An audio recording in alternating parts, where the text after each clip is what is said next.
Chapter 184. Under the darkest night sky, ashes flew everywhere. The people who were previously controlled by Giza slowly woke up from the ground. Some of them regained control of their bodies. In the panic of surviving a disaster, they hugged each other and wept bitterly. However, there were even more people whose bodies had been greatly deformed by the blood mystic's modifications. After they regained their senses and control, they howled and died under the flying ashes. I am Nicholas of the White Blade Guards. Do not panic. A pale-faced man covered in blood, holding a strange-looking blade, shuttled through the crowd. He mercilessly pushed away an old man who was questioning the people around him in a frenzy and strode forward. Everyone, stay where you are and don't move. The higher-ups will send someone over. In the name of the king. The Star Killer's awe-inspiring reputation intimidated the poor people in Shield District. Many of them hesitated and quietened down. There were also a few people who were more stubborn. Nicholas had to use the blade to persuade them. Nicholas panted as he walked to one of the ruins. He pulled out a thick arm from under a collapsed signboard. I thought you were dead. The Star Killer laboriously moved the injured man. Did that calamity let you go? The owner of the thick arm, the crippled former heavy swordsman Gleeward, pushed away the dirt, stones, and ashes on his body. With Nicholas' strength, he crawled out from under the collapsed signboard. No. Gleeward coughed violently. He laboriously hung his body around Nicholas' neck and raised his hand to touch his bleeding forehead. That man with the child, the veteran frowned. His expression was solemn. He was the one who let me go when I was being controlled by that monster. Nicholas was slightly taken aback. Man? With the child? The Star Killer helped Gleeward stand up. His eyes were filled with suspicion. He can move freely in front of that calamity. Does he have a legendary anti-mystic equipment? Gleeward staggered and shook his head. I don't know. Maybe. Nicholas narrowed his eyes. His words were straightforward. Where is he? He was here a few minutes ago. Gleeward chewed on the salty taste in his mouth and spat out a bloody tooth. He said in a rough voice, Damn it, that guy withstood the attacks from me and those monsters. Nicholas pushed aside a wooden plank. Is he very powerful? Gleeward froze. Wariness and graveness flashed in his eyes. Very powerful. Nicholas put the severing soul's blade back into its sheath. So, it was that guy who dealt with the calamities? I don't know. Gleeward still shook his head with a dejected expression. Maybe. Thales panted in a daze. A few pieces of black ash gently touched his face and shattered. Was it over? He raised his head and looked at the sky full of flying ash and the surrounding ruins. Thales did not recognize this place. He had been brought too far away while Giza was fleeing. But he could still see the dead body lying on the street. At his feet lay a white-haired old man. Before he died, he tried to reach out his hand, as if to touch the hope of survival. Thales' ears twitched. He sensed something. He turned around and was immediately shocked. Unscathed, Asda stood behind him, looking as elegant as ever in the sky full of ashes. The air mystic stared at the blade of purification in Thales' hand with a complicated expression. Thales panted and calmed himself down. Can you make a sound next time? Or send me an invitation first? Asda did not speak. He only shifted his gaze to Thales' face. Thales sighed and gestured at his surroundings with his chin. Also, aren't you late?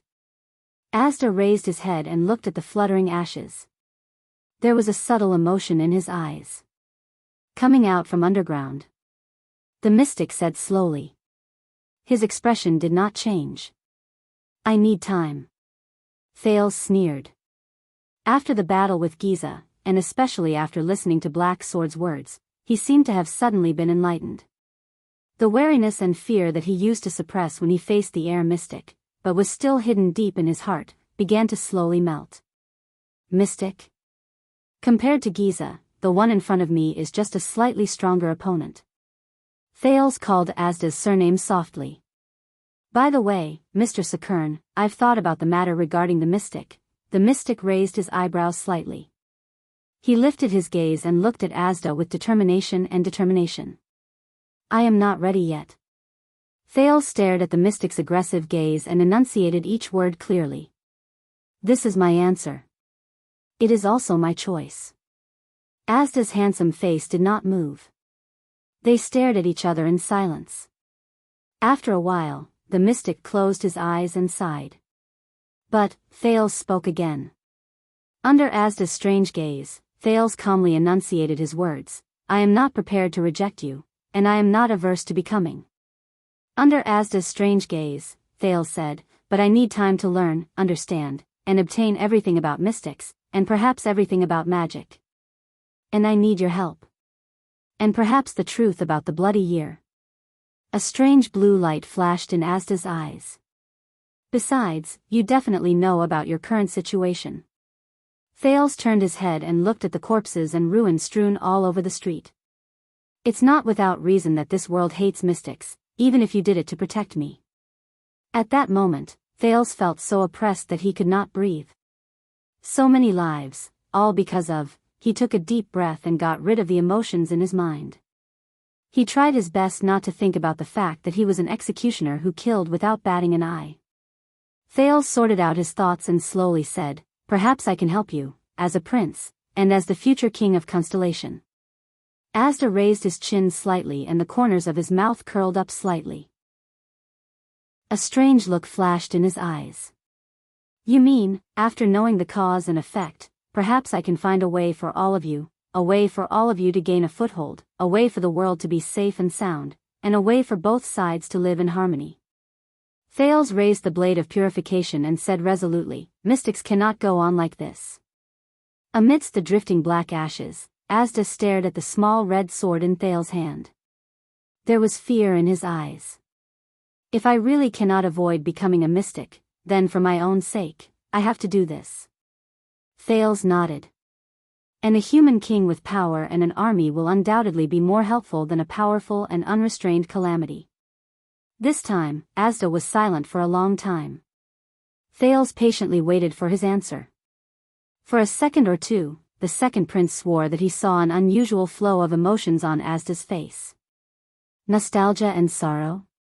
Thales had only seen this expression on Asda's face when he was explaining about the magic tower. Many people have the same idea, that mystics and other races can coexist peacefully, and even help each other, Asda finally said slowly. His tone seemed to hide the sorrow he did not want to face. Whether it is mystics, humans, or even elves, there are countless similar efforts and attempts. They all failed.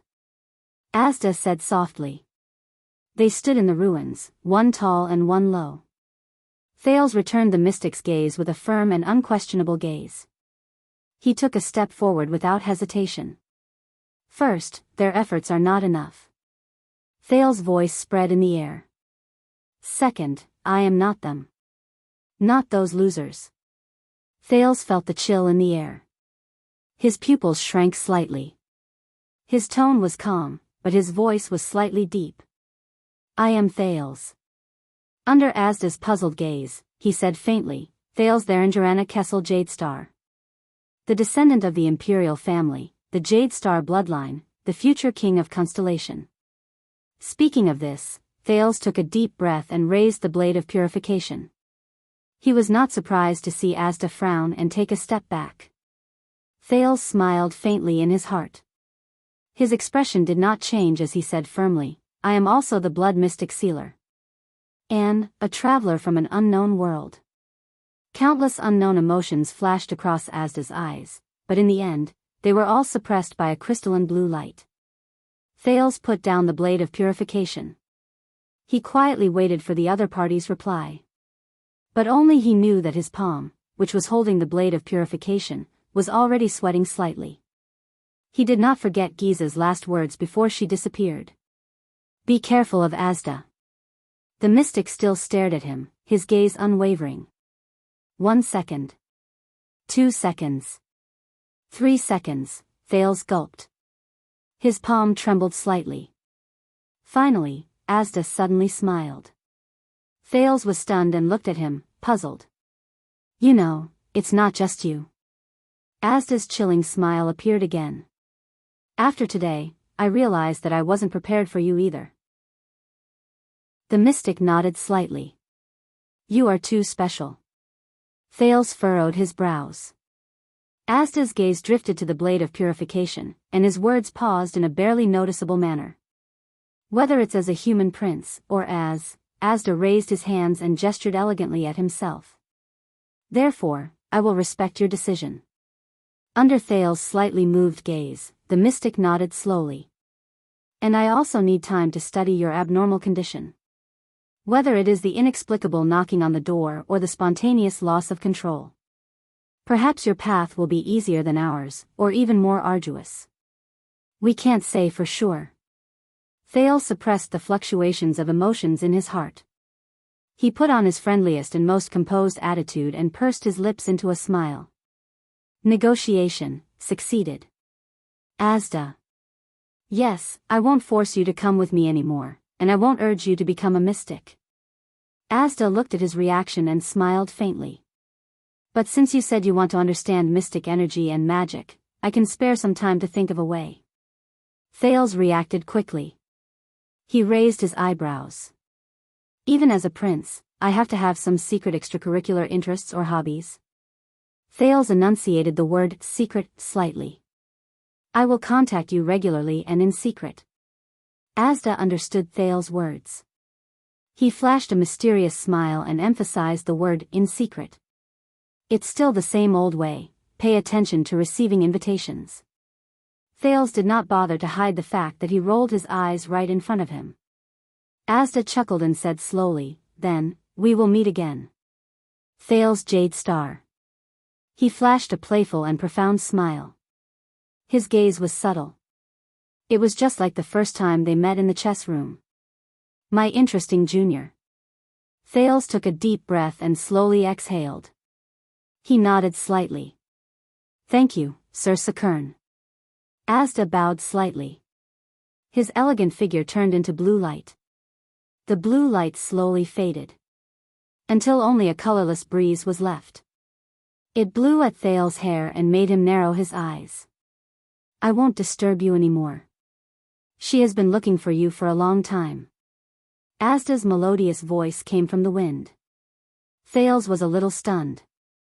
A few seconds later, the sound of the wind disappeared. Thales stood on the spot for a few seconds, holding the blade of purification tightly in his hand. After making sure that the other party had left, he exhaled. The anxiety and tension in his heart instantly relaxed. Oh my God, he looked at the dark night sky and heaved a long sigh, as if he was relieved. Giza's expression before she disappeared and Asda's gaze before he left still lingered in his mind. Mystics, what kind of existences are you? What does the world look like in your eyes? Thales immediately lowered his head and looked at his hands. JC's dagger was in his right hand, and the small red sword in his left. He was absent-minded. He sighed dejectedly. He put JC back into the sheath at his waist, but touched a foreign object. Thales froze. He lowered his head and bit his lip. An indescribable sorrow welled up in his heart. At this moment, a timid voice suddenly came from behind him. Thales, is that you? The second prince was shocked and turned around abruptly. His eyes suddenly widened. Little Rascal, who was in a sorry state and had filthy hair, stood behind him with her arms crossed. She was shivering in the cold. She was squinting hard, as if trying to see everything clearly. Thales was stunned. Little Rascal seemed to be used to everything in front of her. Her eyes were bloodshot. She sniffed, reached out her hands, and groped her way forward. Amidst the ruins and corpses on the ground, she was like a child who had just learned how to walk, moving forward with trembling steps. She was also like a helpless blind person, moving forward alone in a lightless world. This reminded Thales of the time in the library, when she leaned over a thick book and read it with narrowed eyes. Then, she raised her head in horror. Is that Thales? Little Rascal staggered and tripped on the uneven ground. Thales stared at her blankly. He only reacted after a few seconds. It's me. Little rascal. Hearing the affirmative answer, little rascal first took a deep breath, then pursed her lips. Tears welled up in her eyes. Thales exhaled. He bit his lip, stepped over the mess on the ground, and rushed to the girl in a few steps. He stood a step away from her, gasping for breath as he carefully extended his bloody left hand. Then, he held little rascal's palm. Feeling his hand tighten, little rascal shuddered, as if she was afraid. But after a moment, she resolutely and confidently held Thales' left hand with both hands. They stood in the ruins on the ground, holding each other tightly. Thales looked at little rascal with a complicated expression. He clenched his fists and felt his heavy heart lighten a little. Are you okay? He asked hesitantly. Little rascal seemed to have calmed down a lot. She squinted her highly myopic green eyes and nodded shakily. Those tentacles, let me go. The girl stood in front of him, her lips slightly pursed. Looking at the disheveled girl, Thales closed his eyes and took a deep breath as well. Little rascal sniffled. Her hands, which were holding his arm, trembled slightly. But before she could finish, Thales suddenly smiled. A second later, he took a step forward without hesitation and hugged the dazed little rascal tightly. Little rascal shuddered, but she obediently leaned against Thales' shoulder. Tears streamed down her cheeks uncontrollably. That's good. Thales gritted his teeth and mumbled. He stared at the streets of Shield District, which were only left with the howling wind and snow. He looked at the countless corpses lying by the roadside and the scattered ashes. He hugged the only warm and trembling life in front of him tightly. At that moment, Thales felt his eyes blur. It's okay, he said softly. We're safe. Little rascal hugged him tightly, sniffling, her tears drenching his shoulder. At least, King Nuven. Thales grabbed the blade of purification and wiped his tears with the back of his hand. Hearing King Nuven's name, little rascal froze slightly. Thales smoothed out his breath, forced a smile, and continued. At least he won't hang me on the city gate for kidnapping a girl. Little rascal froze for a moment, then burst into laughter. Thales chuckled as well. Oh, right.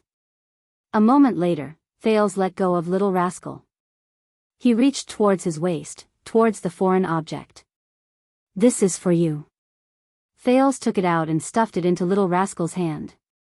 Little rascal was slightly stunned. She fumbled with the object in her hand. It was the thing she was most familiar with. Little rascal sniffled hard. Then, she gently raised the object in her hand, put it on her head, and pressed it behind her ear. Behind the comical, thick, dusty, and cracked black-rimmed glasses, the little girl opened her crystal-clear green eyes again. Little rascal stared at Thales in a daze. She stared at the boy, who was covered in blood and dirt, with messy hair and a big red bump on his forehead. A few seconds later, both of them looked at each other's disheveled appearance and laughed together. At that moment, little rascal's expression changed. What's wrong with you? She asked, a little shocked. Thales raised an eyebrow. Huh? In the next second, little rascal widened her eyes in horror. Thales frowned. He quickly sensed that something was wrong. He lowered his head, his face pale. A drop of blood appeared on the ground. Then a second drop, a third drop. Thales shuddered violently. He reached out and touched his nose. It was wet and slippery. Thales' expression froze. What's wrong? Asterisk clang.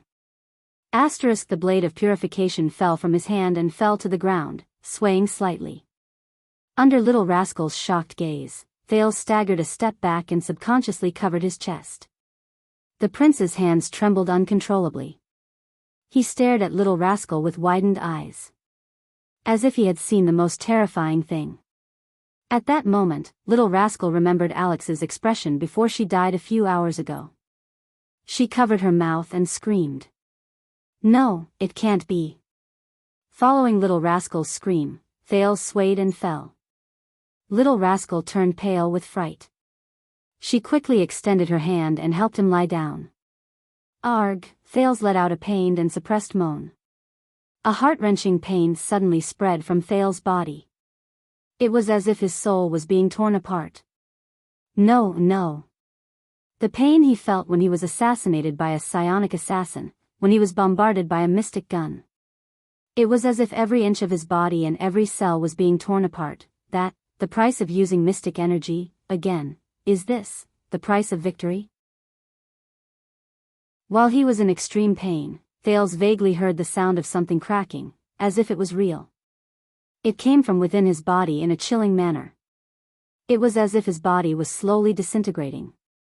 Arg! Thales' body convulsed and he let out another pained cry. Chapter 185. Dumbfounded, Thales stared at the invitation in his hand. His thoughts were in a mess. No way.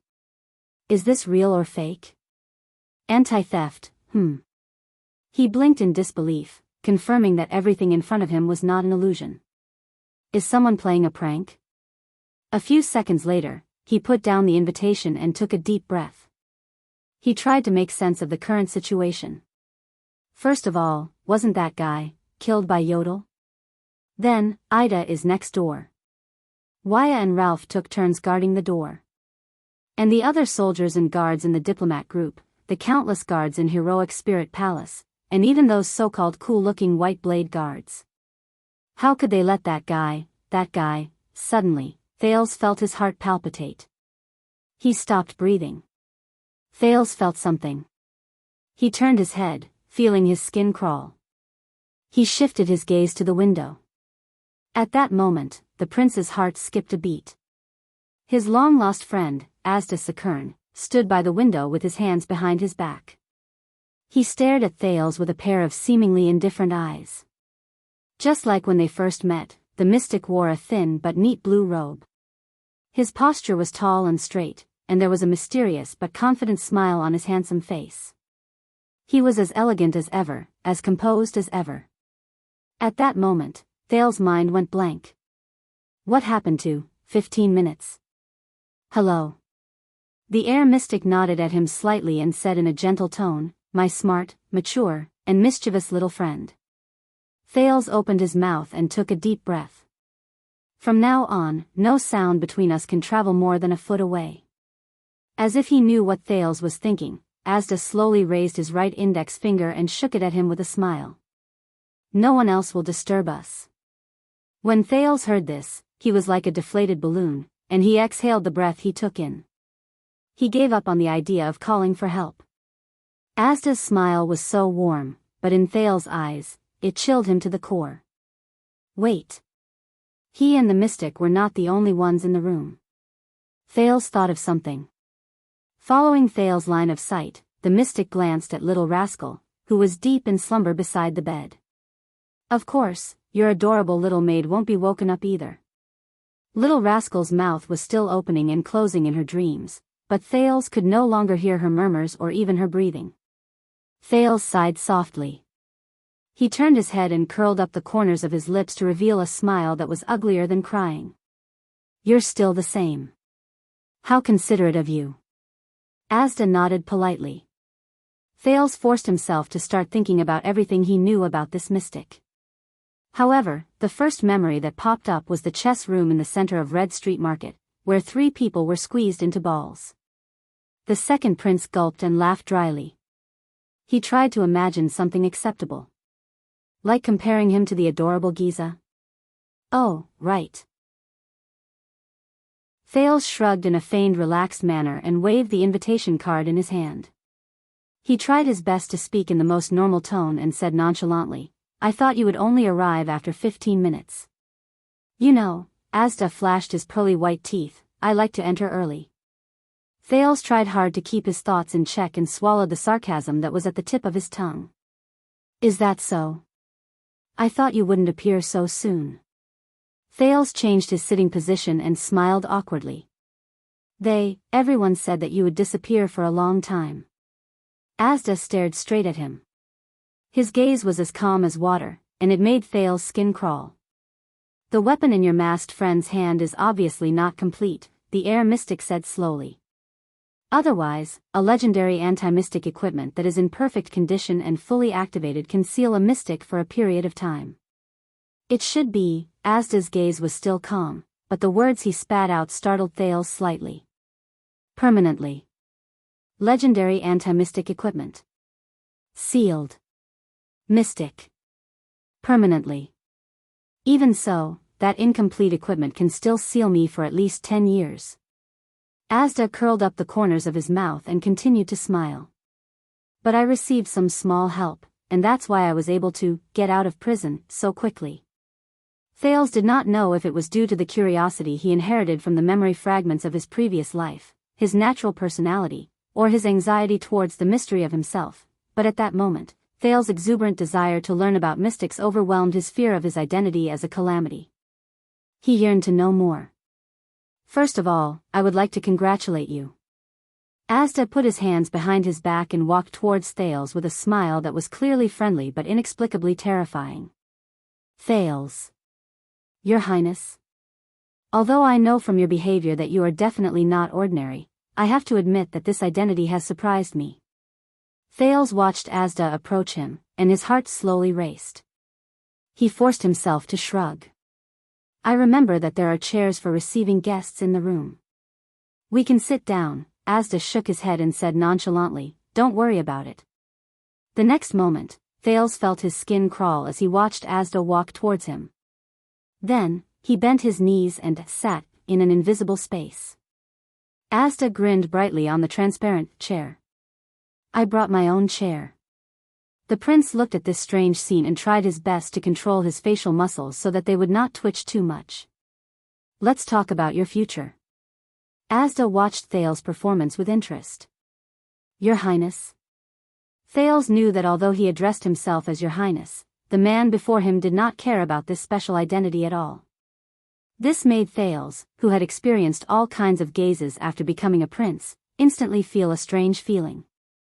Thales took a deep breath and forced himself to calm down.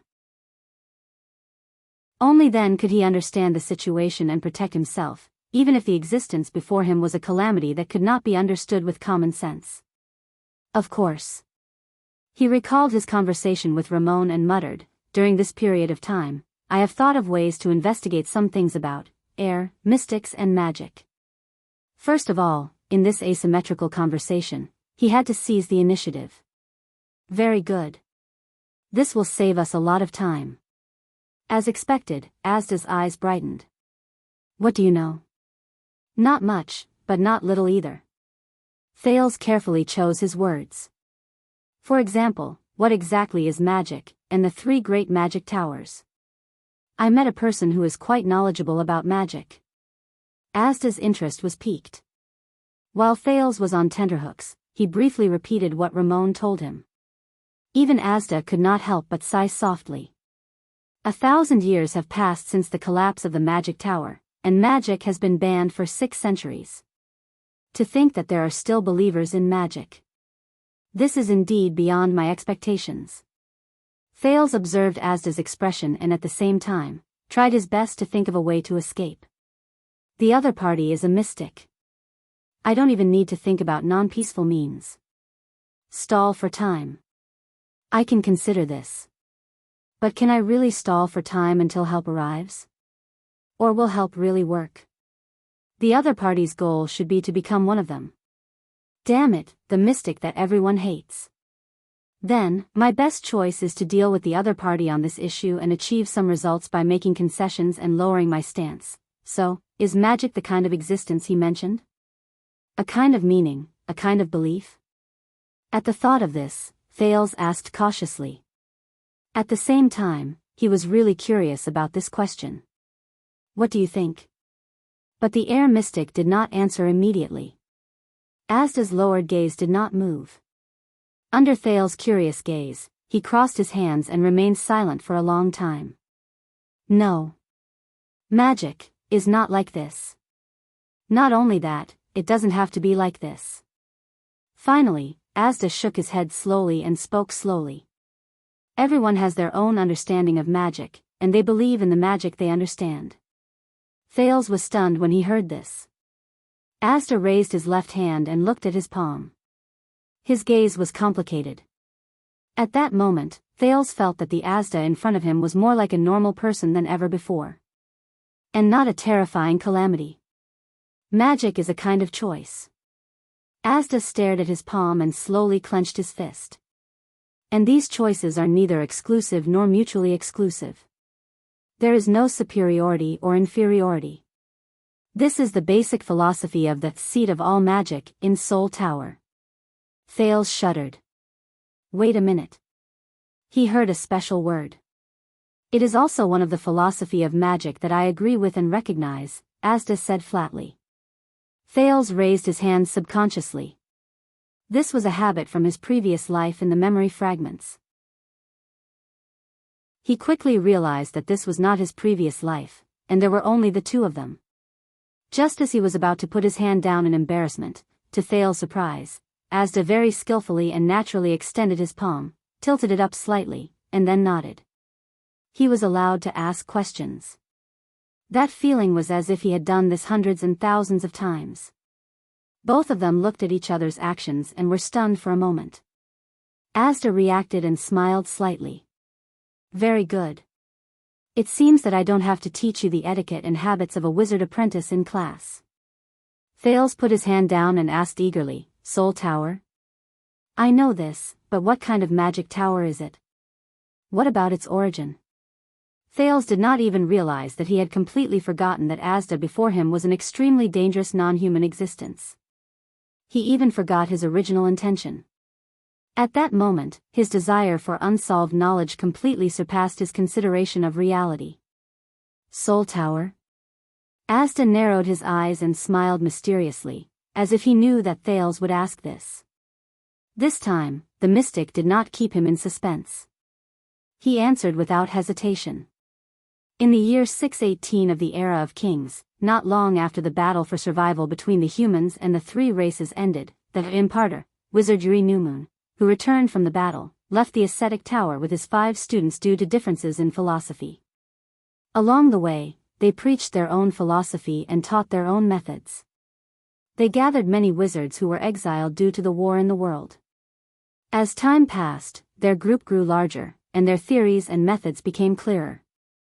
In the end, Wizard Yuri, whom we later respectfully called the Master, and the other 21 wizards led a group of wizards to the Tripping Peninsula, by the coast of the mainland.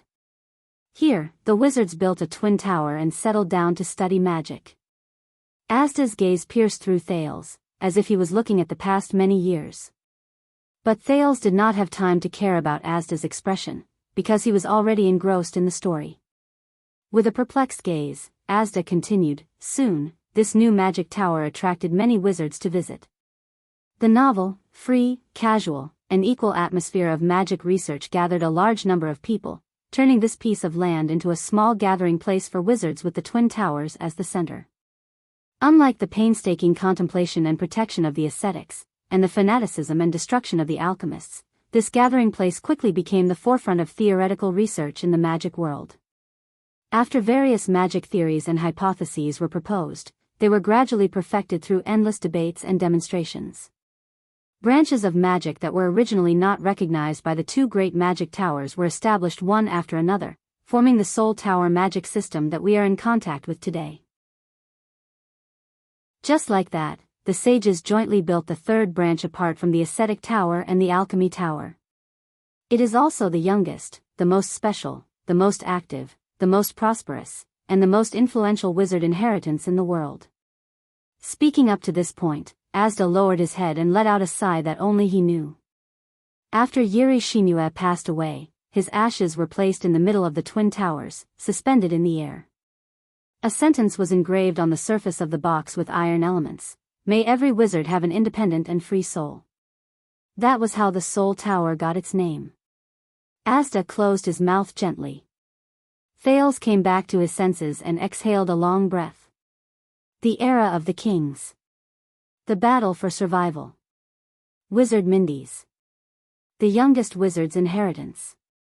The origin of the Soul Tower. These were taboo knowledge that he could not easily obtain from books. Thales's heartbeat quickened as he listened. It was as if an unprecedented world had opened up.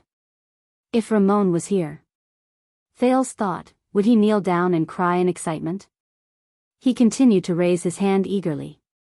Also, you mentioned the seat of all magic just now. What is that? The seat of all magic is an important research branch in Seoul Tower. Asda did not seem to notice Thales's expression. He continued to speak slowly and at a moderate pace. His clear and pleasant male voice echoed in the small space as he narrated the world's most taboo, lost knowledge. It originated during the first civil strife in the empire and was officially established in 373 of the empire calendar. It flourished between the 5th and 7th centuries of the empire calendar. At its peak, half of the wizards in the entire Seoul Tower came from the seat of all magic. Every time it opened, apprentices and wizards from the Alchemy Tower and the Ascetic Tower would come to listen, comment, and oppose each other. I can't use simple words to summarize the characteristics of this branch of theory. That would be irresponsible to the students. But I can give you a list of the most influential books of this branch. No, to be exact, it should be 23 important works. If you want to have a deeper understanding of the seat of all laws, Roland said with a smile on his face. Thales's heart raced as he listened to the mystic's words. An inexplicable sense of excitement filled his brain. But he quickly calmed down, and realized a problem. Mr. Asda, you are a wizard, right? Thales looked at Asda in surprise. Before you became a calamity? He did not even think about whether his choice of words had offended the other party's taboo. Wizard? That is a title that only those who have achieved widely recognized achievements in a certain field of magic can obtain, at least in the Seoul Tower. Asda crossed his arms, grinned slightly, and shook his head slightly. I was just a small apprentice back then. Thales's heart skipped a beat. Ah, so, as expected, you were once, yes. Asda nodded, a strange color flowed in his eyes. An apprentice of the Seoul Tower. Thales frowned.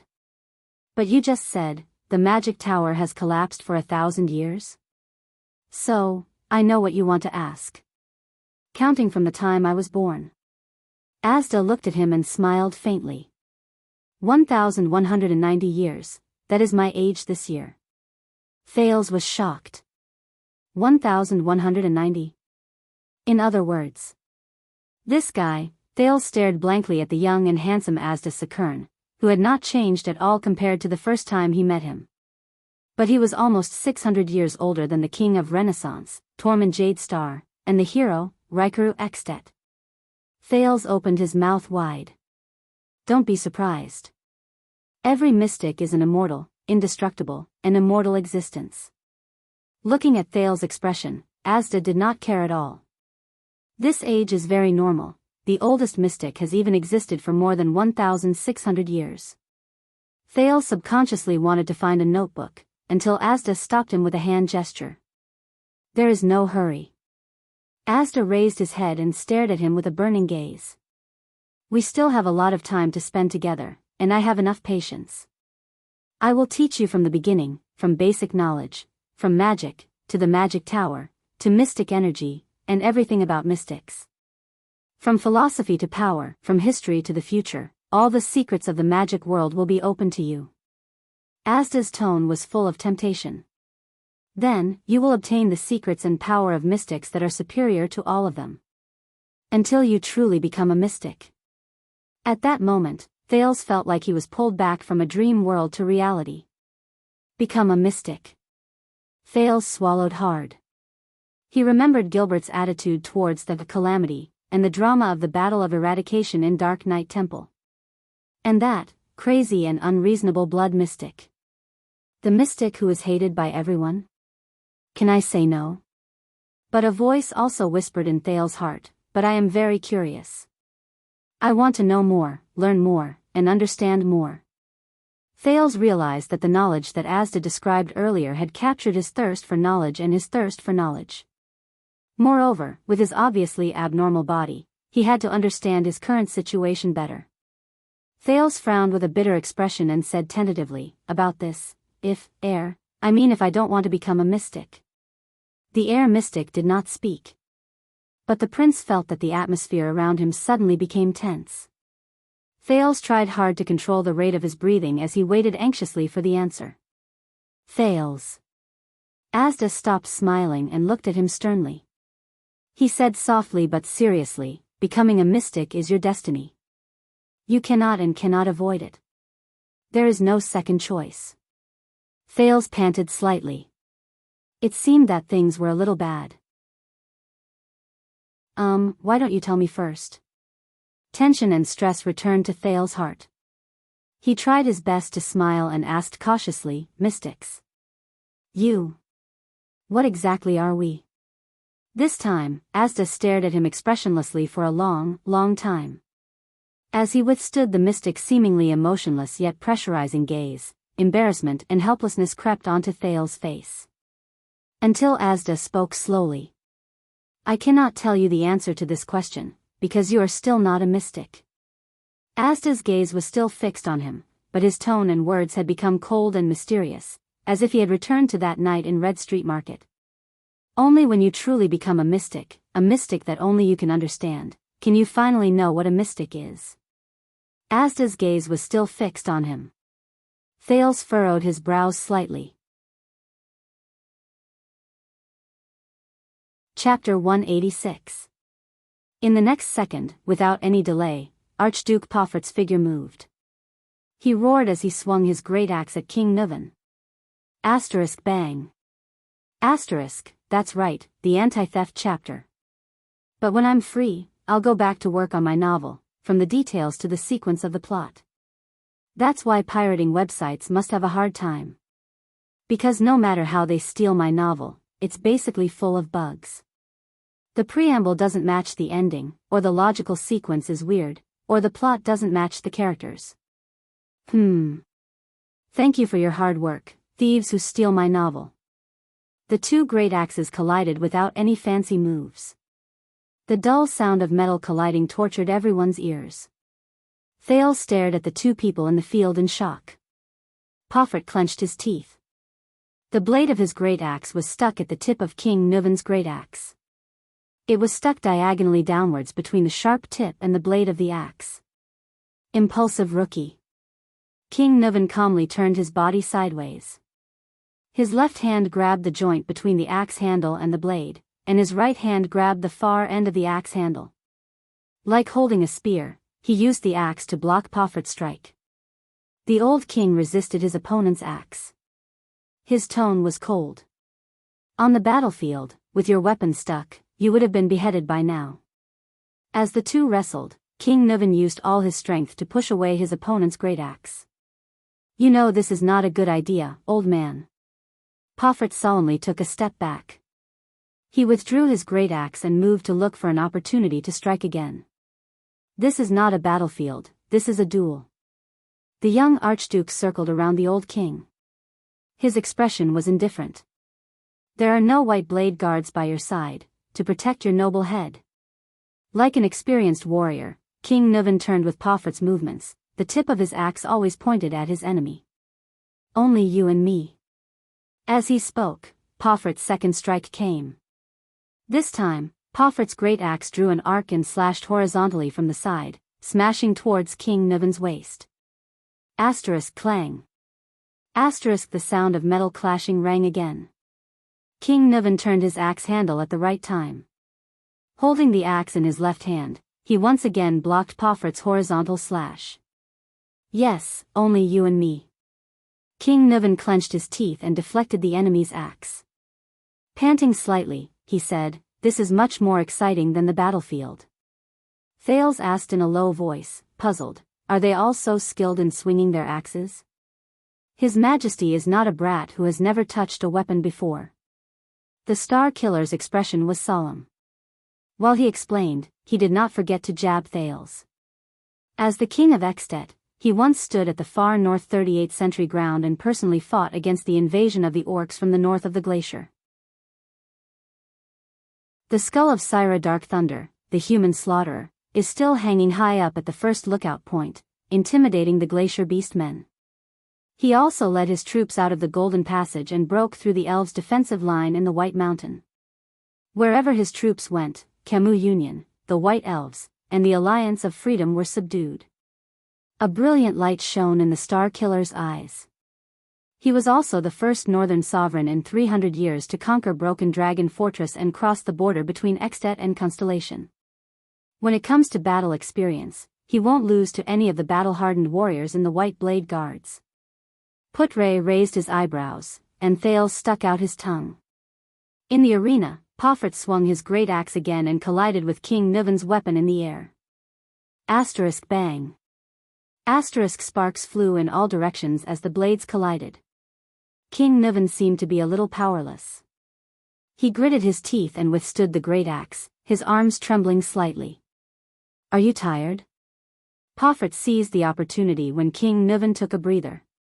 He roared and shook his arms with force. "Old man." King Nuven was forced to take a step back. While he was still adjusting his body, Pofert swung his axe again and chased after him. Asterisk clang. Asterisk King Nuven once again blocked the enemy's fierce attack. From the beginning until now, he had been passively defending. But this time, the enemy's attack did not end so easily. A surge of power surged into Pofert's arms. His eyes were burning like a warrior with bloodshot eyes. With a roar, he swung his axe again and struck the king's left leg. In Thales' wave vision, Pofert was filled with bright light. It was concentrated in his arms and flashed continuously. Power of eradication. Seeing that his king was in danger, Nicholas remained calm. He explained briefly, Beacon Illumination City's unique combo axe technique has given birth to at least 3 types of power of eradication. The old king roared and used all his strength to pull back his great axe. He struck Pofert's great axe away and the 2 axe blades clashed in the air, creating sparks. Asterisk clang. Asterisk the king barely blocked the other party's axe. But unlike before, the old king did not manage to lock the other party's axe in this strike. Pofert had no intention of stopping either. His axe spun in the air and, under its owner's crazed expression, brought with it a strong gust of wind. Once again, it chased after the king's head. King Nuven panted and struggled to adjust his posture. He raised the heavy axe handle to his side and forcibly blocked Pofert's attack. Asterisk bang. Asterisk a loud noise was heard. Thales subconsciously covered his ears with his hands. But Pofert, who was supported by the power of eradication, did not get his axe stuck like the previous few times. He reacted quickly and reversed the axe. It slipped away from Nuven's block in an instant. The next moment, the young archduke pursed his lips and pushed with both hands, thrusting the sharp tip of the axe forward. A sudden stab at the opponent. In the face of the enemy's sudden attack, King Nuven, who was powerless, could not pull back his clumsy axe in time. He could only watch as the tip of the axe pierced towards his face. Until the tip of the axe pierced straight into his left cheek. "Ah!" King Nuven roared indignantly. At that moment, Thales felt his heart skip a beat. In the nick of time, King Nuven suddenly turned his head sideways. Asterisk rip. Asterisk the tip of the axe grazed the king's face, drawing blood. It also caused a wave of exclamations in the hall. With a terrifying scar that stretched from his cheekbone to the side of his left ear, King Nuven narrowly avoided the fatal tip of the axe.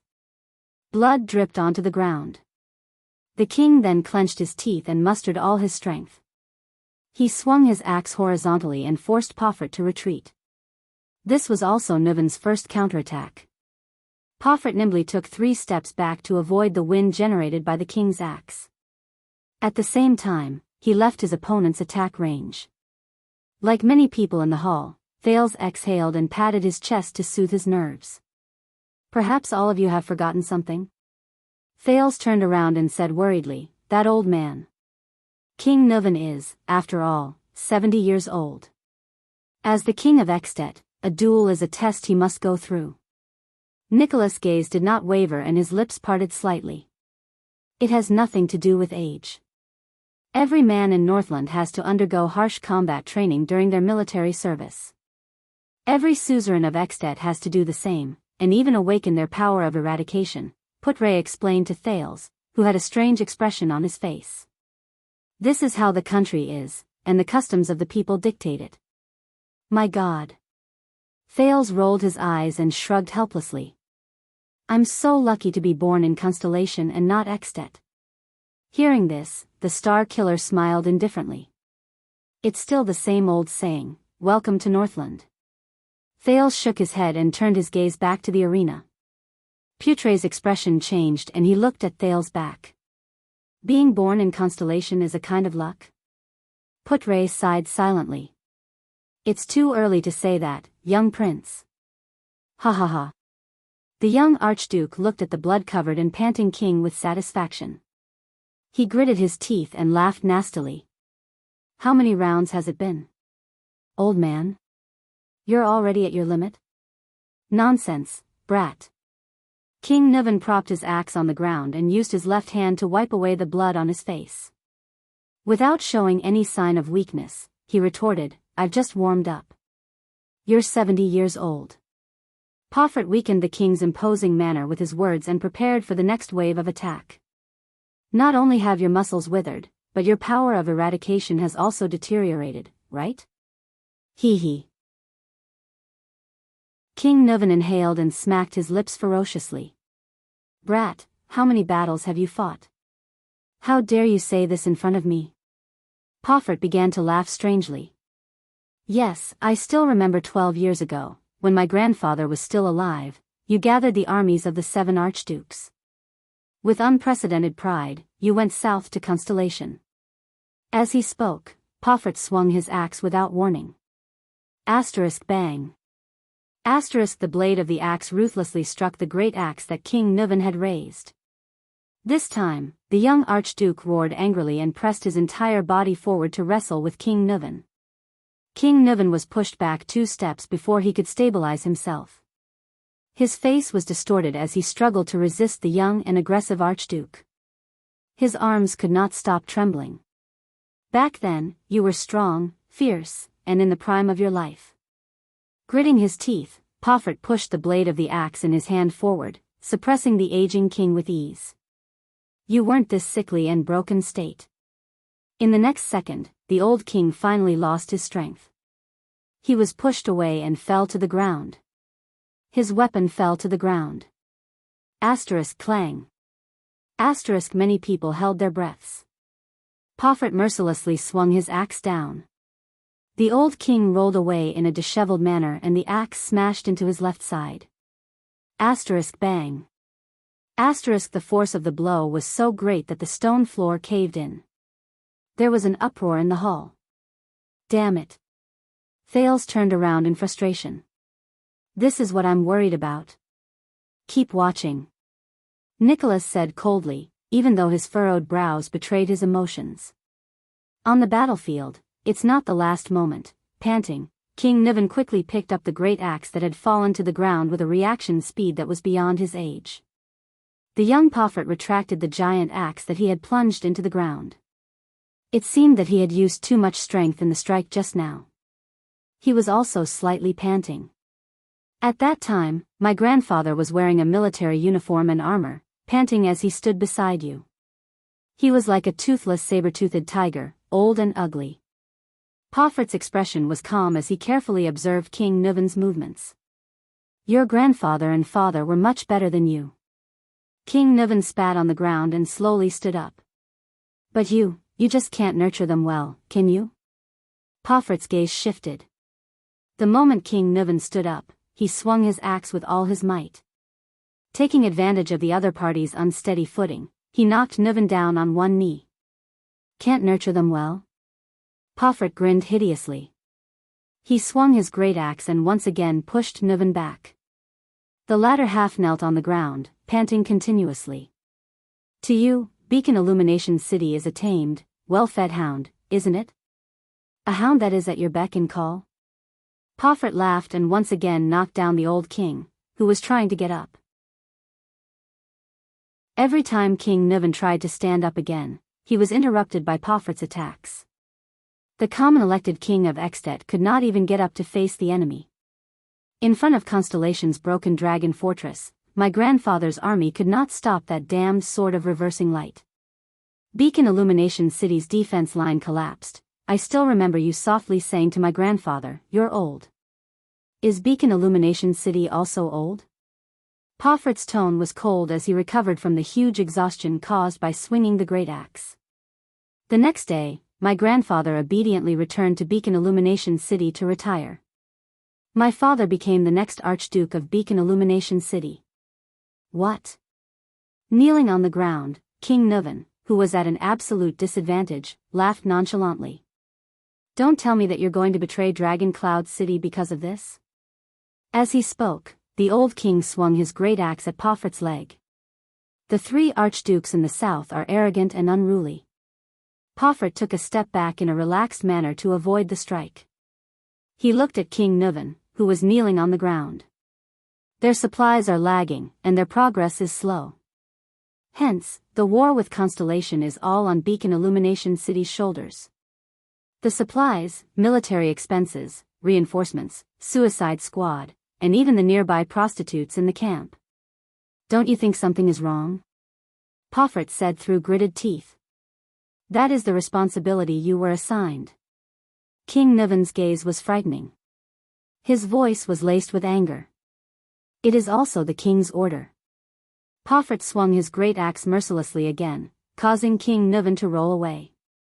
This time, Nuven, who had expended a lot of energy, could not completely block his opponent. The great axe grazed the old king's left arm, causing a spray of blood. This is bad. Thales thought to himself. This is bad.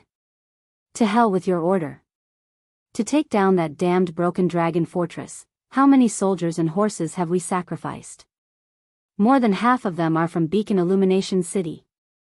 The young Archduke yelled angrily. I watched the dead and injured soldiers return to their tents with numb expressions, lamenting about when they would be able to go home. The next day, they were sent out as the first wave. Like targets, they were used up in the siege of the fortress: crossbows, arrows, kerosene bombs, huge logs, rolling stones, mystic guns, and soldiers. Poffert pounded his chest, his gaze fierce. They were sent to die. Chapter 187. The Hall of Heroes was silent. You know, Thales, when Soria died, guard against theft. Thales adjusted his breathing and heartbeat as he looked at King Nuven. Anger, madness, hatred. It made me want to unleash the wrath of the Walton family and Dragon Cloud City at all costs. The old king's eyes were lifeless, as if he was looking at another world through Thales. In comparison, gaining benefits and even conquering Constellation seemed to have become secondary. Thales did not speak. It was inappropriate for him to say anything at that moment. King Nuven slowly raised his gaze and looked at the grief-stricken Merc. Why didn't you protect him and Soria, Merc? The king's expression was very unpleasant. You are a white blade guard. You should have been by his side to protect him. Merc bowed his head deeply. His expression became even more pained. Alex seemed to be very concerned about this topic. She looked at the grief-stricken King Nuven, then at the grief-stricken Merc. Her breathing quickened, which made little Rascal, who was behind her, less nervous. Merc. The king's granddaughter whispered pitifully, not now, my lady. Merc shut his eyes tightly. His breathing was rapid as he interrupted Alex. Alex's face turned pale. She curled her lips and trembled slightly. She grabbed little Rascal's hand behind her. The latter had a frightened expression on her face. I cannot absolve myself from the blame for Prince Soria's death. Lord Merc clenched his teeth and looked sad. Your Majesty, you were merciful and did not punish me. Nicholas only grounded me for a few days as a token gesture. But after 12 years, that kind of guilt tortures me day and night, all the time, all the time. King Nuven stared at him silently and sighed after a long while. Yes. The old king swirled the wine glass in his hand. I have no reason to blame you. Not only that, I trusted you even more and promoted you to be the king's administrator. Because I know. King Nuvan's expression was gloomy and his tone was gloomy. You are Soria's most trusted person. He unreservedly entrusted his life, safety, and family to you. Administrator Merk shuddered. He placed his right fist on his chest, bowed, and said with a trembling voice, I will devote the rest of my life to serve you, Lady Alex, the Walton family, and Dragon Cloud City. Thales sighed softly. At that moment, many faces appeared before his eyes: King Kessel, Queen Kia, Duke Arund, King Nuvan, Archduke Pofrit, Gilbert and Merk, Lady Gines, the Kingdom's Wrath, the Fortress Flower, the veteran Gened, the new recruit Willow, and so on. It seemed that what happened 12 years ago had changed the fates of many people. Regardless of whether they were stars or colossal dragons, regardless of whether they were nobles or commoners. King Nuvan sighed softly.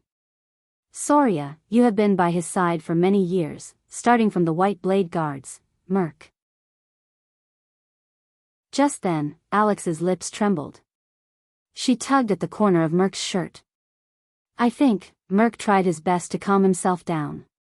He turned around and comforted Alex. Don't worry, Miss Alex.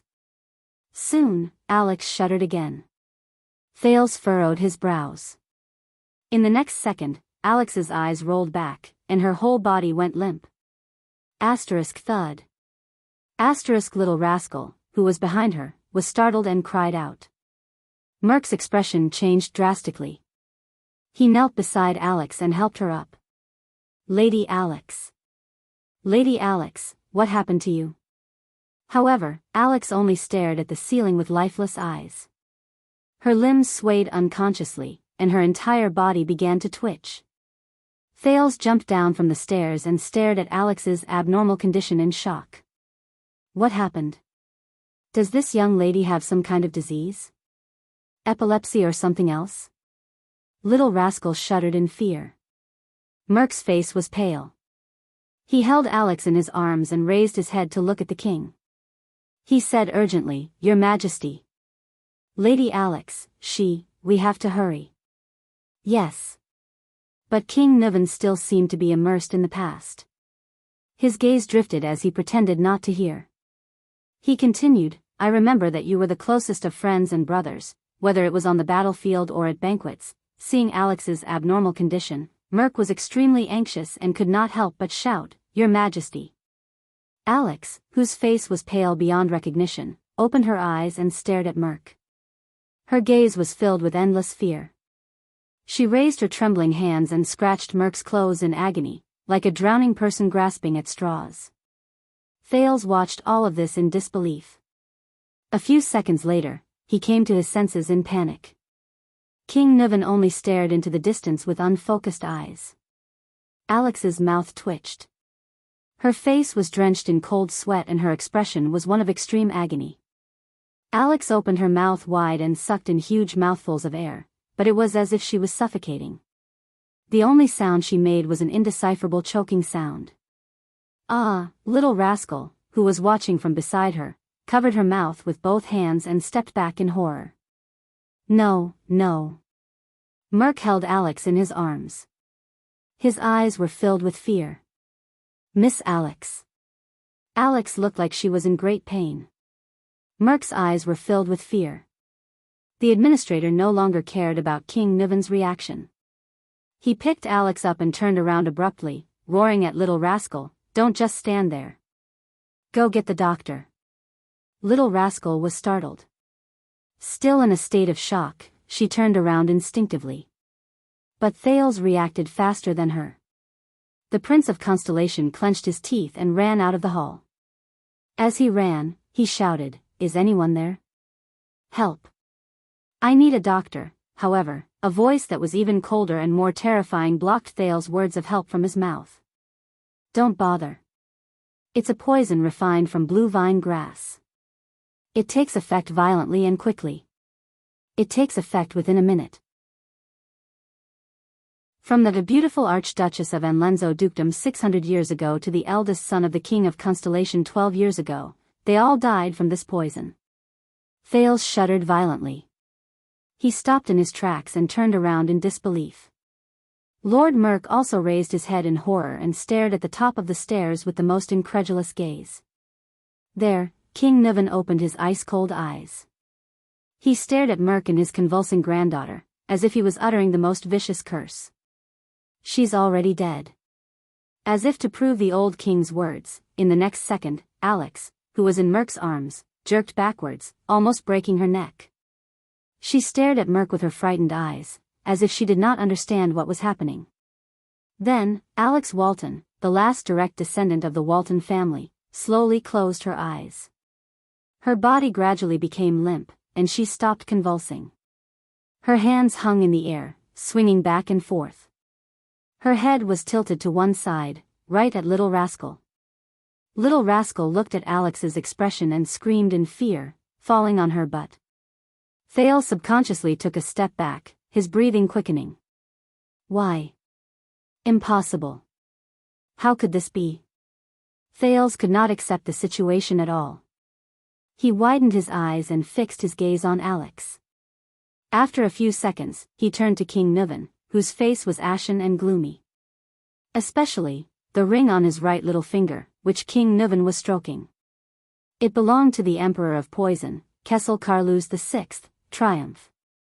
And the wine glass in King Niven's hand. It's you.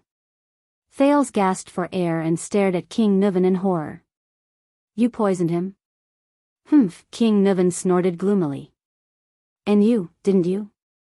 The one who handed her the wine glass. Handed her the wine glass?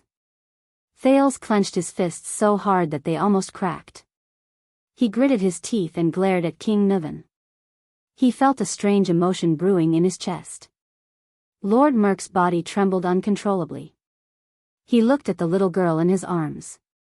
A few seconds later, Merk, whose face was stiff and his mind seemed to be blank, finally reached out his trembling right hand and placed it under Alex's nose. Then, as if he had touched the hottest flame, Merk shivered and withdrew his right hand. Asterisk thud. Asterisk Merk, who was holding Alex, fell to his knees. The administrator raised his head and looked at King Niven, his eyes filled with despair and pleading. No, no, no. Merk shook his head violently. His face was contorted as he stared at the motionless girl in his arms in disbelief. He looked at His Majesty in panic and fear, then at Lady Alex, who seemed to be asleep in his arms. At that moment, Merk's terrified face was filled with helplessness.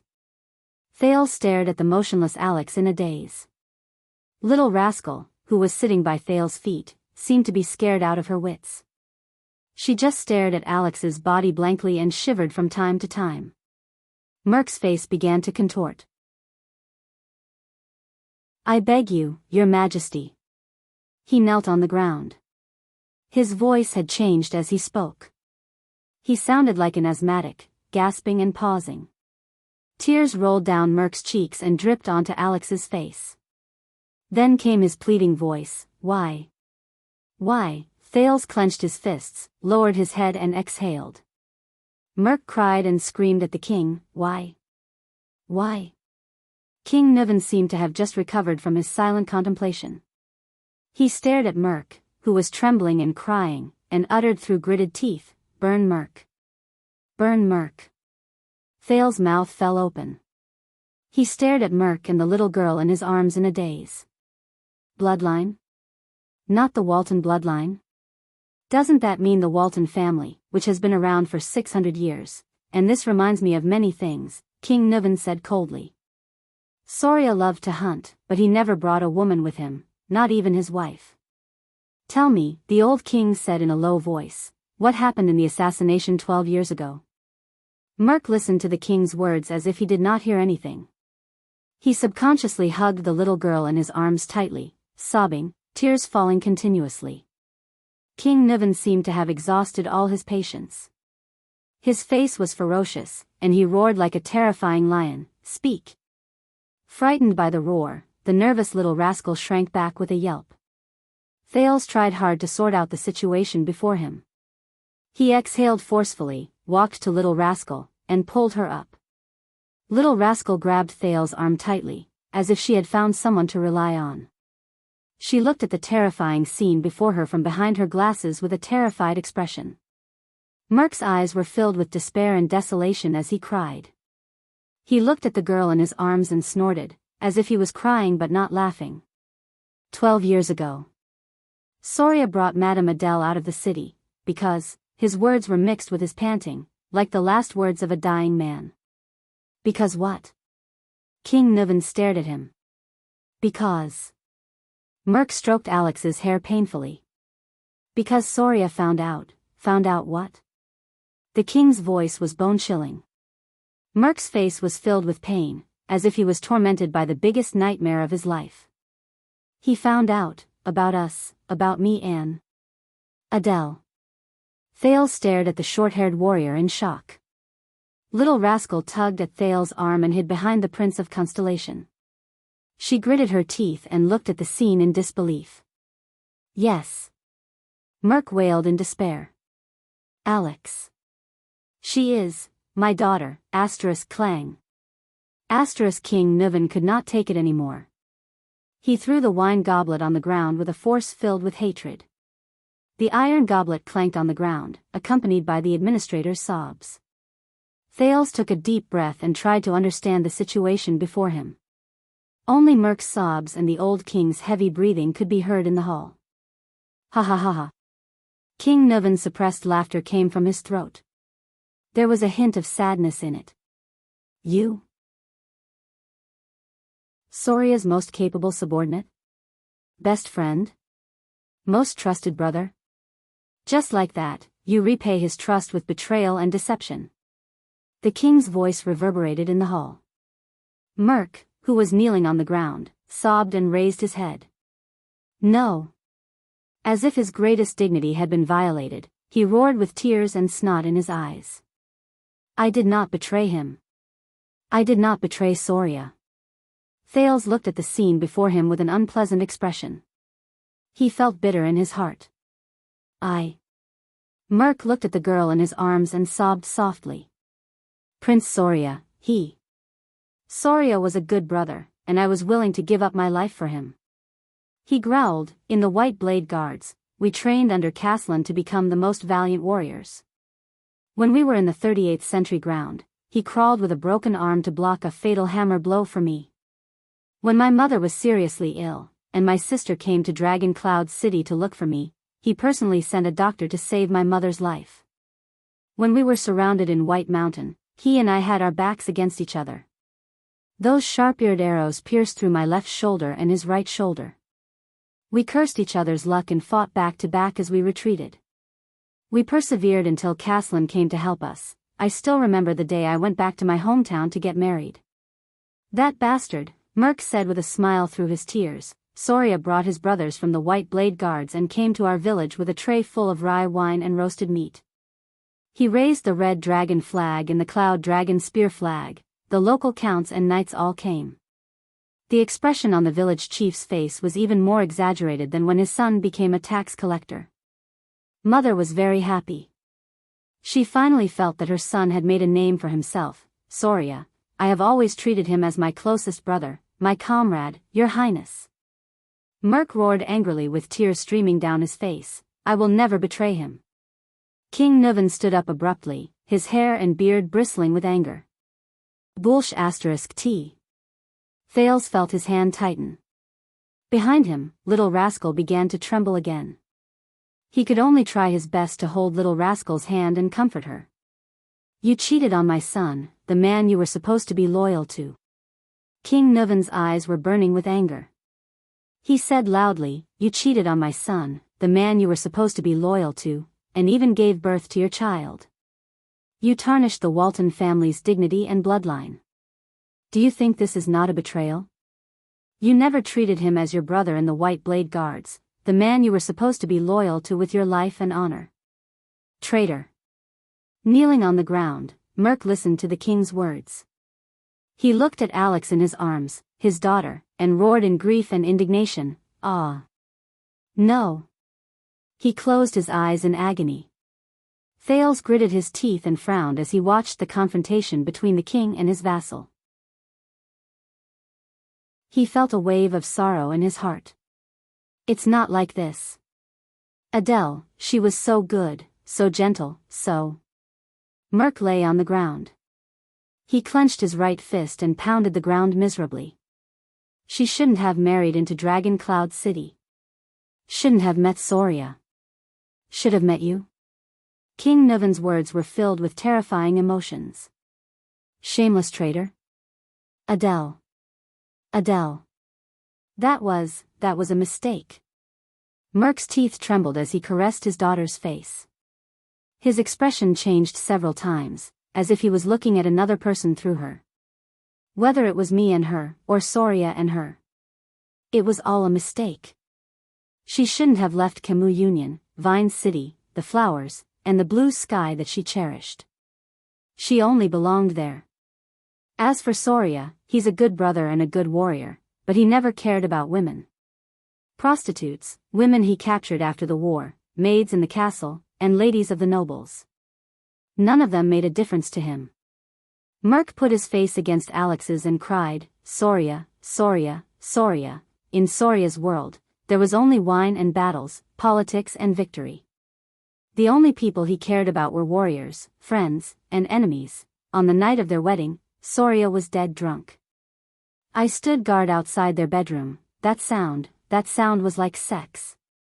I guess Soria thought that it was a celebration after another battle. The next morning, Soria went hunting. He left me to watch over Adele. Her expression was not the expression a newlywed wife should have.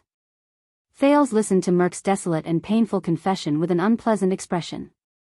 Finally, one day, I saw Adele trying to cut her wrist with a pair of scissors. I told Soria and tried to persuade him to treat his wife better. But Soria thought that she had insulted the Dragon Spear family. Every time, he would only pick up a whip in anger, wanting to teach her a lesson. At that time, I stood at the door, clenching my fists, listening to Soria's roar and Adele's screams. I was angrier than Soria, more in pain than Adele. Merc hugged Alex tightly. His eyes were closed, and tears poured down his cheeks like an unstoppable flood. Since then, Adele wanted to commit suicide more than once, and I stopped her more than once. But I hid it from Soria, because I didn't want Adele to be hurt by him again. Adele. She's like a flower that has been trampled on and abandoned. Soria's attitude towards women is even more terrifying than the most inflexible Northlanders. When he's in the mood, he'll force her. When he's not in the mood, he'll ignore her and be indifferent to her. Thales closed his eyes and sighed heavily. Adele. She was too lonely, too pitiful. Merc stroked his daughter's hair, his eyes filled with sadness. She traveled a long way to come here, while Soria didn't know how to cherish her. He only treated her as a puppet and a chess piece, a bargaining chip to form a marriage alliance with Camus Union. I tried everything. I just tried to make her happy, tried to stop her from committing suicide again. Merc, who was emotional, mumbled incoherently, from magic tricks, to flowers, to finding girls from Camus Union to relieve her boredom, to the night when she didn't want to. I tried my best to get Soria drunk. Adele was very grateful to me, and happy that I did these things for her. She stopped trying to commit suicide, and started to smile, even though it was only to me. And my wife passed away in my hometown. When I didn't know how to raise the 5-year-old Croche before me, it was Adele who took care of her. This made Soria's attitude towards her much better. We became more talkative. She teased Croche in the room, and I giggled outside the room. She asked questions in the room, and I answered her outside the room. King Nuvan's expression was cold, but he did not say a word. Finally, that day, we won the war against the White Elves and the Alliance of Freedom. Merc sobbed softly. We returned to Dragon Cloud City in triumph, and Soria drank with us all night, but that day, all I could think about was her. Adele. Merc stuck his face close to his daughter's. His tears did not stop, and his right fist was almost crushed. They were all drunk. I went to Adele's room, and I wanted to listen to her voice as usual. But at that time, my wound burst open, and Adele asked me to go in and bandage it. Thales' gaze darkened. Thales' eyes dimmed. A memory surged up from an unknown place in his mind. Hey! Brother Brainiac, you're actually reading a romance novel. What the hell is a romance novel? This is a bestseller written by an American sociologist, this title. Strange, why would you read this kind of book? What are you thinking about? Hee hee. This. Don't think too much about it, it's just a classmate asking. That's not right, could it be? Hee hee, why are you blushing? The weather is hot, ha ha ha. Why are you touching my face? I lied to you. Ha ha ha, it's so funny. Alright, don't be angry, I'll give you a vitality kiss. Ha ha ha. It's still very funny, what should I do? Hey, don't be stingy, come, tell me about it. Ugh. How am I supposed to explain this? Alright, the above mentions something interesting. In the Western world, love originates from cheating. What the F***? Cheating? That's so cool. For example, in Celtic mythology, the story of Lancelot and Guinevere is like this. The marriage of King Arthur and Queen Guinevere was only a political function, and there was never any love to speak of. True love is the taboo love between a knight and a queen. That is emotional, impulsive, and pure love. Another example is in Don Quixote. One of the dreams of the protagonist is to be a knight and have a true love with the wife of the lord he serves. This originated from the Middle Ages, especially the Crusades. Alright, you can shut up now. I'm still on the side of the king and Lon, get lost, Ardwolf. Queen Lily, get lost, get lost. I'm going to watch it again. Oh, right, so we're having an affair now? You can't use this analogy in different social situations, sister. The memory fragment slowly faded. Thales looked at Merc before him and could not help but sigh deeply. Merc continued to sob on the ground. God knows how much I regret it. But Adele, Soria began to suspect not long after Alex was born. Soon, he found out the truth. The administrator gently brushed his daughter's hair aside and said in a hoarse voice, I could see the pain and hesitation in his eyes. I really wanted him to kill me with a sword. That night, Soria told me that he was willing to let me and Adele go. He would clean up and cover up. When Merc said this, he hammered the ground in grief and indignation. Nuven listened quietly. The next day, Soria took us out with him to finally resolve this matter. It was that day, the assassin, Thales felt little rascal trembling behind him again. The assassin's first strike wasn't fatal. The assassin saw Alex and didn't stab a second time, but Adele. Merc opened his mouth and howled in pain. Adele didn't know Soria's motive.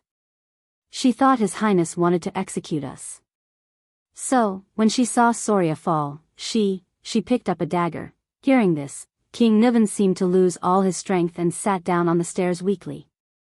In the Hall of Heroes, only Merc was left sobbing in grief.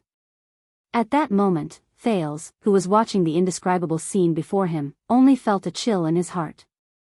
So, are we having an affair now? You can't use this analogy in different social situations, sister. The memory fragment slowly faded. Thales looked at Merc before him and could not help but sigh deeply. Merc continued to sob on the ground. God knows how much I regret it. But Adele, not long after Alex was born, Soria began to suspect. Soon, he found out the truth. The administrator gently brushed his daughter's hair aside and said in a hoarse voice, I could see the pain and hesitation in his eyes. I really wanted him to kill me with a single stab. That night, Soria told me that he was willing to let Adele and me go. He would clean up and cover up. When Merc said this, he hammered the ground in grief and indignation. Nuven listened quietly. The next day, Soria took us out with him to finally resolve this matter. It was that day, the assassin, Thales felt little rascal trembling behind him again. The assassin's first strike wasn't fatal. The assassin saw Alex and didn't stab a second time, but Adele. Merc opened his mouth and howled in pain. Adele didn't know Soria's motive. She thought His Highness wanted to execute us. So, when she saw Soria fall, she she picked up a dagger. Hearing this, King Niven seemed to have lost all his strength. He sat down on the stairs weakly. In the Hall of Heroes, only Merc was left sobbing in grief. At that moment, looking at the indescribable scene before him, Thales only felt a chill in his heart. So, are we having an affair now? You can't use this analogy in different social situations, sister. This piece of memory slowly faded. Thales looked at Merc before him and could not help but sigh deeply. Merc continued sobbing on the ground. God knows how much I regret it. But Adele, not long after Alex was born, Soria began to suspect. Soon, he found out the truth. The administrator gently brushed his daughter's hair aside and said in a hoarse voice, I could see the pain and hesitation in his eyes. I really wanted him to kill me with a single stab. That night, Soria told me that he was willing to let Adele and me go. He would clean up and cover up. When Merc said this, he hammered the ground in grief and indignation. Niven listened quietly. The next day, Soria took us out with him to finally resolve this matter. It was that day, the assassin, Thales felt little rascal behind him start to tremble again. The assassin's first stab wasn't fatal. The assassin saw Alex and didn't stab a second time, but Adele. Merc opened his mouth and howled in pain. Adele didn't know Soria's motive. She thought His Highness wanted to execute us. So, when she saw Soria fall, she picked up a dagger. Hearing this, King Niven seemed to have lost all his strength. He sat down on the stairs weakly. In the Hall of Heroes, only Merc was left sobbing in grief. At that moment, looking at the indescribable scene before him, Thales only felt a chill in his heart. So, are we having an affair now? You can't use this analogy in different social situations, sister. This piece of memory slowly faded. Thales looked at Merc before him and could not help but sigh deeply. Merc continued to sob on the ground. God knows how much I regret it. But Adele, not long after Alex was born, Soria began to suspect. Soon, he found out the truth. The administrator gently brushed his daughter's hair aside, his voice hoarse. I could see the pain and hesitation in his eyes. I really wanted him to kill me with a single stab. That night, Soria told me that he was willing to let Adele and me go. He would clean up and cover up. Merc said as he hammered the ground in grief and indignation. Niven listened quietly. The next day, Soria took us out with him to finally resolve this matter. It was that day, the assassin. Thales felt little rascal behind him start to tremble again. The assassin's first stab wasn't fatal. The assassin saw Alex and didn't stab a second time, but Adele. Merc opened his mouth and howled in pain. Adele didn't know Soria's motive. She thought His Highness wanted to execute us. So, when she saw Soria fall, she picked up a dagger. Hearing this, King Niven seemed to have lost all his strength. He sat down on the stairs weakly. In the Hall of Heroes, only Merc was left sobbing in grief. At that moment, looking at the indescribable scene before him, Thales only felt a chill in his heart. So, are we having an affair now? You can't use this analogy in different social situations, sister. This piece of memory slowly faded. Thales looked at Merc before him and could not help but sigh deeply. Merc continued to sob on the ground. God knows how much I regret it. But Adele. Chapter 188. The Hall of Heroes was silent. You know, Thales, when Soria died, Thales adjusted his breathing and heartbeat as he stared at King Niven. Burglary. Anger, madness, hatred. It drove me to unleash the wrath of the Walton family and Dragon Cloud City at all costs. The old king's eyes were lifeless, as if he was looking at another world through Thales. In comparison, gaining benefits and even conquering constellations seemed to have become secondary. Thales did not speak. It was inappropriate for him to say anything at that moment. King Niven slowly raised his gaze and looked at Merc, who had a mournful expression. Why didn't you protect him and Soria, Merc? The king's expression was very unpleasant. You are a white blade guard. You should have been by his side to protect him. Merc bowed his head deeply. His expression became even more pained. Alex seemed to be very concerned about this topic. She looked at the sorrowful King Nuven, then at Merc, whose face was contorted. Her breathing quickened, which made little rascal behind her less nervous. Merc. The king's granddaughter whispered pitifully, not now, my lady. Merc shut his eyes tightly, his breathing rapid as he interrupted Alex. Alex shrank back, her face pale. She curled her lips and trembled slightly. She grabbed little rascal's hand behind her. The latter had a frightened expression on her face. I cannot absolve myself from the blame for Prince Soria's death. Lord Merc clenched his teeth and looked sad. Your Majesty, you were lenient and did not punish me. Nicholas only grounded me for a few days as a token gesture. But after 12 years, that kind of guilt tortures me day and night, all the time. King Nuven stared at him silently and sighed after a long while. Yes. The old king swirled the wine glass in his hand. I have no reason to blame you. Not only that, I also trusted you more and promoted you to be the king's administrator. Because I know. King Nuven's expression was gloomy and his tone was gloomy. You are Soria's most trusted person. He unreservedly entrusted his life, safety, and family to you. Administrator Merc shuddered. He placed his right fist on his chest, bowed, and said with a trembling voice, I will devote the rest of my life to serve you, Lady Alex, the Walton family, and Dragon Cloud City. Thales sighed softly. At that moment, many faces appeared before his eyes, King Kessel, Queen Kia, Duke Arund, King Nuven, Archduke Pofret, Gilbert and Merc, Lady Gines, the Kingdom's Wrath, the Fortress Flower, the veteran Gened, the new recruit Willow, and so on. It seemed that what happened 12 years ago had changed the fates of many people. Regardless of whether they were stars or colossal dragons, regardless of whether they were nobles or commoners. King Nuven sighed softly.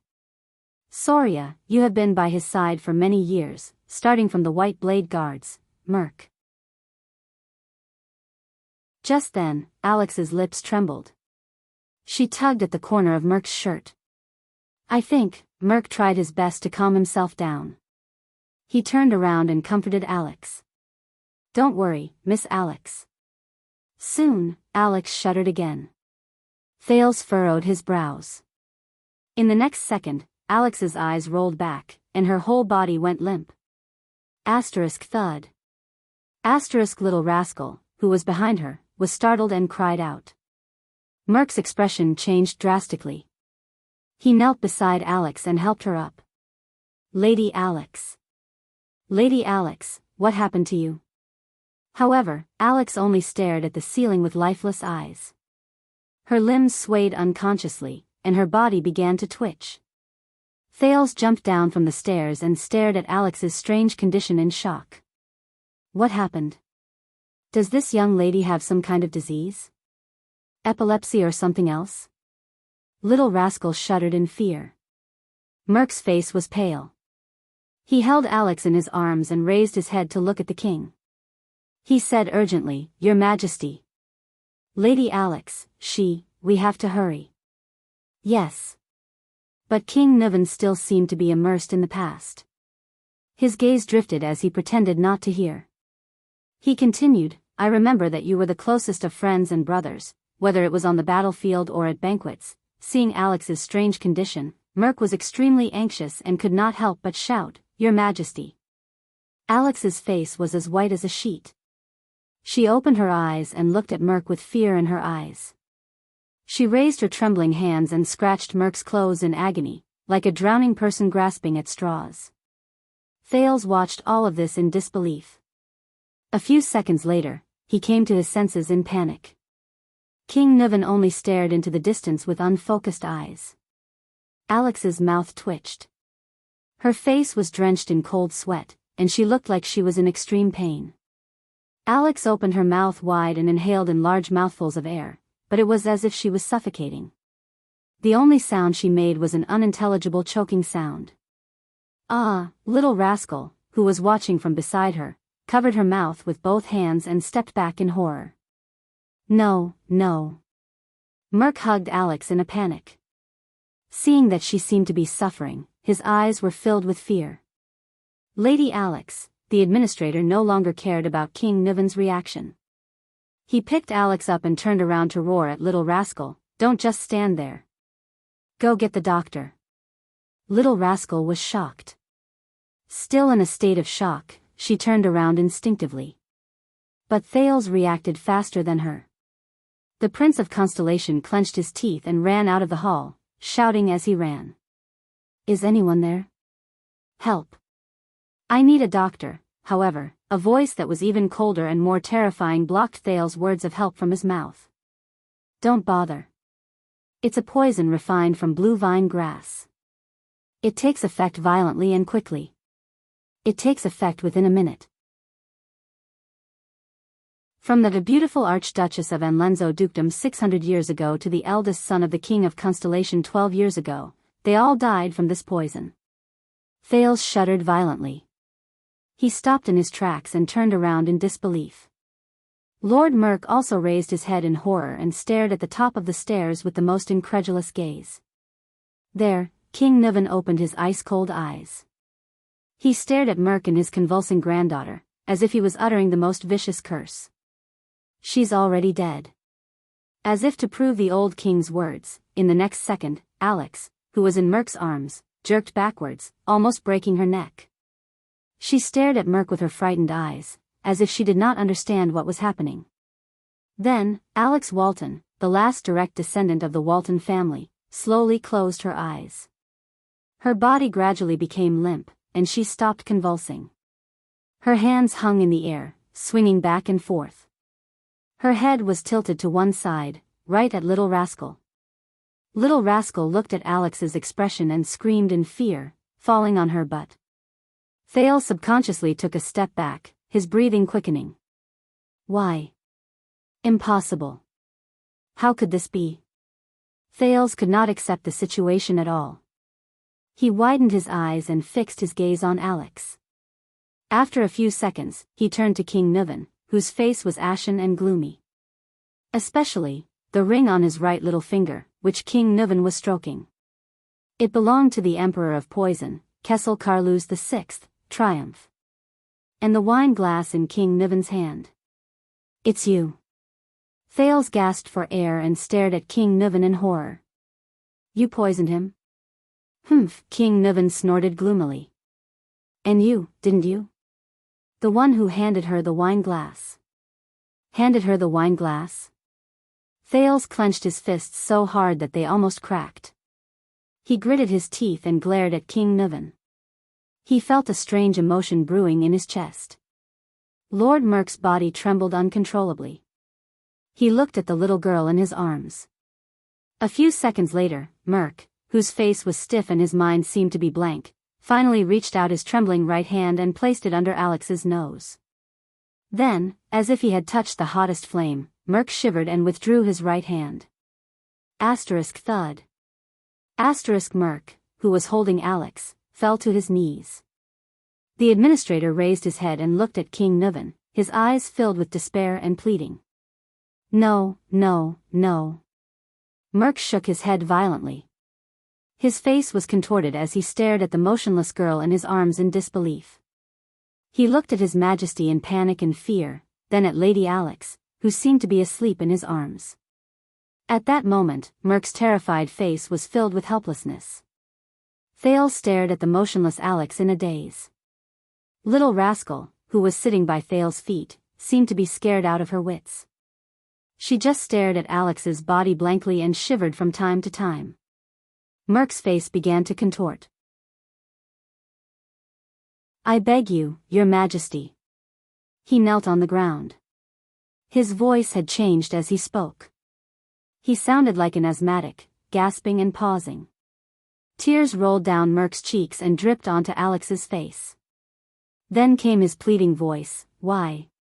Why?" Thales clenched his fists, lowered his head and exhaled sharply. Merc cried and screamed at the king, "Why? Why? King Niven seemed to have just recovered from his silent contemplation. He stared quietly at Merc, who was trembling and weeping, and uttered through gritted teeth, "You're right." He gritted his teeth and said, "Burn Merc. Shouldn't you know that?" Merc shuddered violently. "If it wasn't for Mariah's death, I wouldn't have rearranged the Walton bloodline." King Niven closed his eyes and said in pain, "The High Priestess of Bright Moon Temple wouldn't have realized that she wasn't of the Walton bloodline." Merc stared at King Niven with his eyes wide open and trembling. Thales's jaw dropped. He stared at Merc and the little girl in his arms in a daze. Bloodline? Not of the Walton bloodline? Doesn't that mean that the Walton family, which has been around for 600 years, and this reminds me of many things, King Niven said coldly. Soria loved to hunt, but he never brought a woman with him, not even his wife. "Tell me," the old king said in a low voice, "what happened in the assassination 12 years ago?" Merc listened to the king's words as if he did not hear anything. He subconsciously hugged the little girl in his arms tightly. Tears streamed down his cheeks as he sobbed. King Niven seemed to have exhausted all his patience. His face was ferocious and he roared like a terrifying lion, "Speak!" Frightened by the roar, the nervous little rascal shrank back with a yelp. Thales tried hard to sort out the situation before him. He exhaled forcefully, walked to Little Rascal, and pulled her up. Little Rascal seemed to have found someone to rely on. She clutched Thales' arm tightly and looked at the terrifying scene before her from behind her glasses with a terrified expression. Merc's eyes were filled with despair and desolation as he cried. He looked at the girl in his arms and snorted with a half-smile. 12 years ago. Soria brought Madame Adele out of the city, because, his words were mixed with his panting, like the last words of a dying man. Because what? King Niven fixed his gaze on him. Because. Merc stroked Alex's hair painfully. Because Soria found out what? The king's voice was bone-chilling. Merc's face was filled with pain and conflict, as if he was tormented by the biggest nightmare of his life. He found out, about us, about me and Adele. Thales stared at the short-haired warrior in shock. Little Rascal tugged at Thales' arm and hid behind the Prince of Constellation. She gritted her teeth and looked at the scene in disbelief. Yes. Merc wailed in despair. Alex. She is, my daughter, Clang. King Niven could not take it anymore. He threw the wine goblet on the ground with a force filled with hatred. The iron goblet clanked on the ground, accompanied by the administrator's sobs. Thales took a deep breath and tried to understand the situation before him. Only Merc's sobs and the old king's heavy breathing could be heard in the hall. Ha ha ha ha. King Niven's suppressed laughter came from his throat. There was a hint of sadness in it. You? Soria's most capable subordinate? Best friend? Most trusted brother? Just like that, you used betrayal and deception to repay his trust. The king's voice reverberated in the hall. Merc, who was kneeling on the ground, sobbed and raised his head. No. As if his greatest dignity had been violated, he roared with tears and snot in his eyes. I did not betray him. I did not betray Soria. Thales looked at the scene before him with an unpleasant expression. He felt bitter in his heart. Merc looked at the girl in his arms and sobbed softly. Prince Soria, Soria was a good brother, and I was willing to give up my life for him. He growled, in the White Blade Guards, we trained under Caslan to become the most valiant warriors. When we were at the 38th Sentry Ground, he crawled with a broken arm to block a fatal hammer blow for me. When my mother was seriously ill, and my sister came to Dragon Cloud City to look for me, he personally sent a doctor to save my mother's life. When we were surrounded in White Mountain, he and I had our backs against each other. Those sharp-eared arrows pierced through my left shoulder and his right shoulder. We cursed each other's luck and fought back to back as we retreated. We persevered until Caslan came to help us. I still remember the day I went back to my hometown to get married. That bastard, Merc said with a smile through his tears, Soria brought his brothers from the White Blade Guards and came to our village with a tray full of rye wine and roasted meat. He raised the red dragon flag and the cloud dragon spear flag. The local counts and knights came. The expression on the village chief's face was even more exaggerated than when his son became a tax collector. Mother was very happy. She finally felt that her son had made a name for himself. Soria, I have always treated him as my closest brother, my comrade, Your Highness. Merc roared angrily with tears streaming down his face. I will never betray him. King Nuvan stood up abruptly, his hair and beard bristling with anger. Bulsh *T. Thales felt his hand tighten. Behind him, Little Rascal began to tremble again. He could only try his best to hold Little Rascal's hand and comfort her. You cheated on my son, the man you were supposed to be loyal to. King Nuvan's eyes were burning with anger. He said loudly, you cheated on my son, the man you were supposed to be loyal to, with his wife, and even gave birth to your child. You tarnished the Walton family's dignity and bloodline. Do you think this is not a betrayal? You have never treated him as a brother in your guards, a man you should be loyal to with your life and honor. Traitor. Kneeling on the ground, Merc listened to the king's words and looked at Alex, his daughter, in his arms. With tears streaming down his face, he roared in grief and indignation, Ah! No! He closed his eyes in agony. Thales gritted his teeth and frowned as he watched the confrontation between the king and his vassal. He felt a wave of sorrow in his heart. It's not like this. Adele, she was so good, so gentle, so... Merc lay on the ground. He clenched his right fist and pounded the ground miserably. She shouldn't have married into Dragon Cloud City.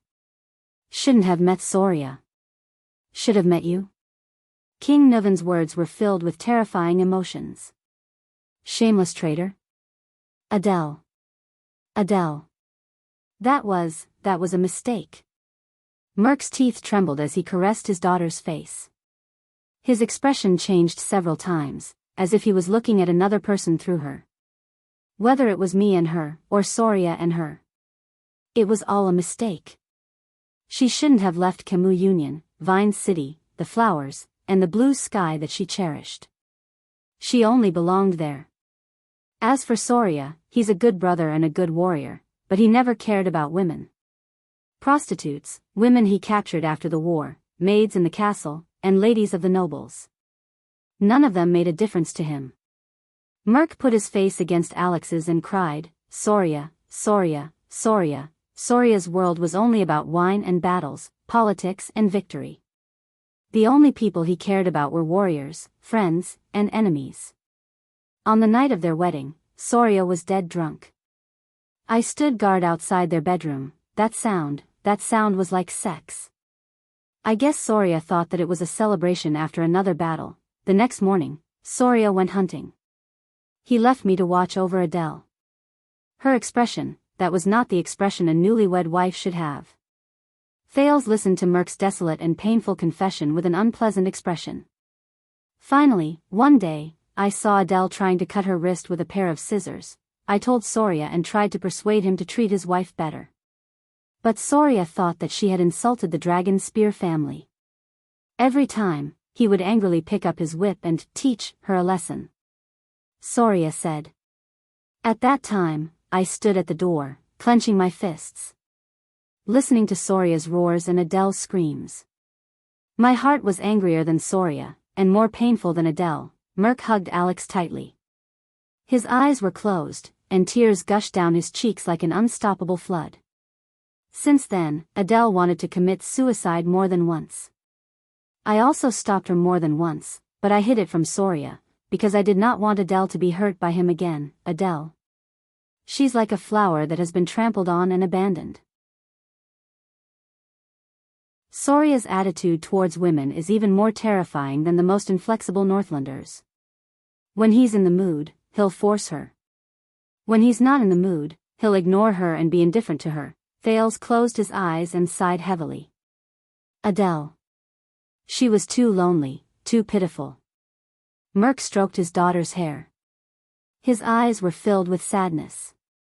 She came here after a long journey, and Soria did not know how to cherish her.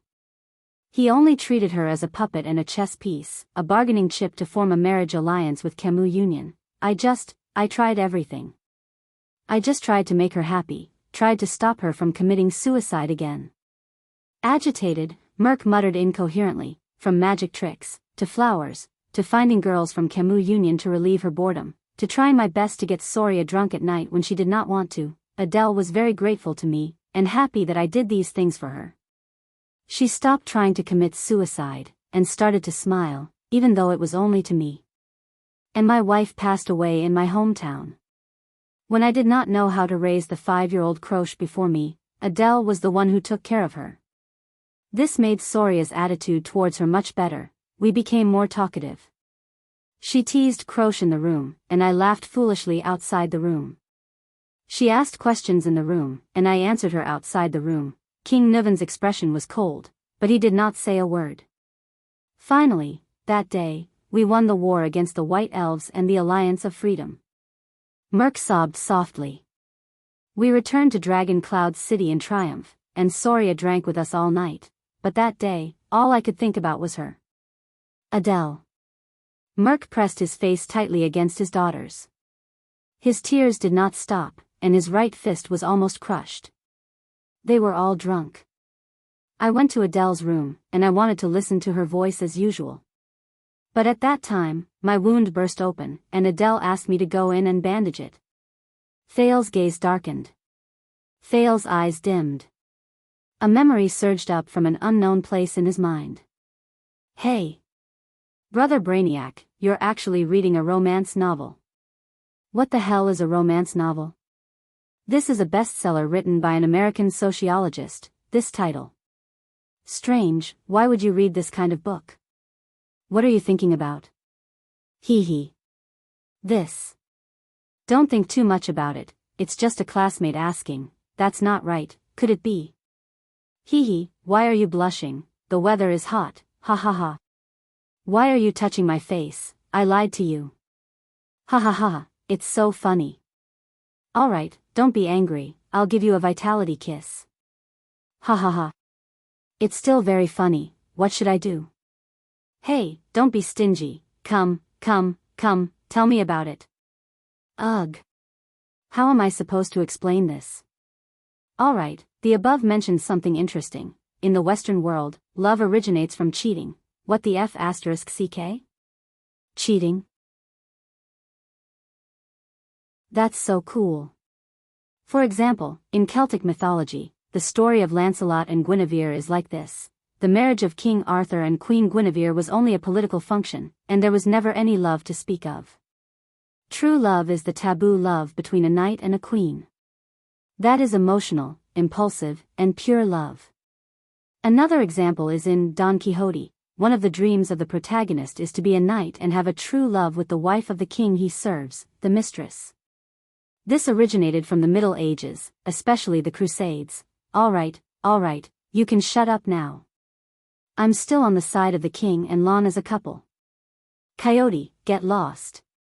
Queen Lily, get lost. I'm going to see it again. Oh, right, so are we having an affair now?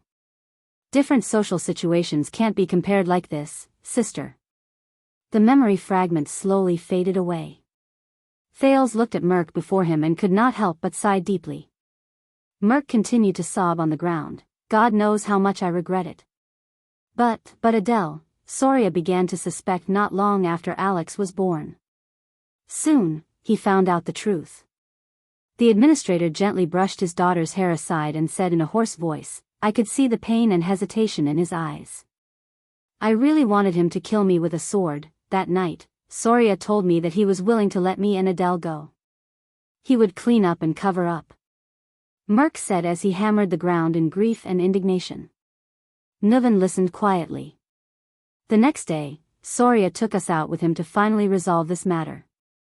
It was that day, the assassin, Thales felt little rascal trembling behind him. The assassin's first strike wasn't fatal. The assassin saw Alex and didn't strike a second time, but Adele. Merc opened his mouth and howled in pain. Adele didn't know Soria's intentions. She thought His Highness wanted to execute us. So, when she saw Soria fall, she picked up a dagger. Hearing this, King Niven seemed to have lost all his strength. He sat down on the steps weakly. In the Hall of Heroes, only Merc was left sobbing in grief. At that moment, Thales, who saw the indescribable scene before him, felt a chill in his heart. Different social situations can't be compared like this, sister. The memory fragment slowly faded away. Thales looked at Merc before him and could not help but sigh deeply. Merc continued to sob on the ground. God knows how much I regret it. But Adele, Soria began to suspect not long after Alex was born. Soon, he found out the truth. The administrator gently brushed his daughter's hair aside and said in a hoarse voice, I could see the pain and hesitation in his eyes. I really wanted him to kill me with a sword. That night, Soria told me that he was willing to let me and Adele go. He would clean up and cover up. Merc said as he hammered the ground in grief and indignation. Niven listened quietly. The next day, Soria took us out with him to finally resolve this matter. It was that day, the assassin, Thales felt little rascal trembling behind him again. The assassin's first strike wasn't fatal. The assassin saw Alex and didn't strike a second time, but Adele. Merc opened his mouth and howled in pain. Adele didn't know Soria's intentions. She thought His Highness wanted to execute us. So, when she saw Soria fall, she picked up a dagger. Hearing this, King Niven seemed to have lost all his strength. He sat down on the steps weakly. In the Hall of Heroes, only Merc was left sobbing in grief. At that moment, Thales, who saw the indescribable scene before him, only felt a chill in his heart. You can't use this analogy in different social situations, sister. The memory fragment slowly faded. Thales looked at Merc before him and could not help but sigh deeply. Merc continued sobbing on the ground. God knows how much I regret it. But Adele, Soria began to suspect not long after Alex was born. Soon, he found out the truth. The administrator gently brushed his daughter's hair aside and said in a hoarse voice, I could see the pain and hesitation in his eyes. I really wanted him to kill me with a sword. That night, Soria told me that he was willing to let me and Adele go. He would clean up and cover up. Merc said as he hammered the ground in grief and indignation. Niven listened quietly. The next day, Soria took us out with him to finally resolve this matter. It was that day, the assassin, Thales felt little rascal trembling behind him again. The assassin's first strike wasn't fatal. The assassin saw Alex and didn't strike a second time, but Adele. Merc opened his mouth and howled in pain. Adele didn't know Soria's purpose. She thought His Highness wanted to execute us.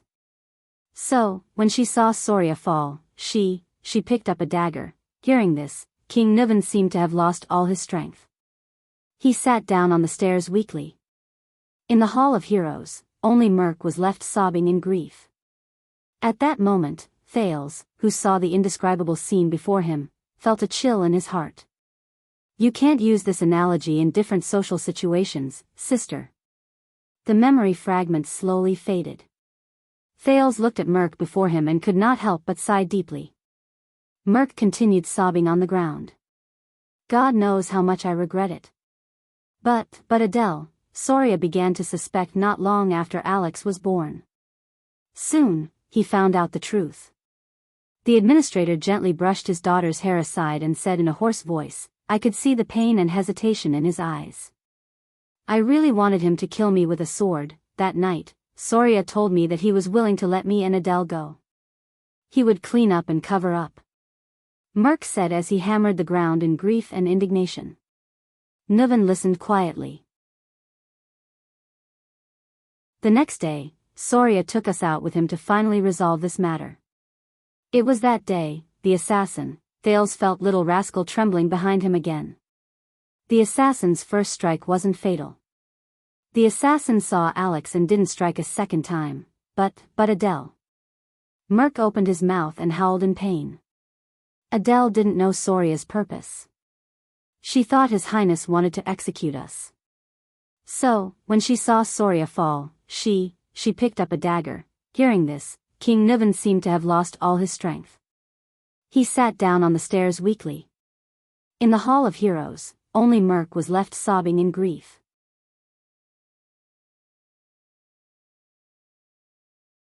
Chapter 189. Outside Dragon Cloud City, in a small house in a village. It's been 5 years, Cohen, and my dear Miranda. Did the tower send you here? In the dark room, the short-haired girl on the wooden bed, Croche Merc gave them a complicated but peaceful smile. Seeing you now is the best comfort. Thank you, Uncle Caslin. The short-haired girl expressionlessly thanked Caslin, who was beside her. Miranda furrowed her brows tightly. Whether you can guard against theft or not depends on your ability. Whether you want to guard against theft or not depends on my attitude. I have always despised thieves, whether they steal or enjoy stolen goods. Even someone as careless as Cohen could not help but notice that the Northland girl, Croche, had changed drastically since they were in the same period. Compared to the high-spirited Croche Merc when they parted at the Tower of Eradication 5 years ago, not only was she much thinner, she was also much duller. The determination that was once carved on her round face like a seal had turned into bitterness and disappointment at some point in time. Cohen's gaze shifted to her hand, and he immediately held his breath. This girl, who had a determined expression on her face when they were in the tower, trained hard, and never gave up easily, her sword-wielding right hand, it was tightly wrapped in bandages. Croche. Cohen tried his best to shift his gaze away from her right hand and forced an ugly smile. He carefully and slowly asked, Are you all right? All right? The moment the words left his mouth, Cohen had the urge to slap himself. Croche looked at him slowly, her gaze calm. I'm all right. The girl's hollow gaze made Cohen's heart ache. It's just that my right hand can no longer touch weapons.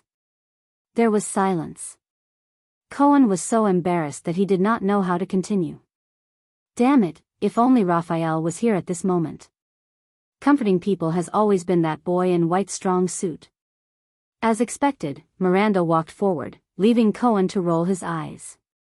Then, like countless times in the past, she calmly and harshly stomped on the innocent-looking Cohen.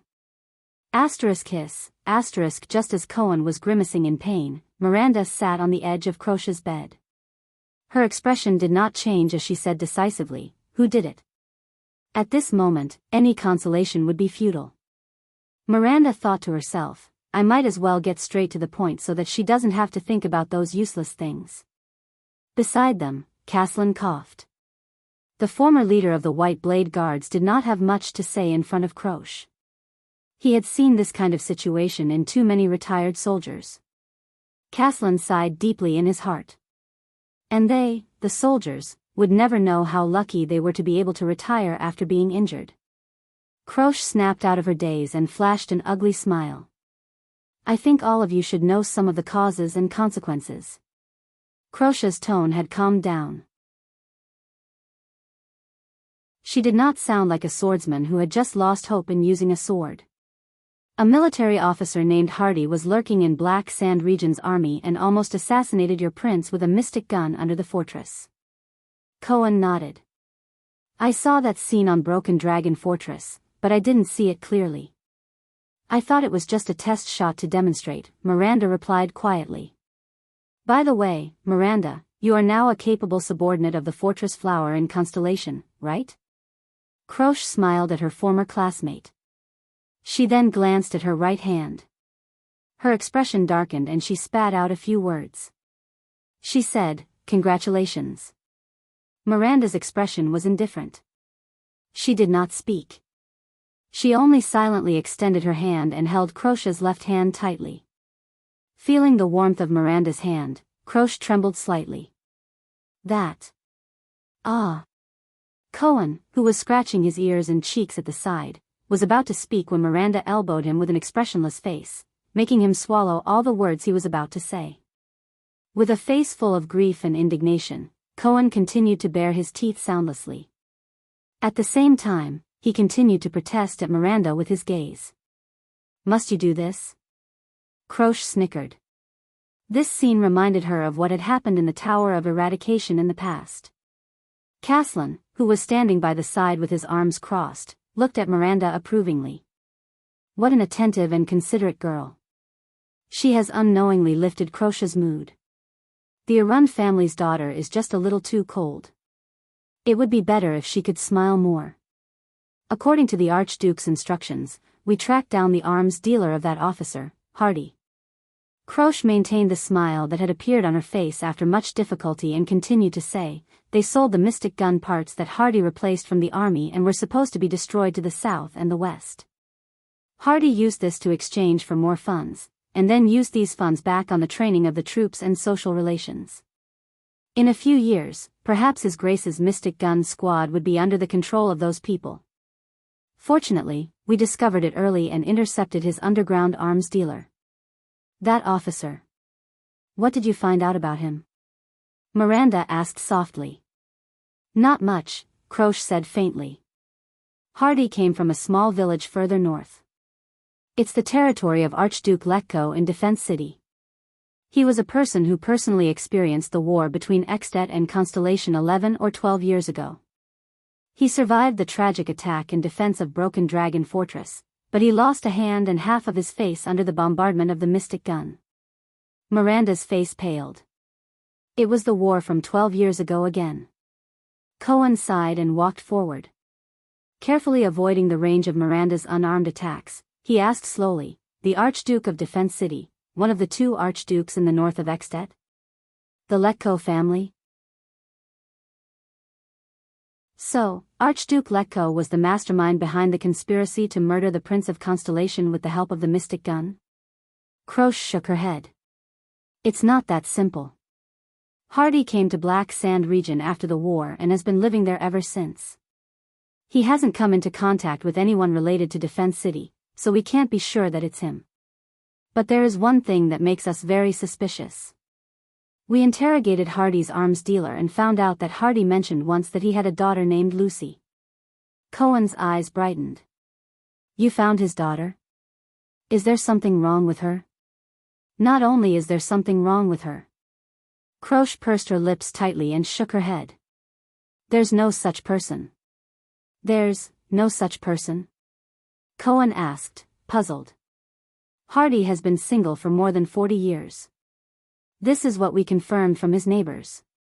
He doesn't even have a wife or a lover, let alone a child, Croche said faintly. We traced the name Lucy, and found that he mentioned her name to more than one person. From the arms market in Black Sand region to the transport team in Prestige Orchid region, when we followed the trail to Dragon Cloud City, we were intercepted. The short-haired girl raised her head, her expression frightening. A group of unfamiliar swordsmen appeared. Miranda furrowed her brows. Disaster swords? Croche lowered her eyelids and nodded. How were they? How many of them were there? Cohen's expression changed. Ignoring Miranda's displeased expression, he rushed forward and asked anxiously, what kind of power of eradication did they use? How did you recognize them as disaster swords? Caslin, who was listening quietly, frowned. There were many of them. Their faces were covered, and it was dark, so we couldn't see their figures and faces clearly. But their power of eradication is just like what Teacher Chartier described, Croche said flatly. It's cold, ruthless, and its power of eradication is turbulent and never stops. I was the only one who managed to escape. Cohen was stunned. But he immediately came to his senses. Is there more information? When and where did they appear? For example, how did they draw their swords? I've told Uncle Caslin about the details of their appearance. But Croche only gritted her teeth and shook her head with a bitter gaze. Go and complete your mission, whether it's for the Tower of Eradication or for your Prince of Constellation. Cohen wanted to ask again, but Miranda grabbed his arm and shook her head. I'm tired, Croche said slowly. She slowly turned over and faced the wall. I want to rest for a while. Cohen and Miranda looked at each other, then at Croche. Finally, under Caslin's gaze, they bade farewell and left. Koan. Before leaving, Croche suddenly called out to Constellation's guard. Koan turned around in shock. She turned her head and raised her eyes. There was an indescribably complicated expression in her eyes. "You, be careful." Koan froze for a moment. Then, he was pulled out of the room by Caslin. "You saw what she looked like." "To be honest, based on my observation, I don't think she's really injured to the point where she can no longer wield her sword. It's the barrier in her heart that prevents her from continuing to wield her sword," Caslin said flatly. "What do you mean? Barrier in her heart?" Miranda asked with a frown. "Croche is the daughter of my old subordinate in the White Blade Guards." Following the two young men out of the house, Caslin looked at Dragon Cloud City in the distance and shook his head. "You met her in the Tower of Eradication, so you should know that she's very ambitious. I guess it's also because you Constellations indoctrinated her, hey?" Koan protested. "What do you mean by, we Constellations indoctrinated her?" "Croche has always been." Caslin ignored him and continued to speak to himself. "She's always been strong since she was young. She always wanted to become a legendary female knight like Heart of the Rain, Lorraine. Heart of the Rain, Lorraine. I heard that she was in the same batch as Master Xiao." Koan asked curiously. "Is she the flag leader mercenary from the Hanbol Succession War in the Eastern Peninsula?" "Yes." Caslin seemed to have been reminded of the past. He paused for a moment as he reminisced. Then, he flashed a smile and said, "There are always some women you don't dare to provoke." Immediately, the old Caslin sighed. After going through the training in the Tower of Eradication, Croche became even more ambitious. When she came back, she even recommended herself for the White Blade Guards assessment, wanting to join the White Blade Guards. Miranda raised her head, her eyes burning. "But she didn't succeed?" Caslin raised his eyebrows. "The White Blade Guards rejected her. It was a huge blow to her." Miranda looked puzzled. "Blow?" "As far as I know, the White Blade Guards have very high selection standards. What struck her was not the rejection." Caslin interrupted her and turned his head. "It was the reason she was rejected." "The reason she was rejected?" Miranda stared at him. "What is it?" Caslin took a deep breath and did not answer. "I know," just as Miranda was about to say something, Koan answered from the side. The police officer sighed. "Because she's a woman, right?" Caslin cast Miranda a meaningful glance and nodded. "That's right. Because she's a woman." Miranda subconsciously clenched her teeth. "Although many people say that we Northlanders are very tough, and when we're fierce, even women and children can pick up weapons," Caslin sneered. "But according to my wife, most Northlanders still believe that territories, politics, wars, and aristocratic inheritance are all men's matters. Women should stay at home and wait for their husbands to return." Just like that, Croche brought her sword and went to various suzerains, but she ran into walls everywhere. A woman who had gone through the complete training in the Tower of Eradication, a super-class swordsman, could not even get a position with a count.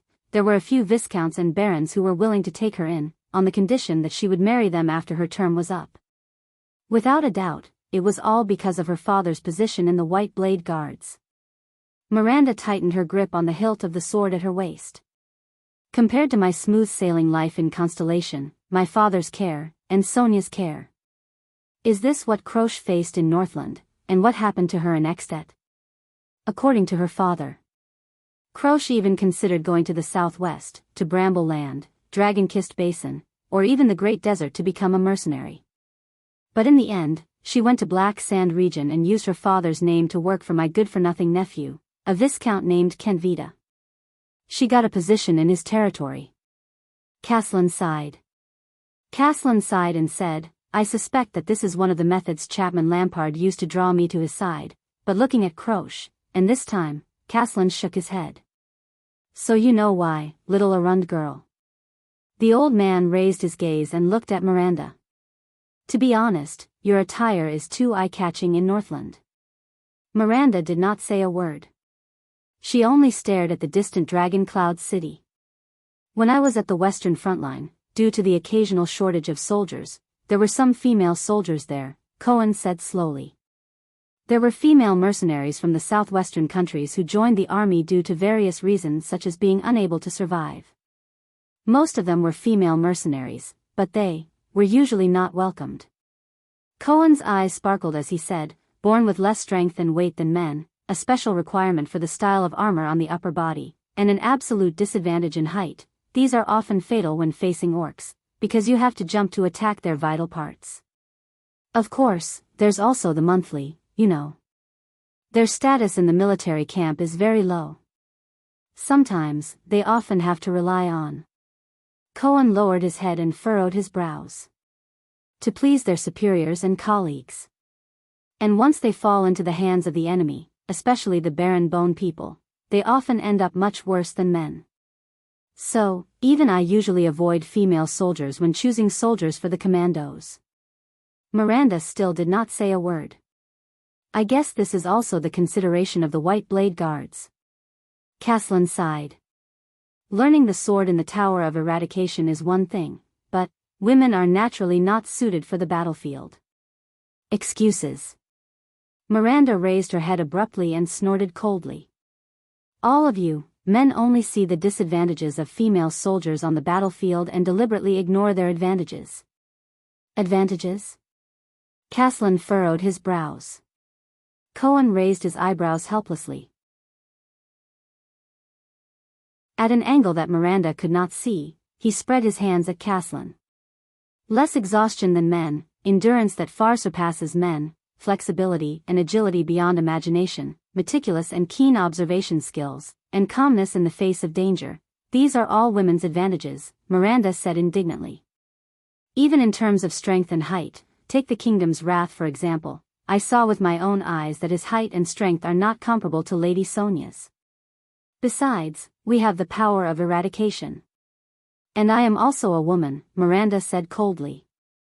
In the Tower of Eradication, I am stronger than you, Raphael, Missadun, and every single one of you who were in the same period as me. Not to mention the legendary Valkyrie like the Heart of the Rain from 30 years ago, Knight Lorraine. Cohen coughed awkwardly. Uncle also said just now that the battlefield is another matter, and you can't compare it with some special people.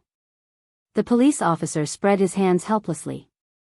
Heart of the Rain is a special case among special cases. Lady Sonia is also a legendary figure under the Duke of Star Lake. And Miranda, you are the daughter of the Arund family. You were born to be trained as a warrior, suzerain, and commander. As soon as Cohen finished speaking, Miranda's murderous gaze shot straight at him and pierced through his heart. It also cut off the second half of his sentence in his throat. I think that Western Desert and Northland are more special. Caslin snorted. Western Desert is the front line of war and chaos all year round, and the Northlanders' views on women have existed since ancient times. I am also a Northlander. Miranda retorted with a cold expression. The old Caslin led them to the stable. Two people who looked like soldiers bowed to him. You are a Northlander of Constellation, and an Arund. You people even allow women to inherit. As far as I remember, you even had a queen a few hundred years ago. And Northland, Caslin sighed and said, is still very far away from accepting a female knight, a female suzerain, or even a queen. It's still very far away. No, even in Constellation, female suzerains are still looked down upon. Miranda silently said in her heart, a few hundred years ago, the Queen of Constellation didn't end up well either. There will be a day. Miranda raised her head, her gaze firm. On that day, female warriors, female swordsmen, female suzerains, and even queens will no longer be the minority. We will prove to the world that men can do it. Women can do it too. Caslin shrugged and walked into the stable. Cohen stuck out his tongue. He thought of his two devilish sisters at home and sighed helplessly. Miranda. Why would Raphael like her? But when he thought of Raphael, his current position, and the power of eradication in his body, Cohen's heart sank again. The army of Black Sand region is stationed in a village near Dragon Cloud City to escort the prince. They will bring Croche back. Caslin led 2 horses over and looked at the 2 young noble swordsmen. I'll leave the next task to you. You're not going? Cohen raised his eyebrows. My appearance is not a good idea. Caslin's expression darkened. It will alarm too many people. Fortunately, I still know some people in Dragon Cloud City, some old acquaintances. They can provide you with information, but when it comes to specific investigations and inquiries, identifying the disaster swords from the Sword of Eradication. Caslin handed the reins to the 2 men.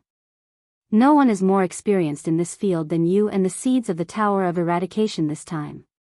Whether it is the innate insight of nobles, supra-class combat power that adapts to the battlefield, or the ability to sense the disaster swords. You know some people in Dragon Cloud City? Cohen revealed a doubtful expression. Uncle, haven't you been running a tavern in Black Sand region for 20 years? About that. Caslin touched his white hair awkwardly. At least I lived in Dragon Cloud City for many years. Are the people still usable after 20 years? Cohen furrowed his eyebrows. I've been keeping in touch. Caslin looked around and chuckled. And for a long time, many of the old subordinates of the White Blade Guard stayed in Dragon Cloud City after they retired. When they were trying to make a living, I helped them out a little. Making a living? Help? Cohen's doubts grew stronger. When some of the retired soldiers were having a hard time, I would act as a middleman for them, and find them some work. Caslin coughed unnaturally. You know, there are always some jobs that require people who know how to fight to do. You could have just said that you introduced them to the gang. Miranda had a contemptuous look on her face. It'll be easier for us to understand. Caslin coughed loudly and drowned out Miranda's words. For the past 10 years or so, the gang in Constellation, the Brotherhood or whatever it is, has been causing a lot of trouble. They even expanded their business here. Some of my old friends are always short of manpower and wanted me to introduce them to them, so... What? Cohen widened his eyes.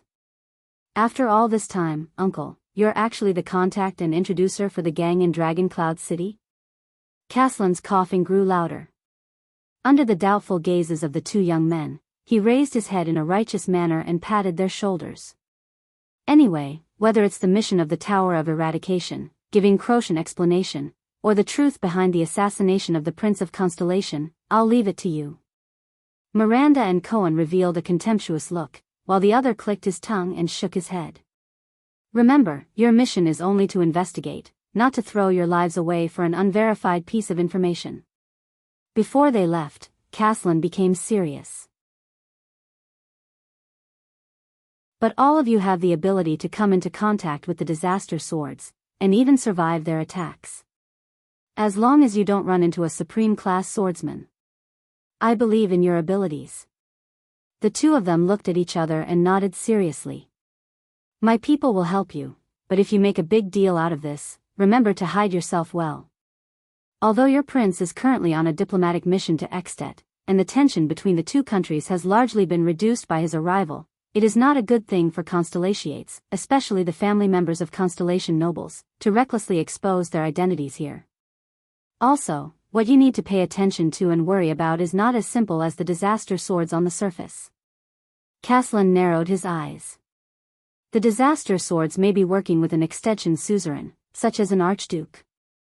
No matter what, to deliberately ally with a suzerain and assassinate the Prince of Constellation, I'm afraid their goal is not simple. I understand. Cohen inhaled and mounted his horse. We'll find out their background and the truth, whether it's a plot to assassinate the prince or an intention to harm the Tower of Eradication. Miranda did not say anything else. She nodded slightly and immediately rode away. Cohen followed closely behind her. Caslin watched the 2 of them leave, then looked at Dragon Cloud City in the distance. There was a hint of nostalgia in his eyes. Back then, I also stepped into Dragon Cloud City from here. The 2 of them looked at each other and nodded seriously. My people will help you, but if you make a big deal out of this, remember to hide yourself well. Although your prince is currently on a diplomatic mission to Extet, and the tension between the two countries has largely been reduced by his arrival, it is not a good thing for Constellatiates, especially the families of Constellatiate nobles, to recklessly expose their identity here. Also, what you need to pay attention to and worry about is not as simple as the disaster swords on the surface. Caslin narrowed his eyes. The disaster swords may be working with an extension suzerain, such as an archduke. No matter what, to deliberately ally with a suzerain and assassinate the Prince of Constellation, I'm afraid their goal is not simple. I understand. Cohen inhaled and mounted his horse. We'll find out their background and the truth, whether it's a plot to assassinate the prince or an intention to harm the Tower of Eradication. Miranda did not say anything else. She nodded slightly and immediately rode away. Cohen followed closely behind her. Caslin watched the two of them leave, then looked at Dragon Cloud City in the distance. There was a hint of nostalgia in his eyes. Back then, I also stepped into Dragon Cloud City from here. The two of them looked at each other and nodded seriously.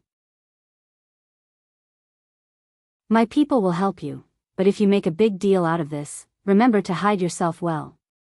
Although your prince is currently on a diplomatic mission to Extet, and the tension between the two countries has largely been reduced by his arrival, it is not a good thing for Constellatiates, especially the families of Constellatiate nobles, to recklessly expose their identity here.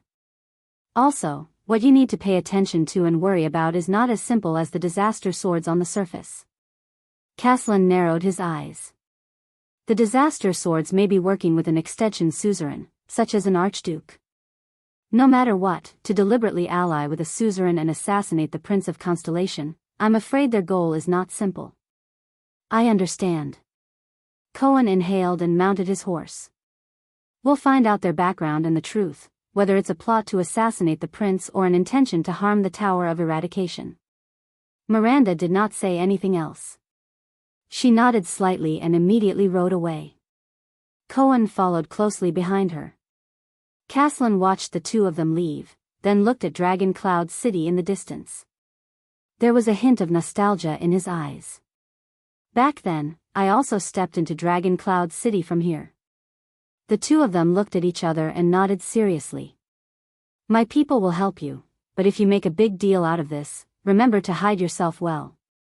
Although your prince is currently on a diplomatic mission to Extet, and the tension between the two countries has largely been reduced by his arrival, it is not a good thing for Constellatiates, especially the families of Constellatiate nobles, to recklessly expose their identity here. Also, what you need to pay attention to and worry about is not as simple as the disaster swords on the surface. Caslin narrowed his eyes.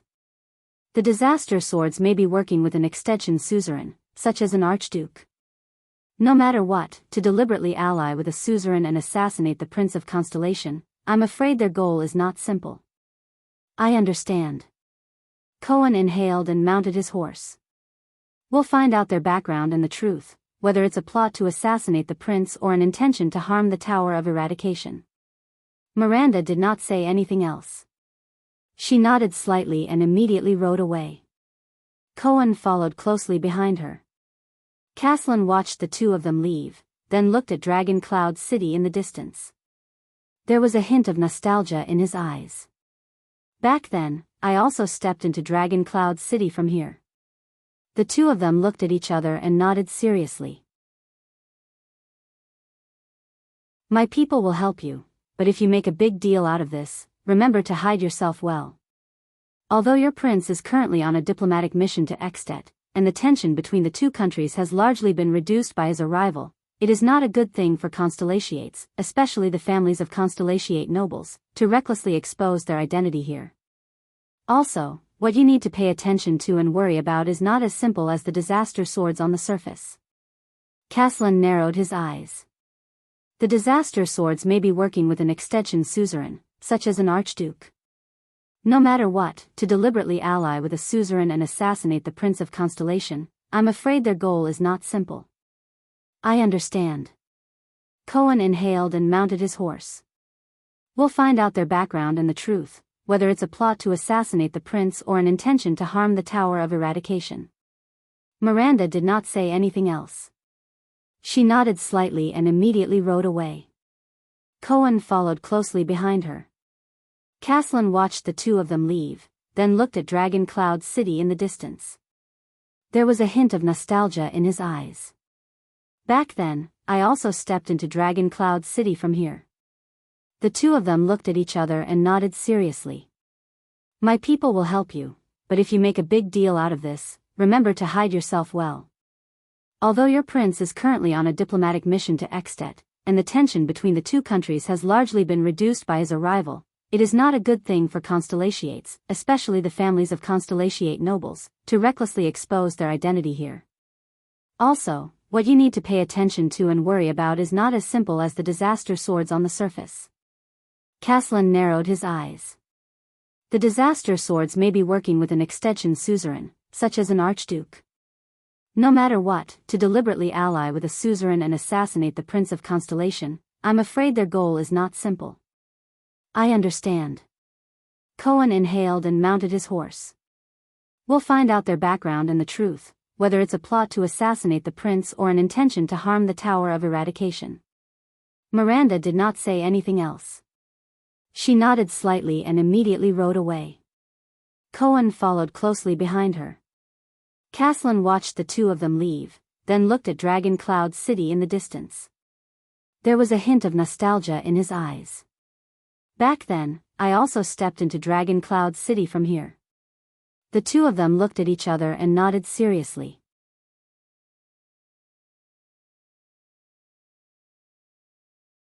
Chapter 190. This was the first time he had recommended a non-fantasy book. Fine, Swordless had to admit that the reason why he hadn't been updating well over the past few days was because he had been catching up to the latest chapters of this book. First of all, this was a supernatural novel, but compared to horror, the author was especially good at creating suspense. This was partly due to the setting of the plot, and partly due to the innovation of the narrative. As the title suggested, this novel revolved around a private law firm that specialized in solving supernatural incidents. However, the main character was not one of the firm's members. Instead, he was a latecomer who reviewed the case files of the firm and used this perspective to narrate the story. These files were all cases that the firm had accepted and handled. Some were completed perfectly, some were left with loose ends, and some were completely clueless with terrifying blanks. Some even ended up with the client's death, which in turn endangered the firm's members. Because of this, when the main character, as a latecomer, read the files, the indirect records created a particularly strong sense of suspense. When he read these files, he had the same interest as reading the stories of the SCP Foundation, and he even felt like he was watching a fake documentary film. Secondly, these past supernatural files were not isolated histories. They were closely connected to the main character's current life, especially the unsolved cases. They revealed the inevitable interactions between the main character and the firm's members step by step, pulling him into the bizarre and often creepy world. The story unfolded using two alternating plots. One was the firm's files with serial numbers and time as the axis, giving a glimpse into the suspense adventures of the people before him. The other was the current main character, first-person narration, which was common in supernatural horror novels and could increase the sense of immersion. Following the clues and instructions given by the firm, he slowly solved the various scary problems that were getting closer and closer to his life. The two lines often intertwined to depict the truth behind the suspense. The plot was very captivating. Every ghost story was an exquisite microcosm of reality. Writing about ghosts is actually writing about people. Every ghost story did not have a perfect ending, and every ghost story had its own sense of helplessness and horror. In terms of writing, the narrative was absolutely smooth. As for the characters' personalities, they were limited by the unique narrative method, so the characters of the main character's team were not very prominent. However, as the story progressed, they would become more and more prominent. As for the book's toxicity, I haven't found any toxicity that would make me give up on the book. Last night, I caught up to the latest chapter, but I had no choice but to put it down. Then, I nervously started writing. As I wrote, I looked back to see if there was anyone behind me, in the mirror, in the computer screen, outside the window, at my feet, on the ceiling.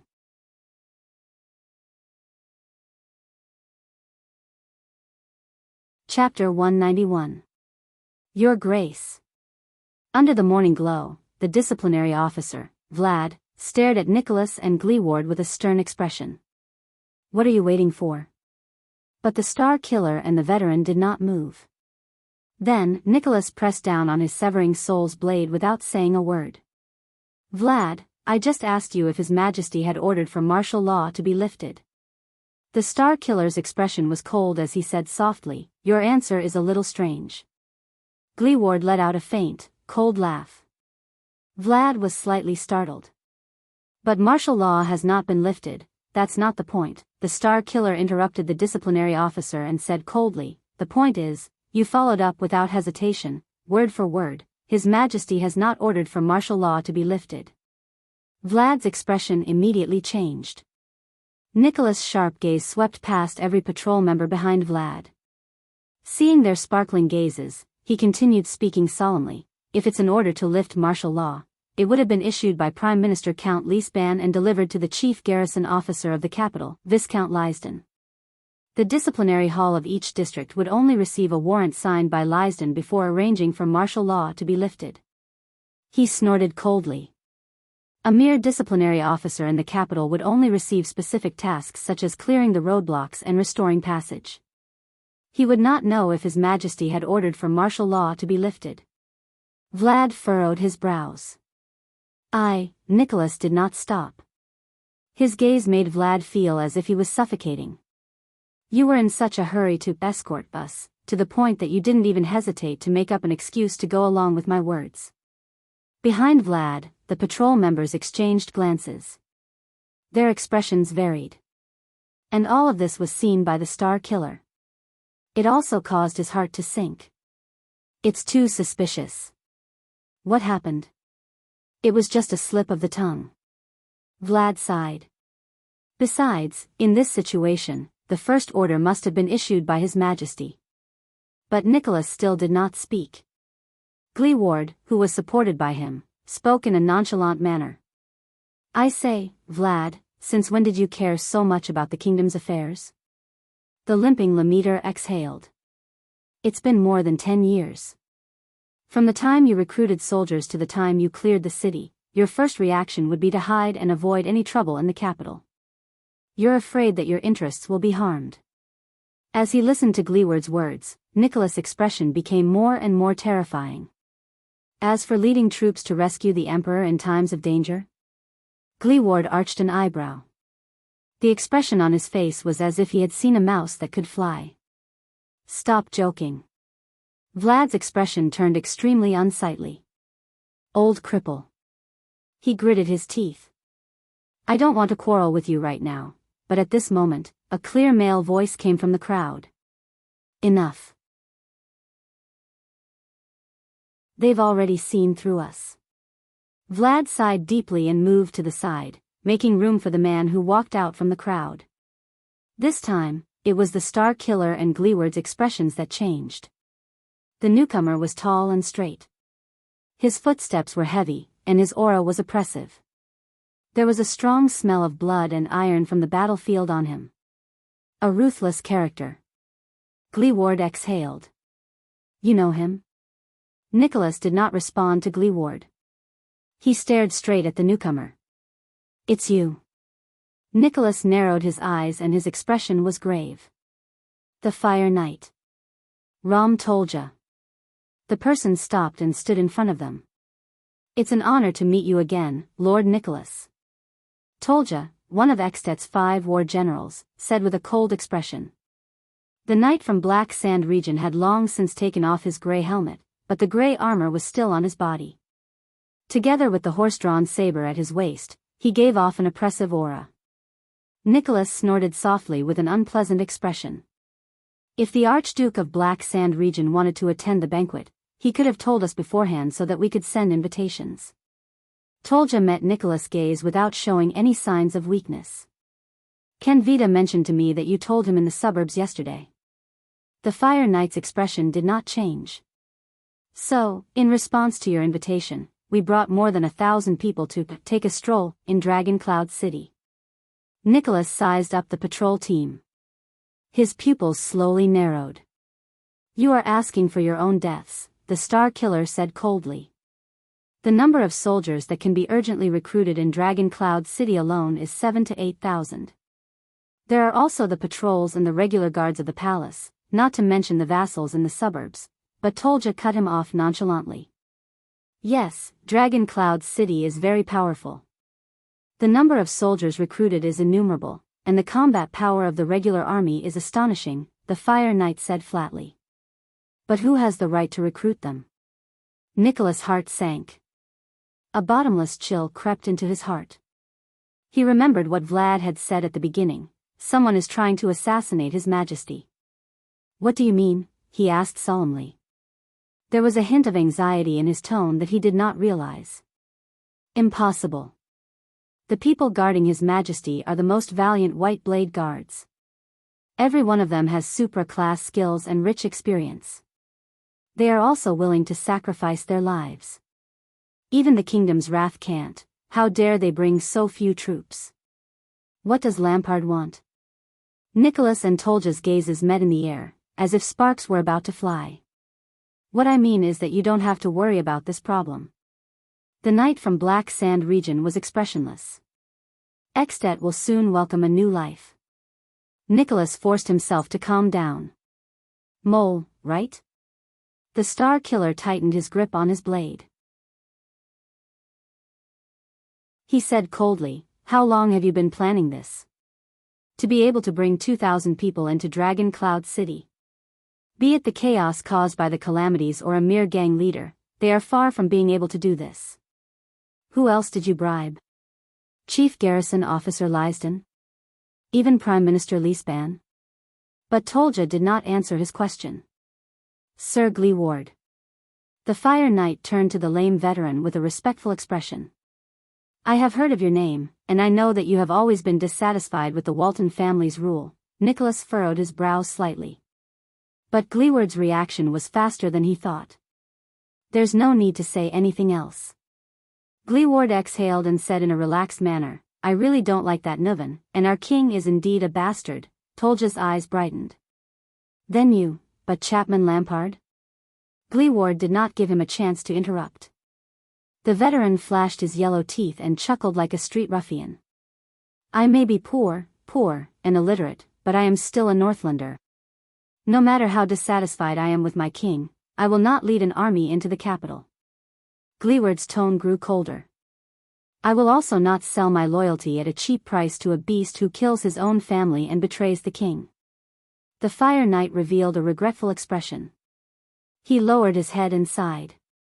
Very few people can understand His Grace's painstaking efforts and persistence. Tolja raised his head and said sternly, as if he did not hear Gleeward's sarcasm. But please believe me, his efforts and sacrifices, and even everything he does that the world does not understand, are all for the future of Extet and the Northlanders. Gleeward spat on the ground with a look of disgust. For the position of Archduke, he killed his own brother, and when the calamities went on a killing spree and the blood of the commoners flowed like rivers, he seized the opportunity to fight for power and profit? The veteran said fiercely. What kind of future can this kind of ruler bring to the Northlanders? Tolja did not speak. Vlad swung his braids, his expression was sinister. Perhaps we should not waste any more time. The boss of Sword District's bazaar whistled. His gaze was contemplative. According to the Archduke's orders, if we cannot deceive them, we will have to execute Plan B. This might be a little painful, Vlad said eerily. As soon as he said that, the atmosphere suddenly became tense. It was as if the balance of the scales had been broken. Tolja nodded slowly. You know, Your Grace, I really want to spar with you. To make up for the regret of not being able to wield the sword of reversing light with my own hands. Then your wish will be fulfilled today. Those 2 blows in the snow were indeed not satisfying enough, Nicholas answered flatly as he drew his knife. Nicholas' gaze swept across the patrolman. Fortunately, there were not many soldiers in Black Sand region, less than a quarter of them. Most of them were just the motley crew under Vlad.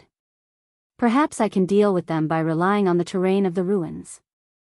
However, the uneven quality of this batch of patrolmen did not make Nicholas' mood better. Where are the main forces of Black Sand region now? Or, do they have a more important mission? Tolja did not have any intention of attacking. He only watched Vlad and waved his hand gently. The expressions of the patrolman became more and more solemn. Can you still fight? The Star Killer let go of Gleeward and let the veteran stand on his own. Cripple. Stop joking, dead face. Gleeward's expression was extremely pale. He coughed violently and wiped away the blood at the corner of his mouth. He gritted his teeth and said, "Now? I can still kill 100 calamities," but the veteran's words came to an abrupt halt. As Vlad waved his hand, nearly 50 people came to the front of the patrolman. They formed 2 rows in a semicircle, squatting in front and standing at the back.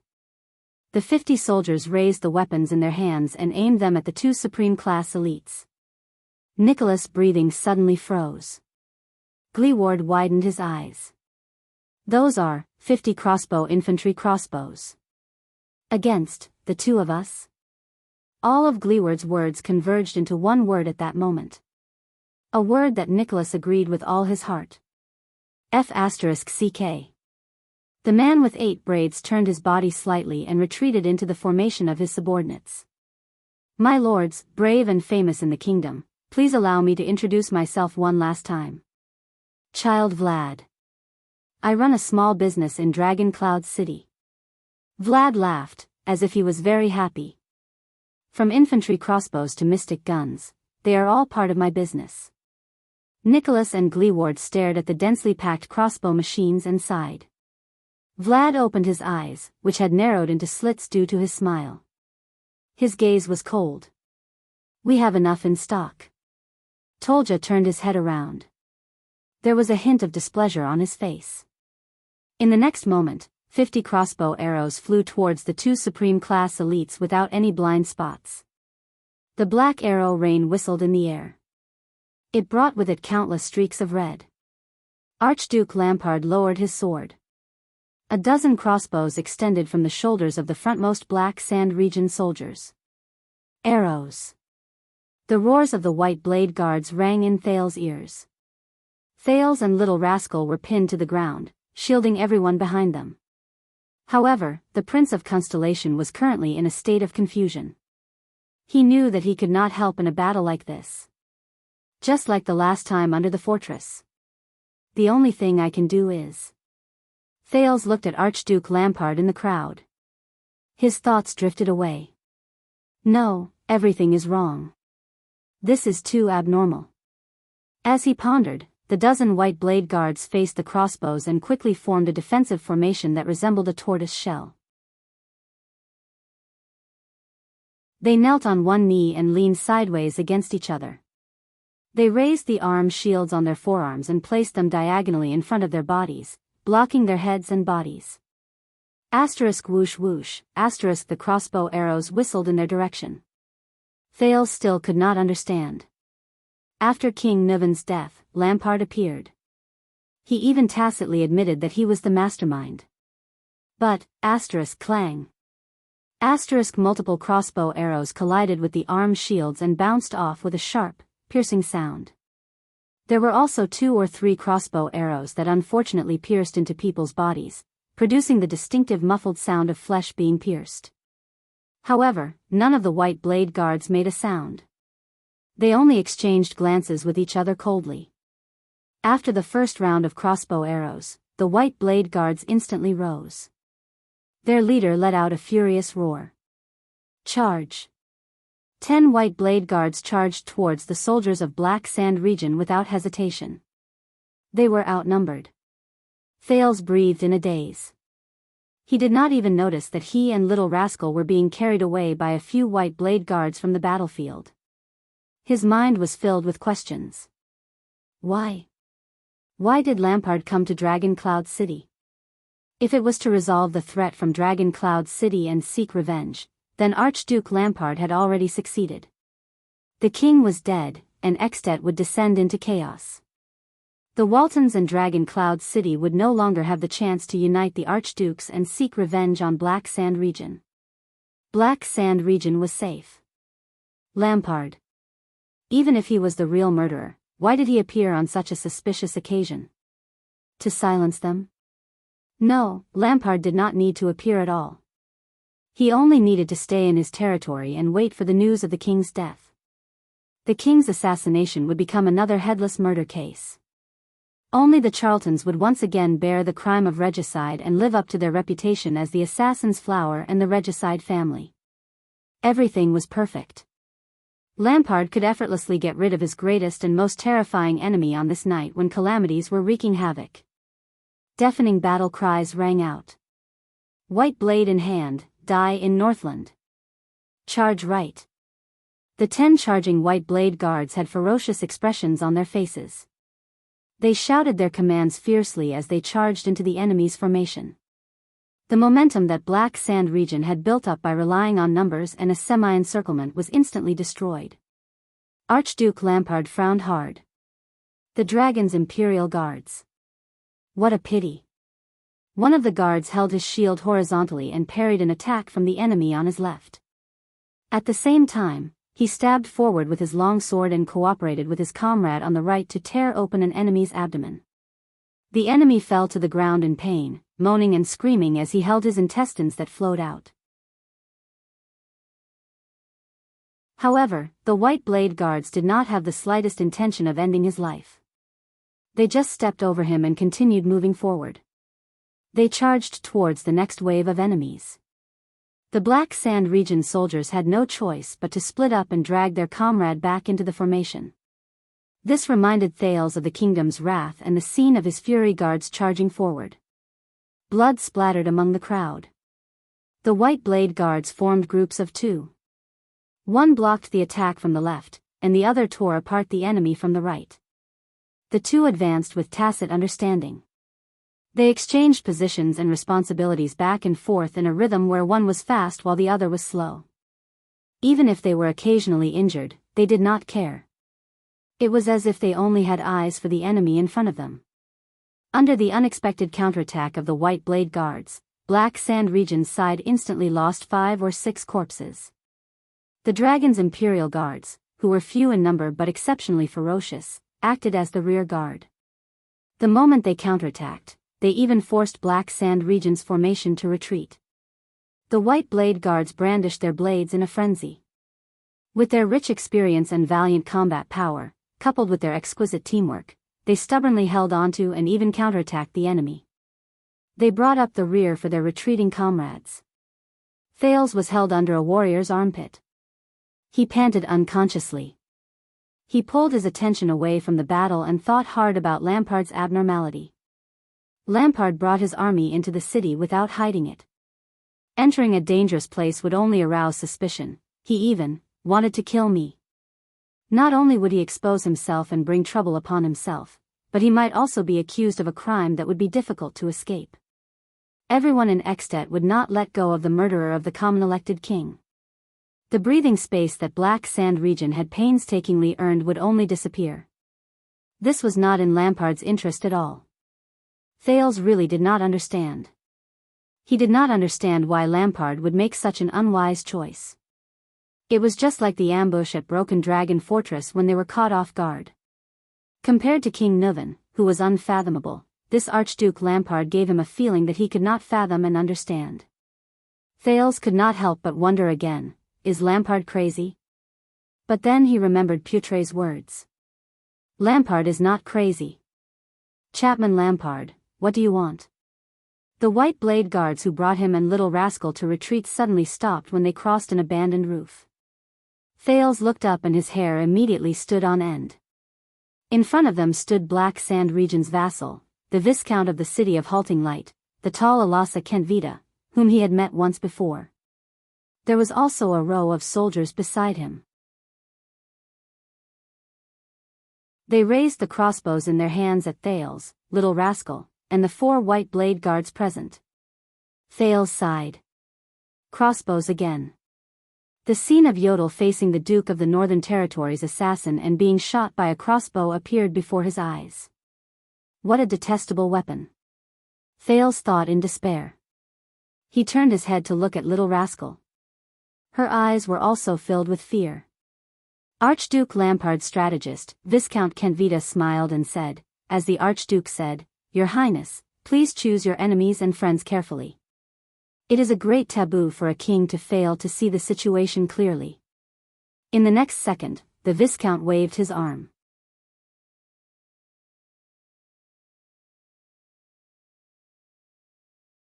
Chapter 192. Under the morning glow, the densely packed army stood in the ruins, surrounding the three people in the middle so tightly that not even a drop of water could trickle through. Full of shock and disbelief, Cohen stared at the most unexpected girl in front of him.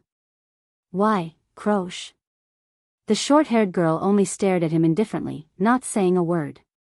Cohen suddenly felt that a part of the girl in front of him had died a long time ago. She was no longer the cheerful, tough, carefree Croche who always liked to tease him with Miranda. At that moment, Cohen felt a little heartache. Don't ask any more, Cohen. Beside the police officer, Miranda looked at the soldiers who were slowly closing in around them and exhaled. Remember the disaster swords we met? Cohen stared at Croche, who was opposite him. When he heard that, he was slightly startled. Even if they are the Tower of Eradication's mortal enemies, they still retain their dignity and pride as swordsmen, Miranda said flatly. Her hands, which were wrapped in black gloves, covered the hilt of her sword and slowly lifted the blade. But Croche said that a group of masked disaster swords ambushed her one night and even crippled her right hand? Cohen frowned. Goose said that he didn't know that such a battle took place in Armor District. Miranda nodded and stared at Croche, who did not move in the crowd and allowed the warriors on both sides to pass her. Also, although they are hiding here, the disaster swords do not care about politics at all. They also despise the mystic guns, the daughter of the Arun family said calmly. They are even used to assassinate the prince. Cohen took a deep breath. In other words, Miranda continued his sentence without hesitation. Yes, the disaster sword did not conspire with an archduke, nor did they assassinate a prince. They were just targets who were framed. The so-called disaster swords are just a pretense, a trap set up by Black Sand region in the name of the Tower of Eradication to lure us from Constellation to Extet. And the origin of all this, Miranda narrowed her eyes and stared at Croche, who still had an indifferent expression. She said loudly, It's your lie, Croche. In the crowd, a faint, cold sneer appeared on Croche's face.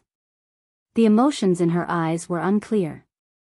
One last chance, surrender, and you'll be spared from death.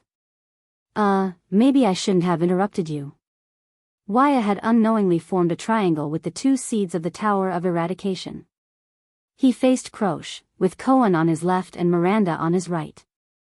Wuxia, on the other hand, was facing the soldiers who were closing in on him. He said nervously, but, maybe we need to solve the problem at hand first?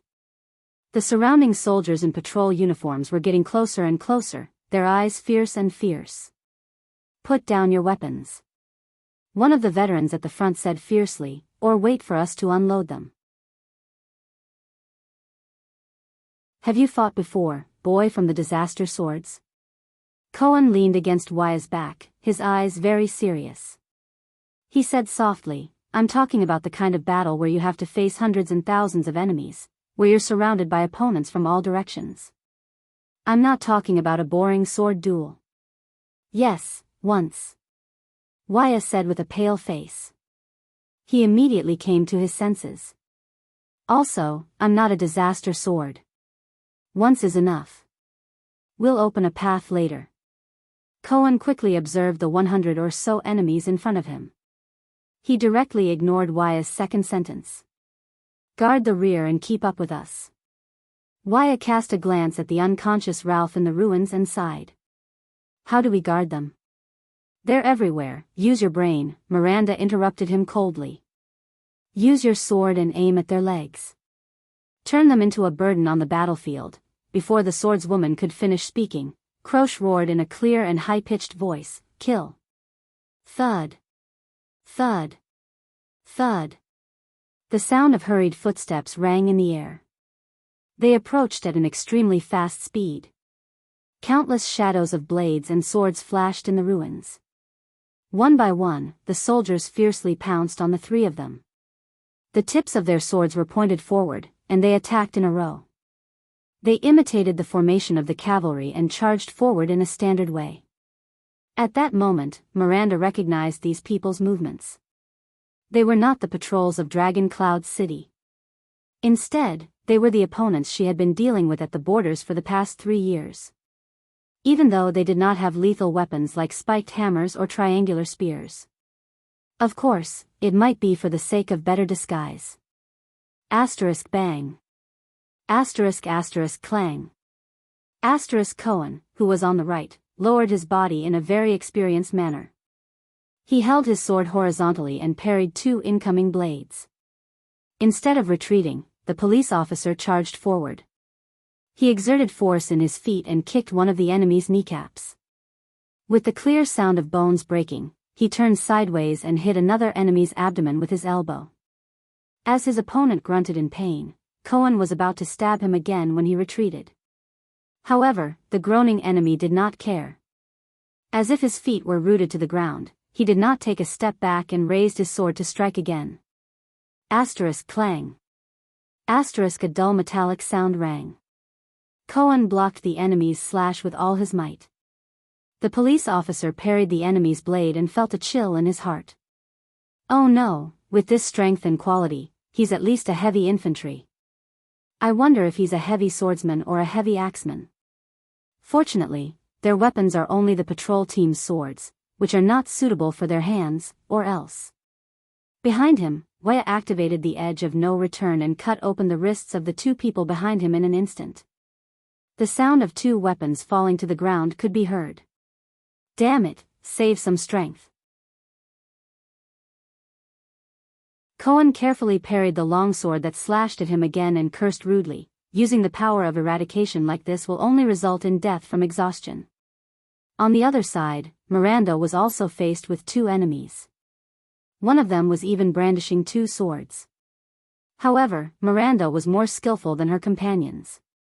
The edge of her sword magically knocked on the wrist of one of the enemies. The opponent's sword trembled, and the edge of the sword actually tilted downwards, stabbing towards his companion's arm. The enemy who was wielding 2 swords looked at his companion's blade in shock. He could not help but deflect his right sword to block his companion's attack. However, before he could react, Miranda's blade took advantage of the momentum and pierced through his left palm. Then, she twisted her sword violently. As the enemy screamed in pain, Cohen moved to the right, risking his back to be slashed by the blade, and swapped places with Miranda. With inertia, his tall figure knocked the dual-wielding enemy back a meter, causing him to fall into the arms of his companion behind him. Miranda calmly lowered her head and brushed past Cohen's chest, then turned to the left. Taking advantage of the moment when her opponent had switched enemies and the blade lost its target, she swiftly thrust her sword forward, stabbing a deep wound in the enemy's abdomen. Miranda watched as her opponent gritted his teeth and endured the pain, bleeding profusely. However, she did not take his life and allowed the enemy to drag him back into the formation. The 2 of them took advantage of the momentum and advanced nearly 2 meters. After Wuxia strenuously blocked a slash, he hurriedly followed. The 2 seeds of the Tower of Eradication had a tacit understanding of each other. The attendant was stunned as he watched. Miranda leaned against Cohen's back and said in a low voice, "Heavy swordsman. His feet are steady, but he's not agile enough." Cohen parried a longsword and reported to him, "Cavalry scouts. Very fast reflexes, but not very sturdy." Black Sand Region's regular border army, Miranda summarized briefly. "We can't break through directly." Cohen gritted his teeth and forced the 2 enemies back with a powerful sweep. "There are too many of them, and every one of them is a veteran. Find Croche." Miranda once again displayed her power of eradication, which allowed her to control the rhythm of the battle. She squeezed between 2 enemies, and when one of them slashed her breastplate, she slashed her left palm horizontally at the enemy's throat, forcing the latter to cover his neck and retreat. The swordswoman then stabbed with her right sword, forcing the other enemy to lower his head and dodge. Alternate attacks, use words to disrupt her. Fight for an opportunity. As soon as Miranda finished speaking, Cohen activated his power of eradication. The endless glory of the stars spread over his entire body, allowing the police officer to attack with all his might without stopping for more than 10 times. Asterisk clang. Asterisk the continuous sound of metal clashing rang. In an instant, the soldiers of Black Sand region were forced to take a few steps back by Cohen. Crosh. Cohen attacked with all his might. His attack did not decrease, but he was surprisingly full of energy. He roared at the enemy commander in the crowd, "You betrayed us for Lampart's coup. You betrayed the Tower of Eradication." Waya hurriedly followed behind Cohen. He was already injured in 2 places, but he still stubbornly swung his single-edged sword, blocking 2 swords that were aimed at Cohen's back. "What are you trying to say, Cohen?" In the crowd, Crocia's eyes were filled with a complicated light. She replied to him in a calm and composed manner, "Are you accusing me of using the Tower of Eradication's name to involve all of you in politics with ulterior motives?" Cohen gritted his teeth. The glory of the stars, which was flashing with a blue light, continued to increase in power. Even if he was injured, he still had to advance. Slashing, slicing, and stabbing, the police officer only attacked 3 enemies in a row without defending himself. Miranda, on the other hand, guarded his back tightly.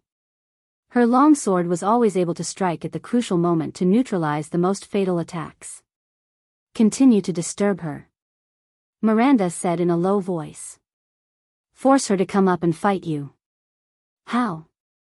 Cohen gritted his teeth and swept away an enemy, but a bloody gash appeared on his arm. "I've never been able to win against that tomboy," but at this moment, Miranda suddenly shouted, "Give up, Cohen. Crosh, whom you once had a crush on, betrayed you without hesitation at this moment. It's impossible between you and her." Cohen, who was attacking the group of enemies, was stunned. "What? That tomboy? When did I ever have a crush on her?" As soon as he finished speaking, Crosh, who was still 2 meters away, suddenly contorted her face. She gritted her teeth and stared at Cohen, who was in front of her. There was only one emotion in her eyes. Hatred. Cohen suddenly felt a chill in his heart. The next moment, Crosh suddenly charged forward. She moved past the layers of subordinates and instantly thrust her long sword forward. She struck Cohen's blade. Asterisk clang.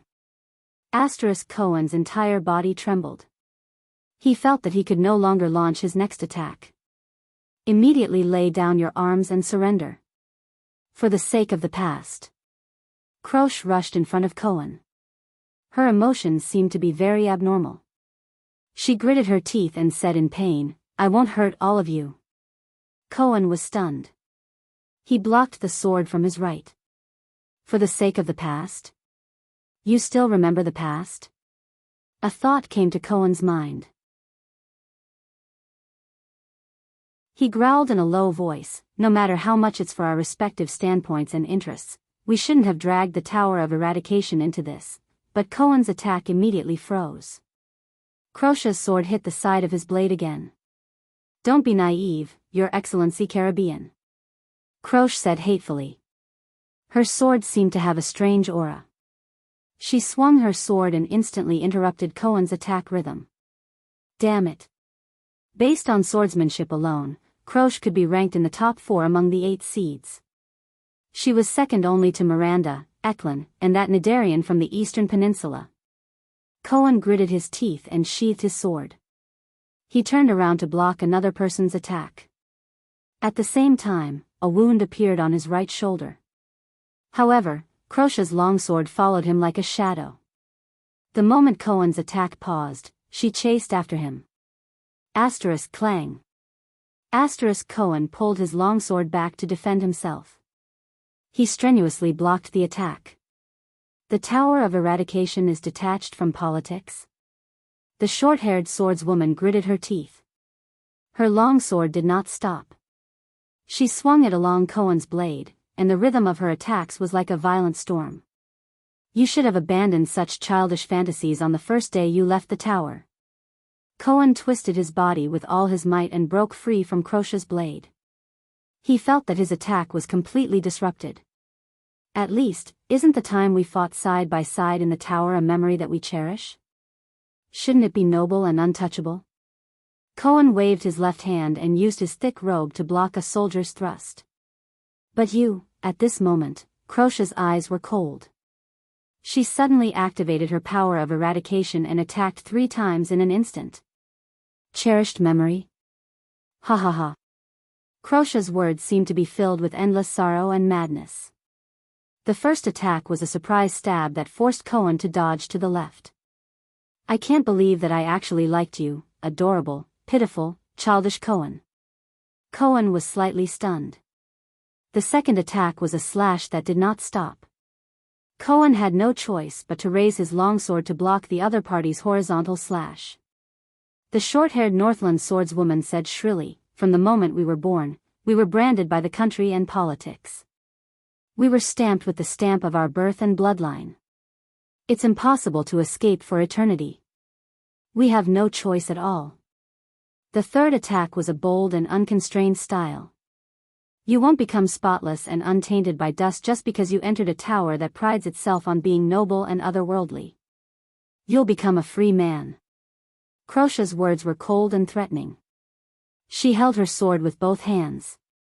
With the spot where Cohen had blocked as the center, she moved the tip of the sword in an arc, past Cohen's block, and pointed it at the police officer's face. Cohen Caribbean. You damned idiot. She roared shrilly in anger.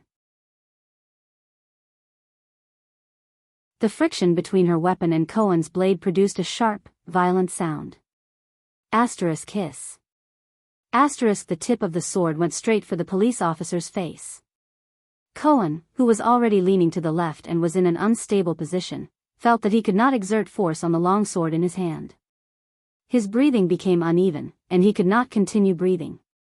The other party's 3 attacks were like an impassioned and complete movement. The beginning, the turning, and the end trapped him in a predetermined, fatal rhythm. He could not escape.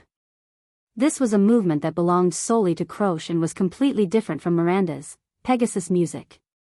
At this moment, Miranda's longsword was like a heavy note that destroyed the movement.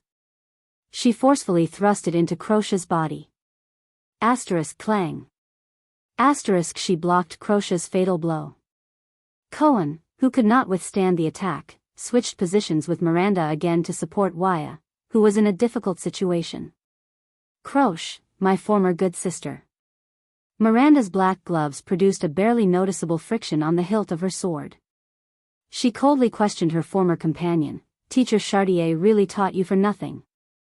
The next moment, the Arund woman drew her trembling longsword and pointed it at Crocia's hilt. Pegasus music, she said coldly, emphasizes on resonating with the rhythm of the outside world and even the enemy, not just you singing a one-man show. Miranda's blade slid downwards, and in the midst of the friction, she stabbed Crocia's wrist. She chose the best timing and the most tricky angle. No matter how Croce reacted, blocked, or dodged, Croce would instantly fall into a disadvantageous position. But before Miranda could react, Croce flicked her longsword in the opposite direction. She neither blocked nor dodged. Instead, she faced the tip of the sword and stabbed Miranda's wrist. One-man show? Croce said fiercely, "You definitely haven't seen enough dramas." Miranda Arund. The 2 swords collided in the air, twisted, and let out a piercing screech. The 2 female swordsmen, masters of the Pegasus music, who came from the same master, listened to each other's force and rhythm in the midst of the screech. They were ready to seize the opportunity to restrain their opponent's rhythm and deliver a fatal blow. Cohen's gaze flickered. It was best for bystanders not to interfere in the battle of the Pegasus music. The situation was constantly changing according to the timing and rhythm, and you would never know who you were helping. But when the enemy's commander was entangled and their attention was attracted, Cohen sensed that the attacks in front of him had unknowingly weakened, and the enemy's footsteps were closing in on Croce. He made up his mind. Chance. He gave Wuxia a hint, and his tall figure dashed forward again. Specks of blue light flickered on his sword and his skin.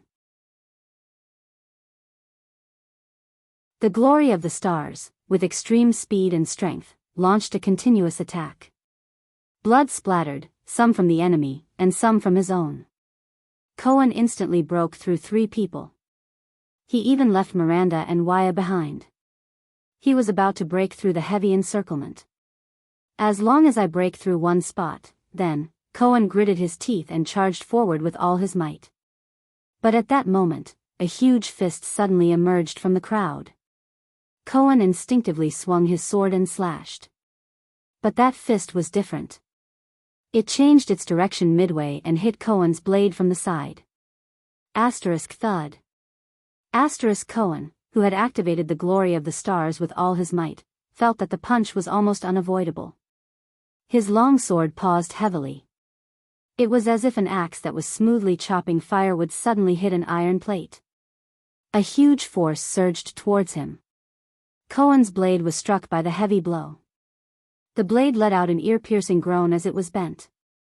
The blade bent backwards, and together with the heavy fist in front of it, it struck Cohen's left cheek. At that moment, Cohen, who was hit by the heavy fist, only felt a roar in his ears. The entire world before his eyes swayed for a moment. Blood splattered from his face, and his vision turned bright red. In a daze, Cohen fell backwards. But he had no time to think about it anymore. That punch, that was, no. No. Cohen fell to the ground, feeling only despair in his heart. He instinctively raised his sword-wielding right hand.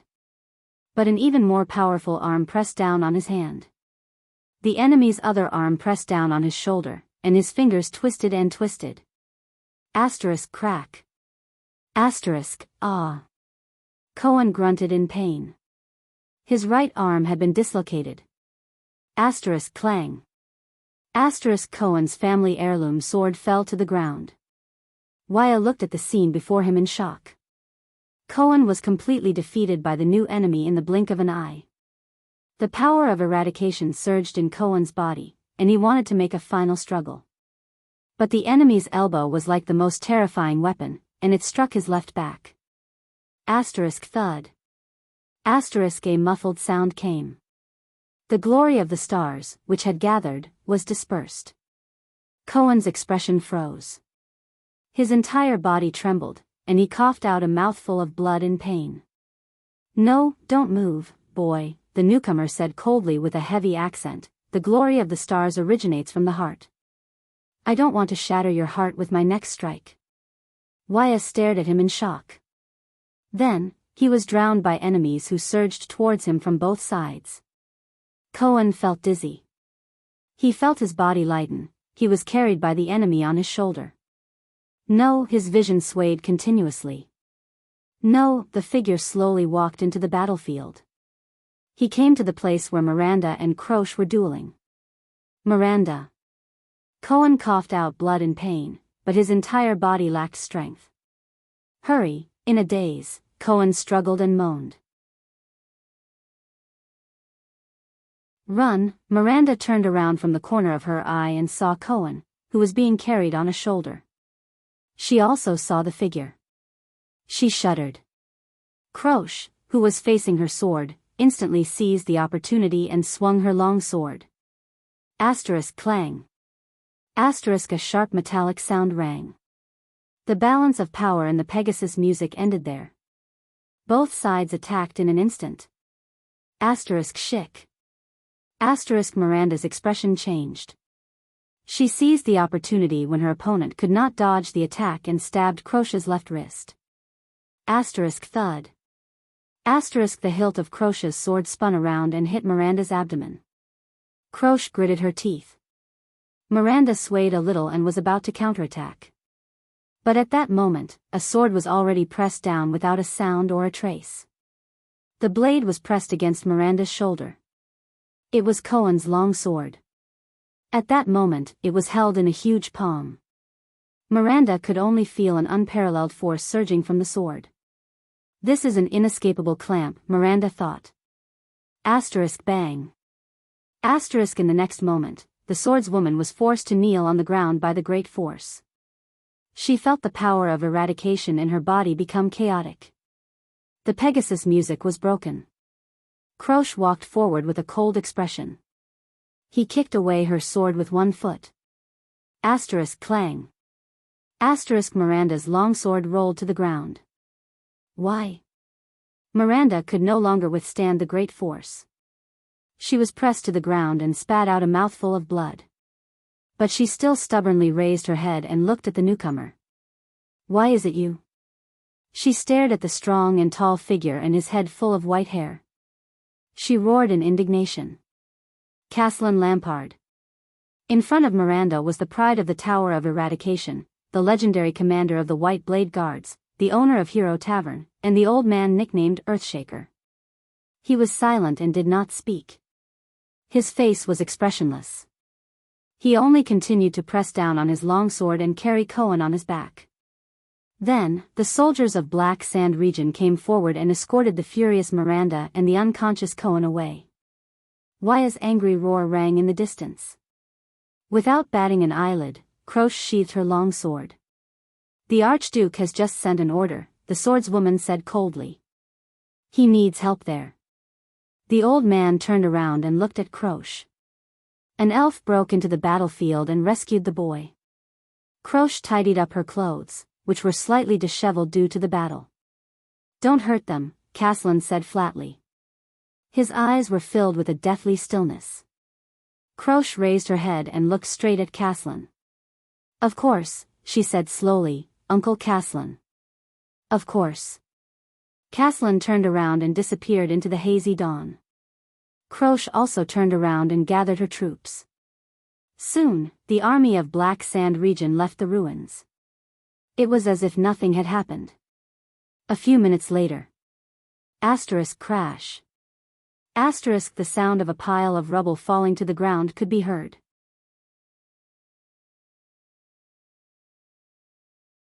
As the sound grew louder, a hand finally reached out of the ruins. A silver-masked man covered in wounds flipped over the rubble covering his body. He held an arm that had yet to recover from its fracture and crawled out, still in shock. The phantom wind follower, Ralph, widened his eyes and panted violently as he stared in the direction where the people of Black Sand region had disappeared.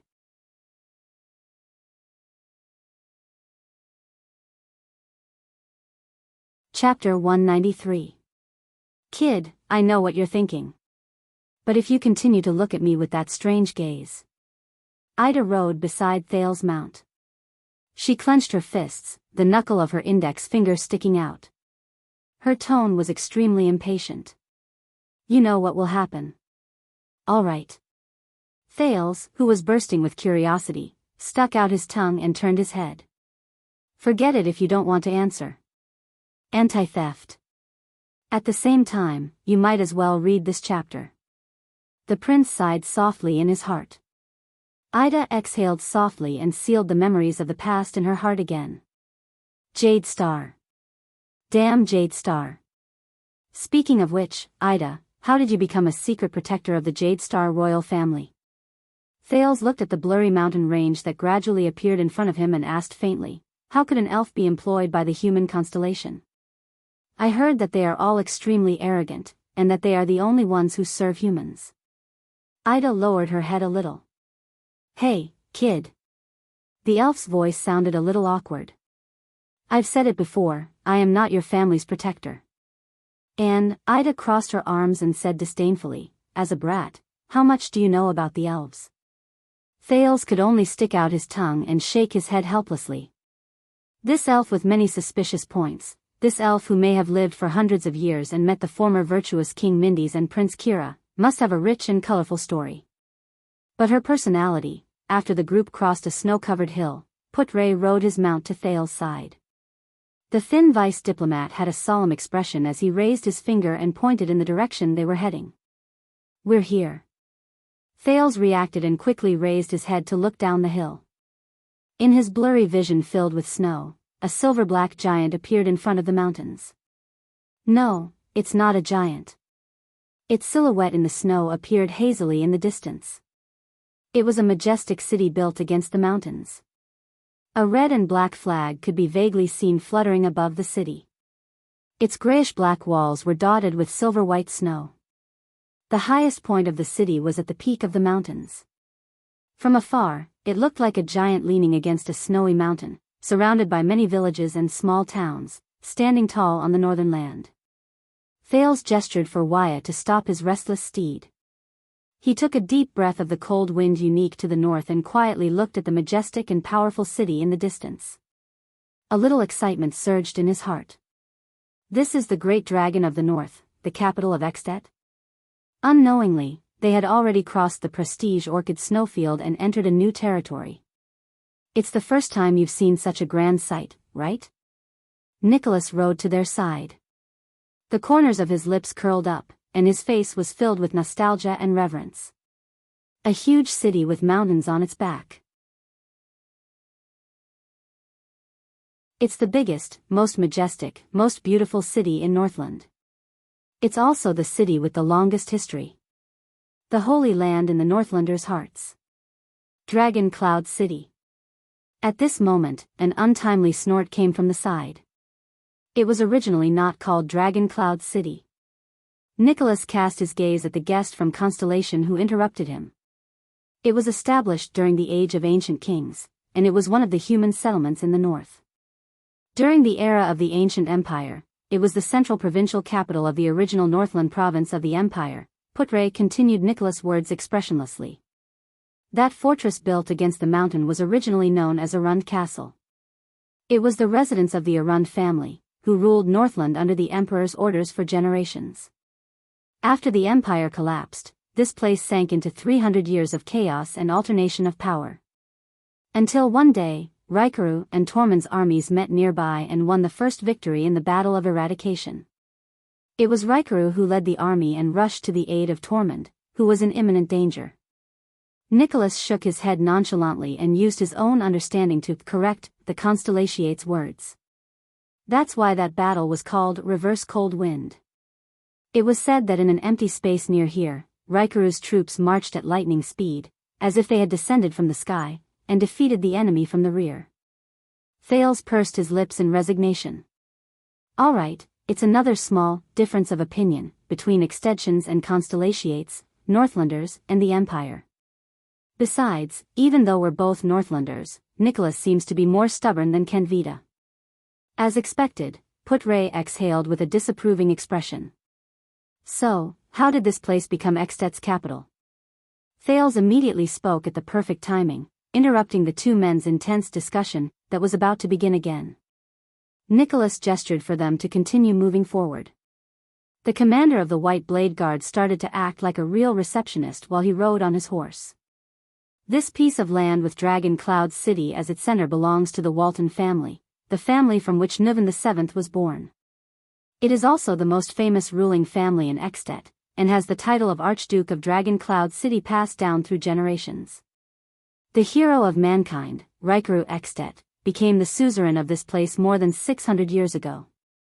He formed an alliance with the 9 knights here and swore that in the chaos after the Battle of Eradication, they would guard Northland and their homeland together, and regain the pride of Northlanders.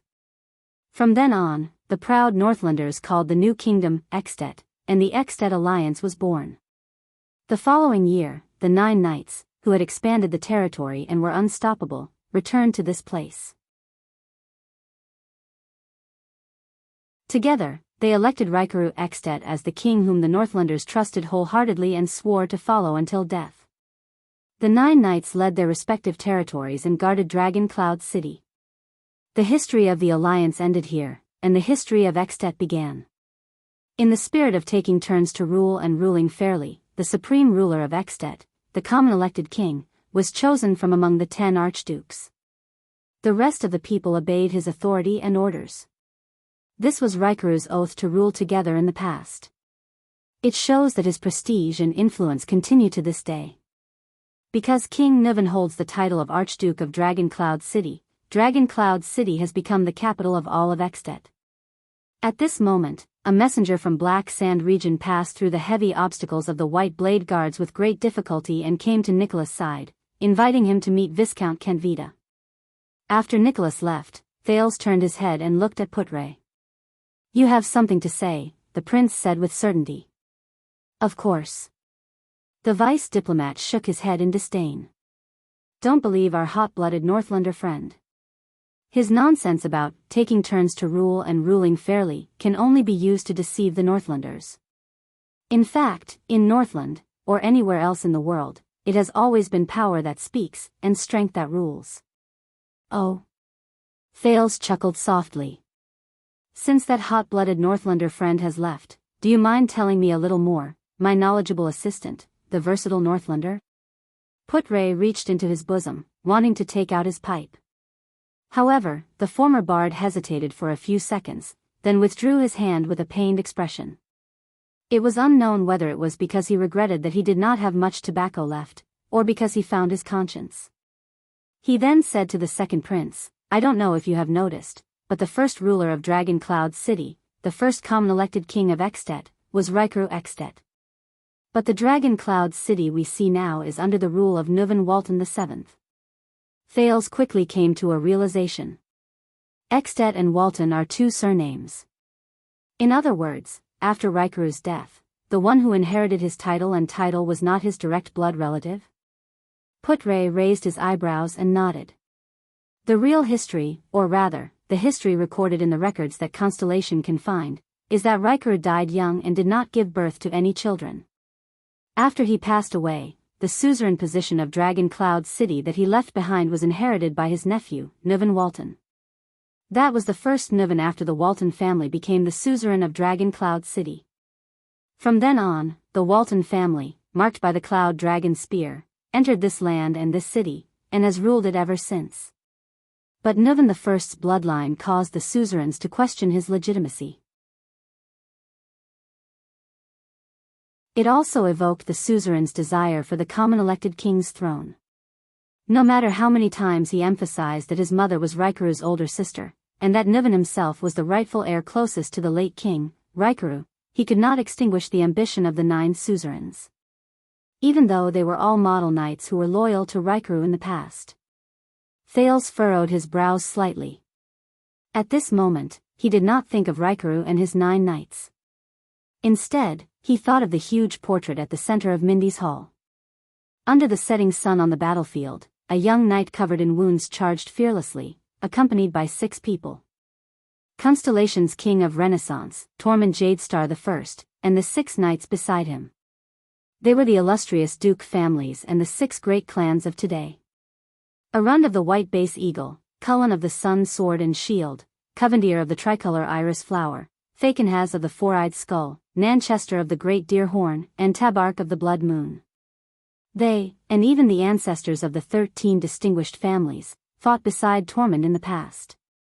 Back then, were they also loyal to the King of Revival? Just like the 9 knights and suzerains behind Rykuru? For the legitimate right to inherit the throne of Extet, Dragon Cloud City's Nuvan I had a violent conflict with the 9 knights and their descendants, Putre continued. After the war, the stalemate and confrontation between the suzerains lasted for decades. At that time, Extet was almost like 10 fragments. They were a kingdom in name, but in reality, they were enemies and could not tolerate each other. Putre continued to speak. During this period, the survivors of the final empire built a new, insignificant country by the Shepherd's River in the south, on the territory of the former chauvinistic province. It began to rise slowly and continued to expand to its surroundings. Thales understood tacitly and replied, Tormund I, the king of Renaissance? Yes. Putre nodded. His eyes shone with a strange light. Constellation. In the end, under pressure from the new constellation, Nuvan I and the 9 suzerains reached the final and most awkward compromise. With the support of the 9 suzerains, Nuvan Walton inherited the common-elected king's throne. In the name of the great former king, Rykuru, Nuvan I redefined Extet's territory and conferred the title of the 10 suzerains, including himself, as the 10 legitimate archdukes of Extet. However, after Nuvan I's death, the 10 archdukes had to choose a new common-elected king. They would vote for the new common-elected king, who would rule for the rest of his life. Thus, the system of Extet's King Selection Congress was established and implemented for 600 years. This is the so-called Rykuru's Joint Ruling Pledge. It was an oath made by 10 people in Rykuru's name with Rykuru's signature. Ironically, it has nothing to do with Raikuru at all. Wait a minute. Thales was dumbfounded as he listened. The king's selection. I only saw a rough outline of it in Mindy's hall. 10 archdukes voted together and chose one of them? Thales was stunned. What if someone happens to have the same number of votes? Is there a mature system and style to determine the smooth selection of the common elected king in the King Selection Congress? Thales remembered a magical movie from his previous life. In the movie, pirates elected a pirate king, but in the end, every candidate voted for themselves. Yes, and it is simple, direct, effective, full of the romance of the Northlanders, Putre said in a low voice. It is a custom inherited from the Empire and the Knight's glorious era. It continues to be used in Extet to determine who the king belongs to when the archdukes are in a dilemma. A custom inherited from the Empire to determine who the king belongs to? Thales tightened his grip on the reins. He remembered what he heard in Caslin's Hero Tavern and could not help but be shocked. You mean, yes. Putre nodded. With a complicated gaze, he softly uttered a word that was rather forceful. Duel. Thales was stunned. When the Sacred King Selection Congress cannot make the final decision, the candidate with the same number of votes, regardless of age or status, must prove himself in the duel.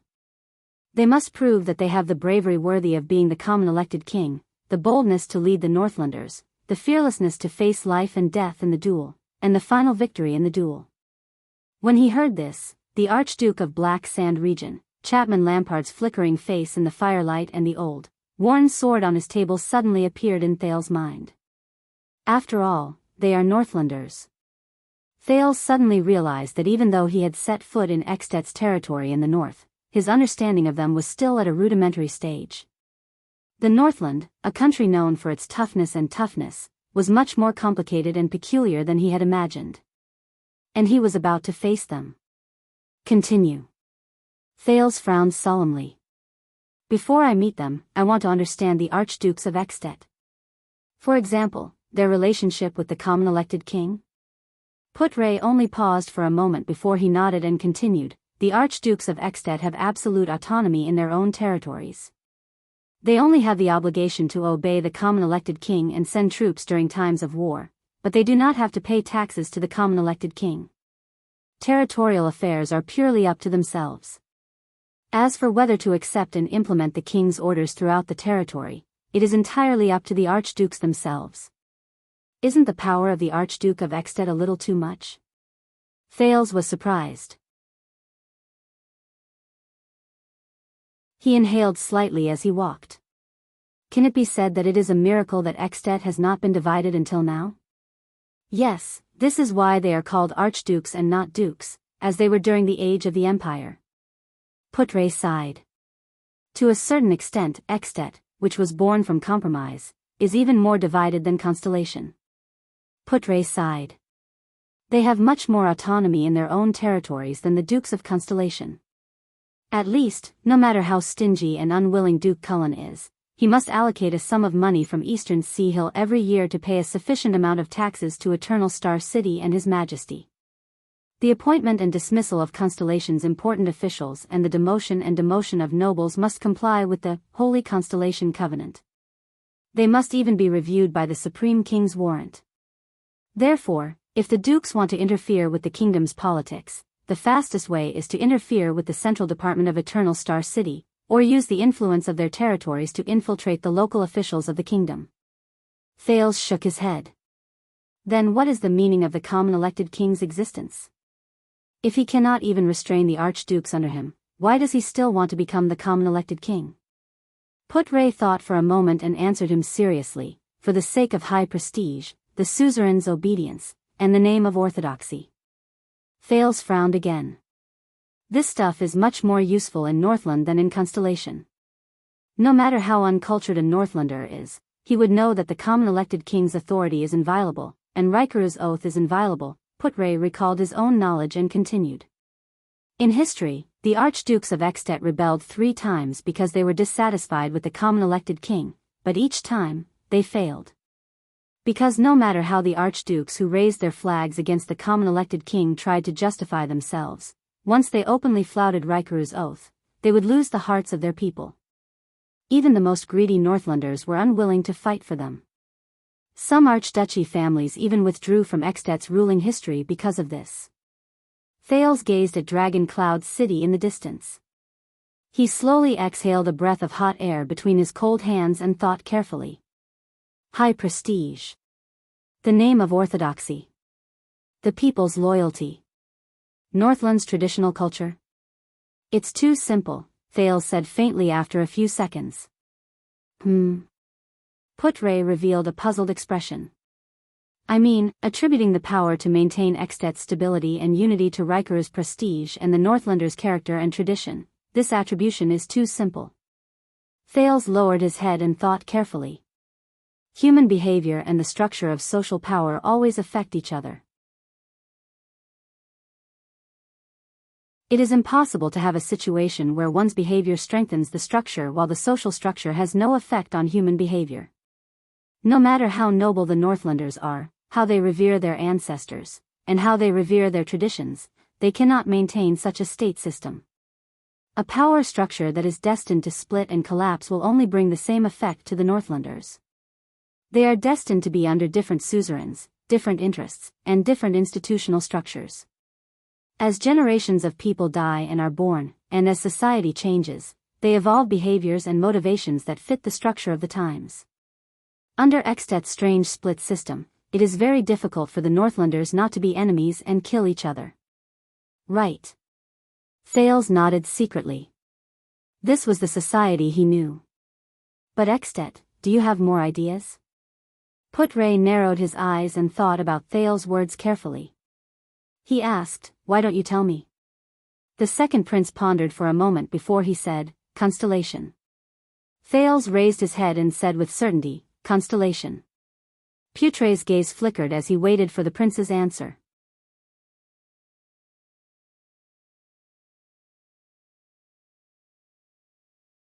Chapter 194. Early in the morning, on the deserted street, Thales panted heavily as he passed through an alley and arrived at a larger road. Ida should be fine. Even though she looks unreliable, she single-handedly captured a supreme-class blood clansman in the birch tree forest. I can't be distracted. There's no point in thinking too much, and I can't help either. Thales desperately shook off the worry in his heart. He suddenly felt a little thirsty. Thales grabbed a handful of snow, rubbed it, and stuffed it into his mouth, just like how child beggars used to spend the winter on the streets. The prince, who was grimacing from the cold, trembled his chin in pain. He raised his head and asked Little Rascal, is this West Express Avenue? However, the latter only lowered her head gloomily and did not say a word. Thales finally melted that mouthful of snow into water and swallowed it. He stared at the dazed Little Rascal, feeling extremely worried. From the tragedy in the palace to the calamity of the calamities, to the assassination of the king and the blood spilled right before her eyes, this terrifying night had frightened the poor child. For her, this was too. Forget about Little Rascal, even he was on the verge of breaking down. All of this, how did it all start? Did Lampard plan everything from the moment he sent his troops to escort me north to Dragon Cloud City? Was his goal to assassinate the king and start a coup? How did he do it? An army of 2,000 people. If they set off in the name of escorting me, so they were not noticed, then when he led the army into the city, would the vassals, nobles, civilians, soldiers, and bureaucrats inside and outside the city not notice? King Nuvan seems like a very shrewd king. That unsettling old lady Kalshan does not seem to be a simple character either. How could she allow such a fatal flaw in the security of their capital city? Unless, Thales thought of that terrifying answer. It can't be. He gulped slowly and continued walking with Little Rascal. At the same time, he decided to think from a different perspective. I lured the mystics here, didn't I? The accident caused by Giza and Asda directly destroyed the entire Shield district and took away most of Dragon Cloud City's energy. Yes, that's why King Nuvan left Heroic Spirit Palace and came to Shield district. So, the one who has to take the blame for the king's assassination is me? Thales was shocked by his own thoughts. If it's really because of me and Giza, then Lampard is really lucky. The second prince looked at his pathetic appearance as he fled for his life and sighed. Is this what they mean by, the evils we bring upon ourselves are the hardest to bear? Thales rubbed his forehead fiercely.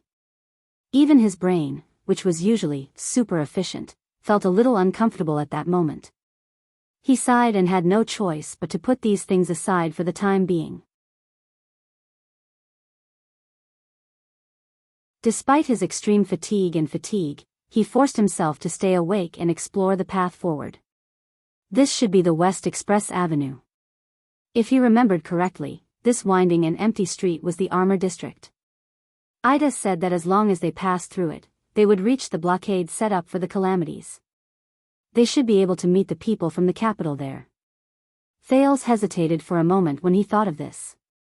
But she also said that the patrols, or the guys wearing the patrol uniforms, were all very suspicious. She didn't know how many of them were loyal to Lampard. Best not to believe it. Even those who were loyal to the Waltons could easily expose their information to Lampard.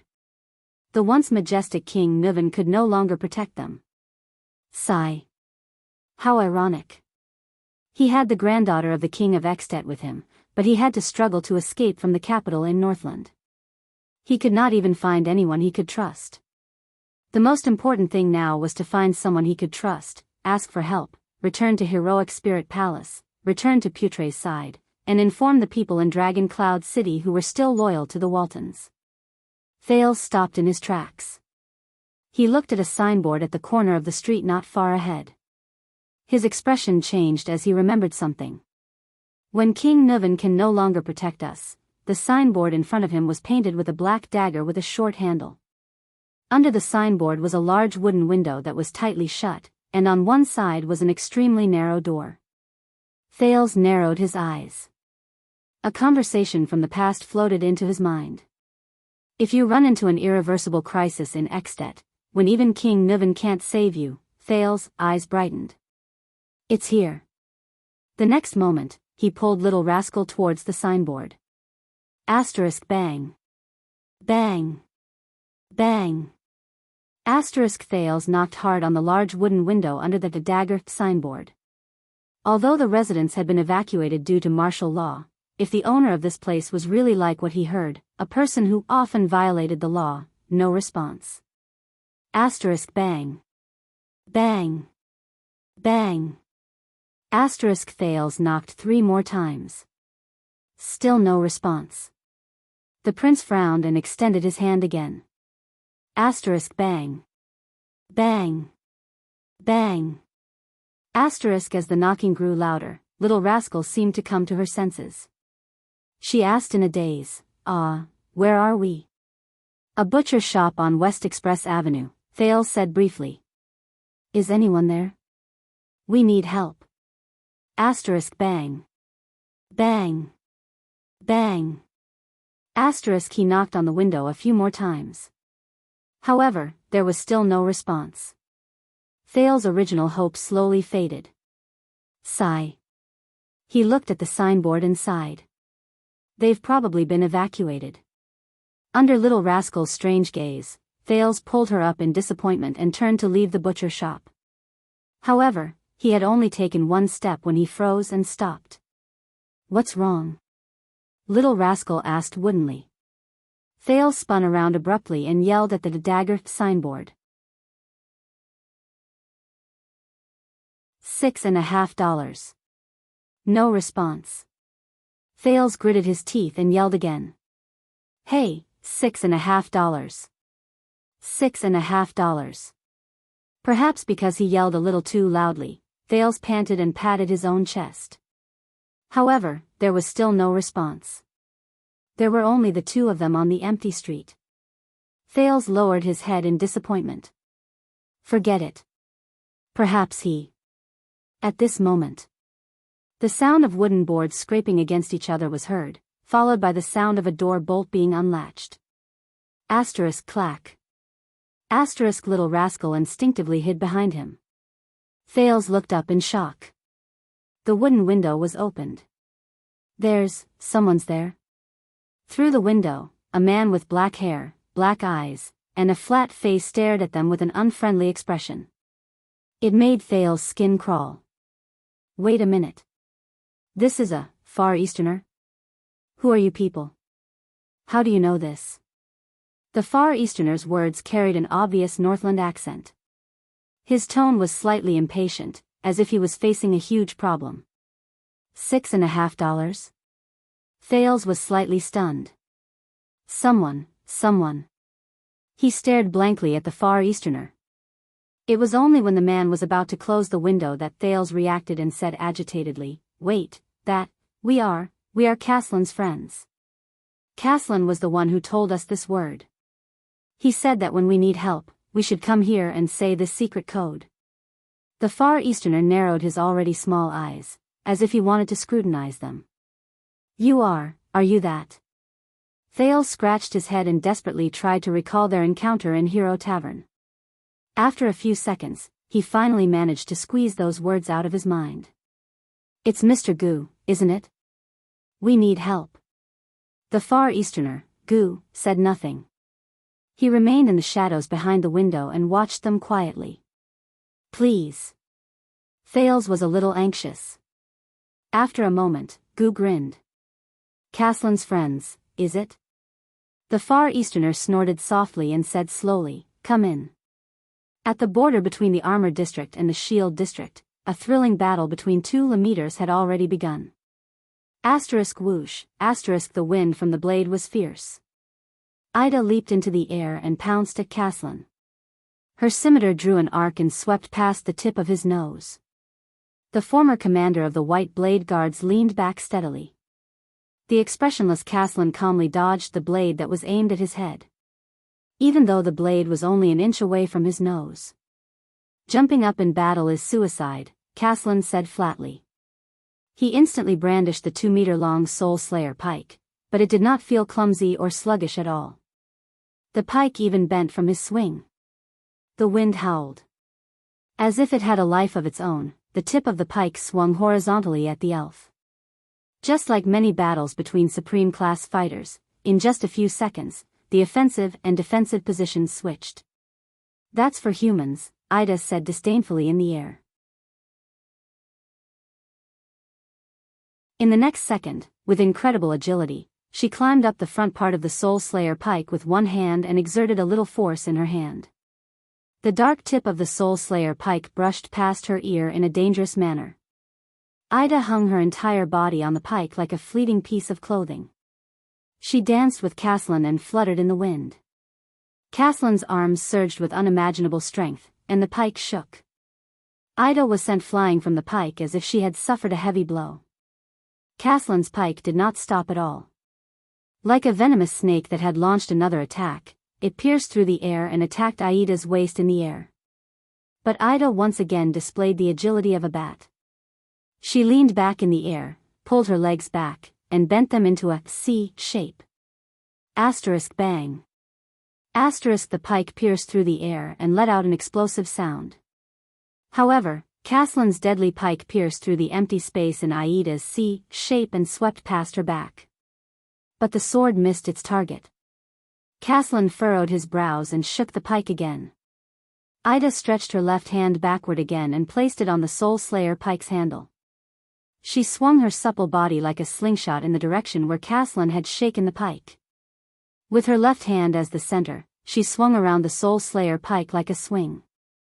Then, using the centrifugal force, she floated backwards. If Thales were here, he would probably be dumbfounded and shout, "You know how to swing on the horizontal bar." The elf somersaulted in the air and landed steadily. Bang. Only then did Caslin's pike tip land on the ground and plunge into the stone bricks. This thrilling round ended. Ida raised her machete and stood up. Her cloak had fallen to the nape of her neck during the violent maneuver just now, revealing her braided, silky, bright white hair. Caslin spun his pike. His expression did not change. He was calm and unruffled. "I've fought against the enemies of White Mountain and met the envoys from late Twilight Kingdom," the old man in the tavern said slowly. "But your skin color is neither that of a white elf nor that of a nightmare elf. Ida raised her head, revealing her delicate, girlish face and a pair of beautifully curved, pointy ears. "You're a sacred elf, aren't you?" Caslin exhaled softly and adjusted the posture of his spear. "Of course, I've never seen the High Elves and Grey Elves in the Eastern Peninsula. But I think that you're probably from the Sacred Tree Kingdom. That's why you're protecting the Prince of Constellation." "Good guess." Ida sneered. She looked at the Soul Slayer Pike with fear in her eyes. "Northland brat." Caslin nodded and flashed a smile. "The Sacred Tree Kingdom is indeed Constellation's ally and royal in-law," the old man said with a sigh. "They even provide supreme-class guards for them?" Aida's expression changed. "Bah, bah, bah." The elf waved her machete in annoyance. "What guard?"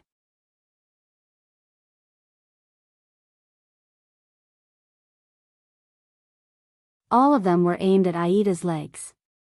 Asterisk bang. Bang. Bang. Asterisk the tip of the spear tapped the ground 3 times, stirring up countless gravel. But Ida seemed to be dancing in a strange and elegant manner. She took 6 steps in a row, and each step perfectly avoided the Soul Slayer Pike's thrust. Amid the flying gravel, Ida did not retreat. Instead, she moved with evasive steps and closed in on Caslin. She switched between offense and defense. Asterisk swoosh. Asterisk while the spear could not be pulled back in time, Ida slashed at Caslin's head with a bold and unconstrained slash. The legendary commander of the White Blade Guards calmly turned around and dodged. His experienced eyes never left Aida's shoulders. As expected, following Aida's movements, the flash of the blade turned 3 times in the air. Each time, it turned in the direction where Caslin was about to dodge. But Caslin still relied on his superb eyesight and intuition to dodge the 3 dangerous turns of the blade. The wind from the blade swept past the old man's face. It took away a tuft of his white hair. Caslin finally pulled back his spear. The old man raised his arms high and the spear drew a big circle around him. Asterisk rip. Asterisk the sound of the spear's tip being dragged on the ground was ear-piercing. But Ida had already done 2 backflips and leaped out of the Soul Slayer Pike's attack range. The tense exchange of offense and defense ended. The 2 supreme-class fighters stopped again. Good flexibility and agility. Caslin sighed. Good battle awareness. Steady swing of the blade and light footing. You've really brought out the dual advantages of being an elf and a woman to the fullest. Ida chuckled and carefully observed her opponent's face. You'll be at a disadvantage if you underestimate a woman. The 2 of them stood on both sides of the street and stared at each other quietly. The wariness in their hearts was raised to the maximum as they calculated the upcoming battle. I wouldn't dare, Caslin said respectfully. After all, I'm also someone who lived in the same era as Heart of the Rain. But these are all qualities that an elf should have. It's not surprising, the old man said flatly. Aida's pupils constricted slightly. Caslin observed the ground, his gaze focused on the 3 holes he had just made. What surprised me the most was that you were able to respond to each of my attacks and defenses perfectly. You didn't hesitate at all. It was almost perfect. Ah. Ida shrugged. Her pair of pointy ears moved slightly. I'm very powerful. Huh, is that so? Caslin's expression changed and he revealed a hearty smile. I attacked your legs to suppress your agility. I stirred up the gravel to hinder your dexterity. I swept my spear at the end to seize the opportunity when you got close to me to launch an attack. The old man nodded approvingly. But you cleverly avoided the thrusts on your legs, and even rushed over. While cleverly dodging the gravel behind you, you launched a counterattack. You even dodged the final sweep at the right time. Caslin raised his head and looked straight at Ida. My 3 goals were interconnected, but I didn't achieve any of them. This can no longer be explained by reflexes or experience. He shook his head slowly. Even Xiao and Heart of the Rain couldn't have faced my attacks so easily. Then there's only one answer left. Aida's expression did not change, but she slowly tightened her grip on the machete in her hand. The 3 sets of consecutive attacks just now were indeed very experienced. But, Caslin sighed with emotion. His voice rose and fell as if he was sighing. You knew my next move and plan beforehand, so you responded perfectly, didn't you? Aida's expression changed. No way. This old man, how long have we been fighting? Caslin chuckled. In that second, it was as if the legendary Earthshaker had returned to the battlefield when he was young. I heard that the probability of psionic abilities appearing among the elves is much higher than that of humans. It's an interesting phenomenon, isn't it? The old man swung the Soul Slayer pike again. His eyes burned with a fighting spirit that he had not felt for many years. There are also many types of psionic abilities, and there are all kinds of strange abilities. Aida's expression completely darkened. Previously, she had only focused on the infamous Soul Slayer pike. But now, compared to the Soul Slayer, she had underestimated Earthshaker. In the past, she had only heard of his legendary reputation as the leader of the White Blade Guards after he left the Tower of Eradication. But, Caslin's eyes sparkled, but he said calmly, but I really didn't expect that there would be such a magical psionic ability. Ida sighed. Instructor Ida, you are a psionic. No, you are in supreme class, so I must address you as a psionic warrior. Caslin stared at Aida's silver eyes and spoke with certainty in an unquestionable tone.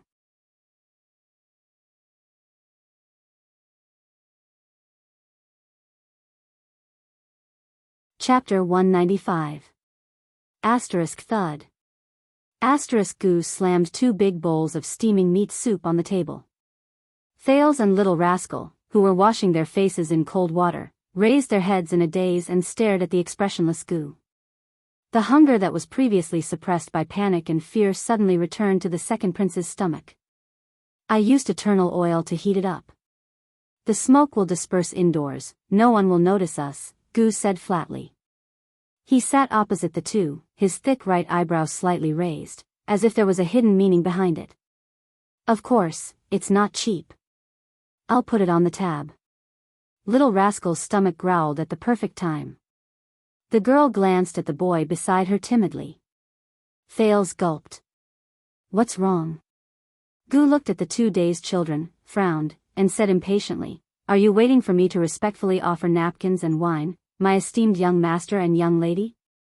As soon as he finished speaking, Thales and Little Rascal exchanged glances and winked at each other. In the next second, like horses released from their reins, the 2 of them pounced on the chairs, picked up their respective bowls of meat soup, and gulped it down. Don't be hasty. Goo looked at the 2 of them wolfing down their food and sighed. We'll talk business after you've filled your stomachs. In just a few minutes, the 2 extremely hungry children finished their bowls of meat soup. They leaned on the chairs, rubbed their bloated bellies, and panted. Little Rascal even burped and lowered her head timidly. Thales exhaled contentedly. So. Goo placed his right hand on the back of his left, his fingers tapping slowly like waves. Before Goo could continue, Thales, who had caught his breath, raised his head and said hurriedly, We need help. Yes, I can see that. Goo sized him up, his eyes showing disdain. Tell me something I don't know. Under Thales' gaze, Goo said nonchalantly, for example, on this chaotic night, it's midnight now, why are the 2 children wandering aimlessly in the armored district, which should have been evacuated a long time ago? More pathetic than stray dogs? Thales was slightly startled, and subconsciously said, but his words came to an abrupt halt. The prince hesitantly opened his mouth and closed it again. Ever since he became a prince, his experience and intuition told him that revealing all the information he knew might not necessarily bring him sincerity and understanding. Just look at Serena and Black Sword. We are in trouble. Thales took a deep breath and said seriously, We need to go to Heroic Spirit Palace without attracting attention. Can you help us? We will pay you. Goo's fingers did not move. He clenched his fists and stared at Thales without moving. The man's gaze was very calm, like the surface of a lake without wind or ripples, but it made Thales panic for no reason. He had no choice but to sit up properly. This Far Easterner, why does it feel so weird? Just when Thales felt that he could not hold on any longer, Gu finally spoke slowly. Heroic Spirit Palace? Another drama of the nobles killing each other for power? The corners of Gu's lips curled up into a thought-provoking sneer. The Far Easterner's black eyes were so deep that Thales could not see his pupils clearly. Do you know how difficult it is to secretly go to Heroic Spirit Palace from Armor District? The distance, the slope, the gatehouse, the forbidden roads, and the cordon that has been in place since yesterday. Gu stared at Thales in the dim light. I can make room for you, but to send you to Heroic Spirit Palace quietly and get involved in the political struggle of the upper nobles? The Far Easterner shook his head. The coldness at the corners of his eyes made Thales shudder. Sorry, Caslin's favor is not that great. He refused. Thales turned his head and glanced worriedly at Little Rascal. They could not just stay here and wait for death. Lampard's operation, Niven's assassination, the accident they encountered, all these things needed to, what about contacting them? Thales raised his head and said anxiously, you can't send us there, but can you help us contact someone? Under Thales' worried gaze, Gu smiled. Although it will not be easy, it is not impossible. Gu narrowed his eyes. To whom? Thales' eyes brightened. However, just as he opened his mouth to speak, he was interrupted by Gu. Choose carefully, child.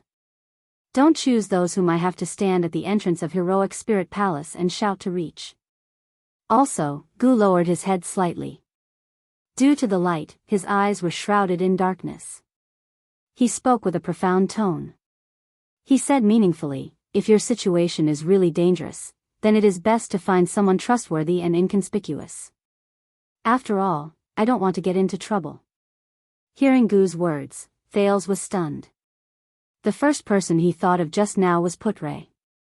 Ida said that the vice diplomat mobilized people to look for him, then perhaps he could send someone. No, the prince shook his head in his heart.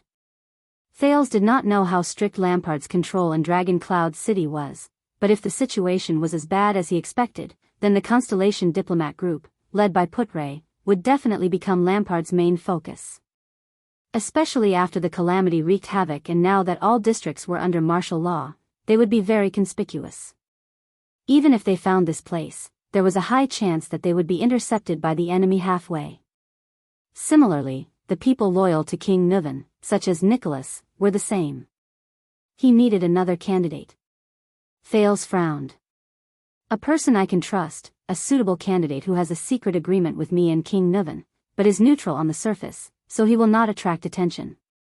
It would be best if he had some means and connections, so that he would not be powerless after receiving the news.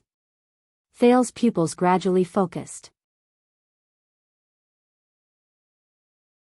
In fact, Thales took a deep breath and met Gu's gaze. I happen to have such a candidate. His information network is also very wide. You definitely have a way to contact him.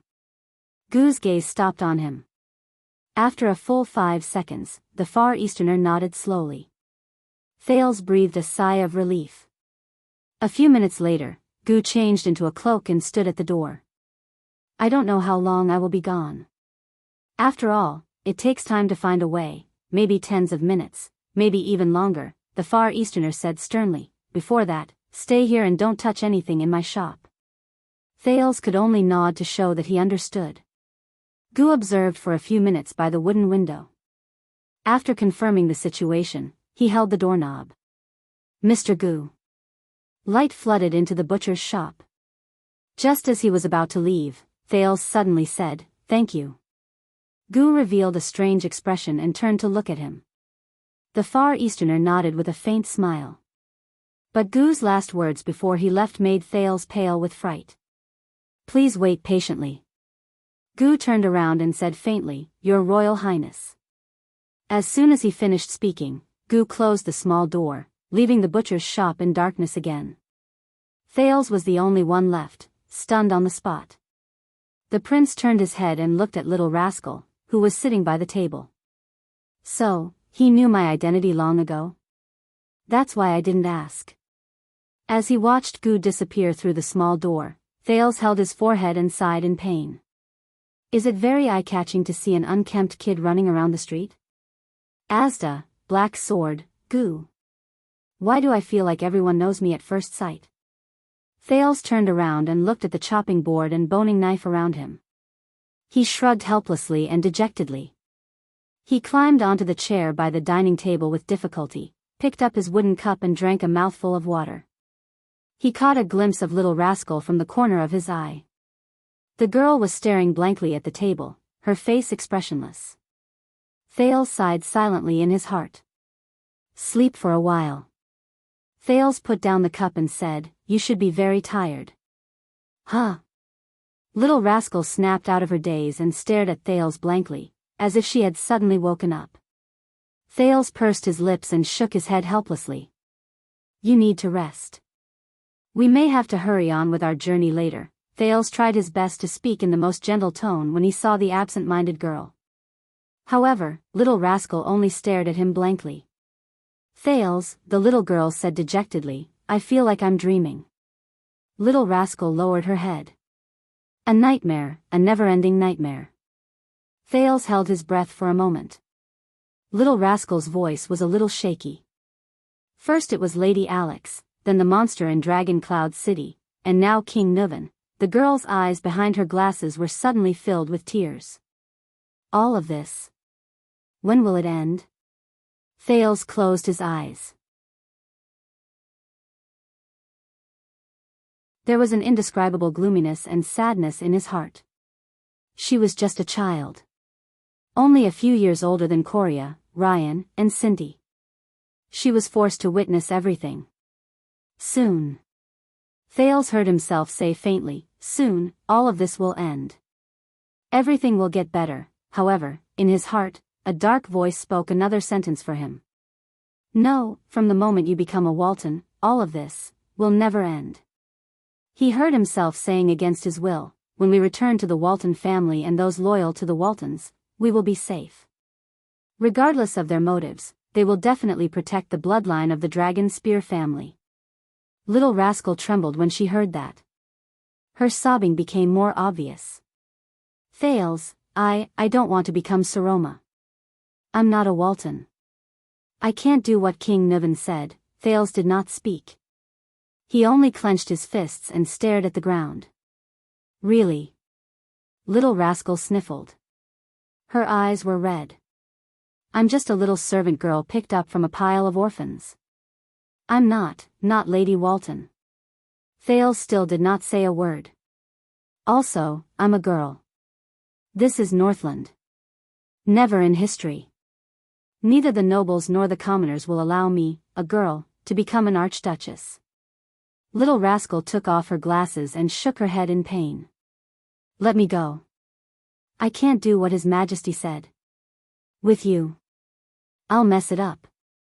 I don't know anything. Watching Little Rascal sob incessantly, Thales slowly raised his head. All right. Little Rascal's sobs stopped abruptly. What? She raised her head and asked in confusion, her sobbing voice still lingering. Thales said flatly, You can go. Little Rascal was stunned. King Nuven has passed away. We don't know if Nicholas is dead or alive. As for Merc. Thales looked at her calmly. He jumped off the chair and strode forward. Now, no one will force you to become Saroma Walton. Thales approached her slowly. Little Rascal shrank against the back of the chair in slight surprise. You still have a chance to stay away from all of this. Dragon Cloud City is in chaos. A missing maid will not attract attention. Thales continued under Little Rascal's bewildered gaze. Not to mention, so many things have happened in Heroic Spirit Palace. Little Rascal sniffed sharply. Really? There was a hint of bewilderment in the girl's voice, but this bewilderment soon turned into panic and timidity. But, why are you? Thales stopped and stood a few steps away from her chair. He unclenched his fists and stared straight into the girl's green eyes. The corners of his lips curled up. Because you are you. Perhaps there are times when the margin is very small, but everyone can, and should, choose who they are. Thales gently closed his eyes and quickly opened them again. You will become the person you choose to become. At that moment, Asda's questioning words, the story Lady Gines told him, Yodel's confession in the Shadow Realm, Gilbert's agitated expression when he stood in front of the portraits of the three kings, and Kessel's lonely figure in the Jade Star family tomb flashed past his mind. With a myriad of thoughts in his mind, he continued, somewhat subconsciously. Although we are always forced by life, others, society, and omnipresent power to become what they want us to become. Little Rascal stared at Thales in a daze. She stared at the strange boy with a bitter smile. The girl who had cleaned herself blinked and asked subconsciously, such as, becoming a prince? Thales' gaze froze. He stared at Little Rascal quietly and sighed. Yes. Such as a prince. So, if you want to escape, give up, and leave, I will not stop you, I will even help you.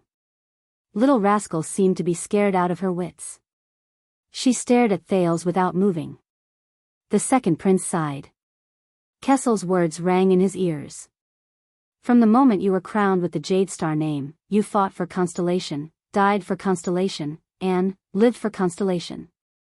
He refocused his gaze and stared straight into Little Rascal's eyes. But before that, have you thought about who you really are and who you want to become? Little Rascal's eyes widened slightly. What? Thales shook his head and ignored her puzzlement. He continued to speak, minding himself. He continued, are you Little Rascal? The little maid who does your homework on your behalf? The fan of books in the library? Saroma Walton? The unlucky girl who was innocently dragged into all this? Little Rascal froze on the spot. Her breathing slowly became irregular. In Alex's eyes, you are her humble maid. In King Nuvan's eyes, you are the last descendant of the Walton family. In the eyes of the Queen of the Sky, you are an interesting girl who wears her glasses without realizing it, Thales said calmly. But what about in your own eyes? Who are you? He asked the question he had when they first met. Little Rascal's gaze became more and more confused. Choosing to turn back into Little Rascal because of a moment of fear or past habits, choosing to become a noble lady of the Walton family because of a moment of vanity, or choosing to escape because of a moment of pressure, in my opinion, these are essentially the same. They are not what you really want. You are forced to become someone you are completely unprepared to become. In an instant, silence enveloped the small butcher shop. Little Rascal sat on the chair in a daze and stared at Thales, who stood before her. Her eyes were filled with confusion and fear. What about you? A few seconds later, Little Rascal looked like a person who struggled out of the water. She raised her head blankly, looking for a life-saving straw. Who do you think I am? Shouldn't I be a little maid? You? Thales smiled. He shook his head. You are unlucky. You are an unlucky girl who was dragged into these troublesome matters with me. Little Rascal's gaze darkened. She lowered her head and pouted. Thales looked into her eyes and exhaled softly. But you are also a brave and strong girl. You have experienced nightmares and hell with me, and you have persevered until now. Thales revealed a bitter and gratified smile. If you become an archduchess, in my opinion, whether it is King Nuvan or Archduke Lampard, you are much better than them. Little Rascal raised her head again. Her eyes shone with surprise and amazement. In my opinion, you are not completely unprepared to become a Walton. Under Little Rascal's stare, Thales continued to speak. You have read in Rikuru's library for many years. You can recite the books inside like the back of your hand. You are very familiar with history and illusions. You completed Alex's homework for her, and perhaps you were even more competent than she was. Moreover, Thales recalled yesterday's events in a daze. It was as if it was years ago, and the images in his memory had already turned yellow. Faced with such a monster, even in my most desperate moment, when I was in the most dangerous situation, you never abandoned me, even if the final outcome might be a painful death. The prince looked into Little Rascal's eyes. Little Rascal pursed her lips and wiped away the tears on her face. "Let me tell you another secret," Thales said. Little Rascal blinked. A strong and muscular figure appeared before Thales' eyes, along with a pair of intimidating sky-blue eyes. "When I became a prince, my father asked me a similar question." Thales' gaze was unfocused. His thoughts were no longer in this butcher's shop, but drifted to the faraway Eternal Star City. "Are you ready?" That's what he said. He chuckled subconsciously. "How did you answer?" Little Rascal asked expectantly. Thales turned and looked back at her. "I said, no." "And then?" The girl's eyes lit up.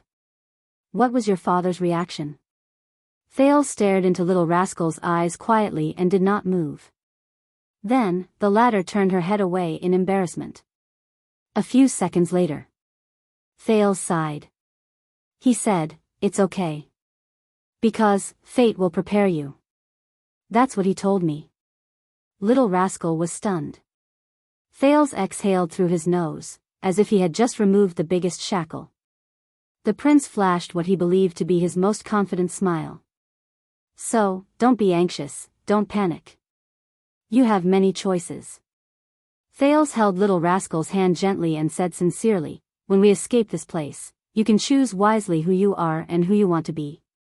Whether you want to leave or stay, I won't stop you." Little Rascal stared at him blankly. "Before that, you don't have to think about anything. You're just a loyal companion who's running for our lives with me." Thales fixed his gaze on her. "That's enough." Little Rascal stared at him in surprise. It was as if she was meeting him for the first time. Little Rascal sniffled and said, as if she understood something, "Okay." Thales raised his eyebrows. "Now, sleep for a while. We need strength and spirit." Little Rascal nodded obediently. Thales sighed. "Finally, I've comforted her." Thales turned around and climbed into his chair. Goo's chair was a little soft. He did not know what kind of wood it was made of. "Thales," Little Rascal said softly behind him, "thank you."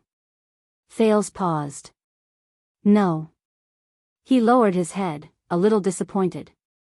"I was the one who got you into this.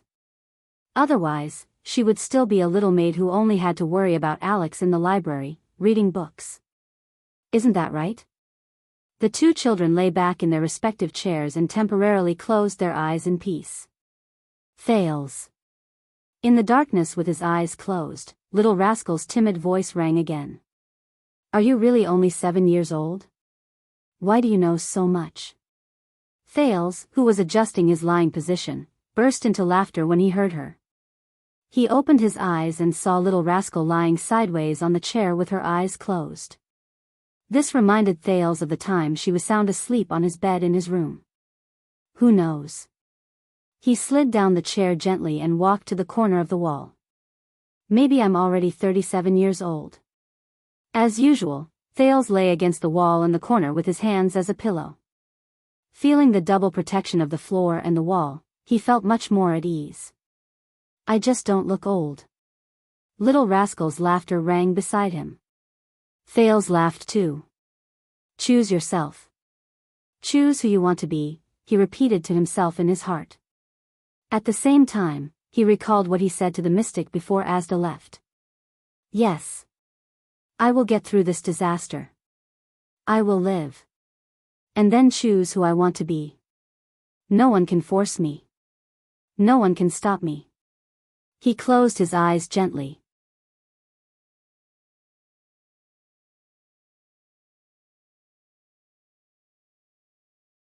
Chapter 196.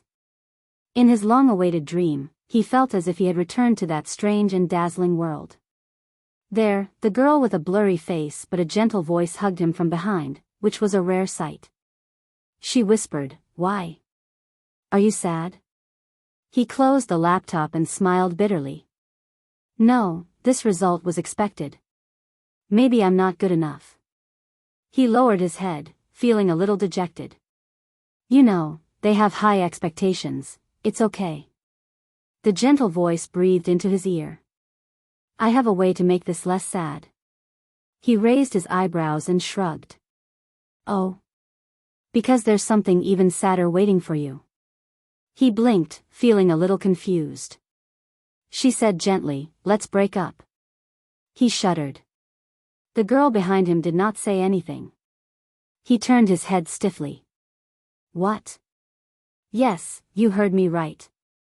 Because you're a failure now, she said flatly, so, I want to break up with you. His brain stopped working. He just stared blankly at her blurry face, feeling lost. Why? The voice behind him sighed. All right, it's a deal. He breathed absent-mindedly. He could not accept it. He wanted to explain, but he felt that it was unnecessary. She, at this moment, okay. The voice snickered and rang happily. Now, 10 seconds after we broke up, I announced that we're back together.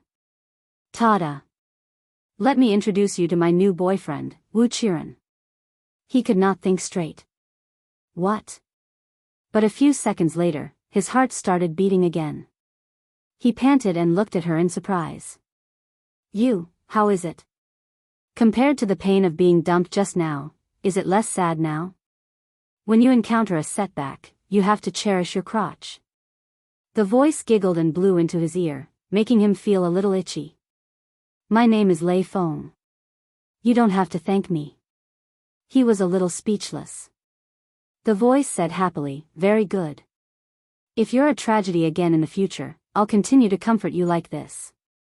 He took a deep breath and shouted angrily, damn woman. Can you not break up and get back together in such a serious manner? Are you joking about breaking up and getting back together? I'll take it seriously, okay? He felt as if someone's chin was smashing into his back. Oh, this is nothing, the owner of the voice poked Zhang Heng's back with his chin and said loudly, you don't know this, but there's a serial author on the internet. Every time the plot reaches its climax, he would write, the book is over, and say that he's done with the book. Then, he would update the next chapter without saying a word, insisting that he's writing a new book. That's the peak of perfection. Then don't learn from him, okay? In his memory, that voice laughed happily. His voice was full of exasperation and relief. Finally, the noise stopped. She lay lazily on his back and wrapped her arms around his chest.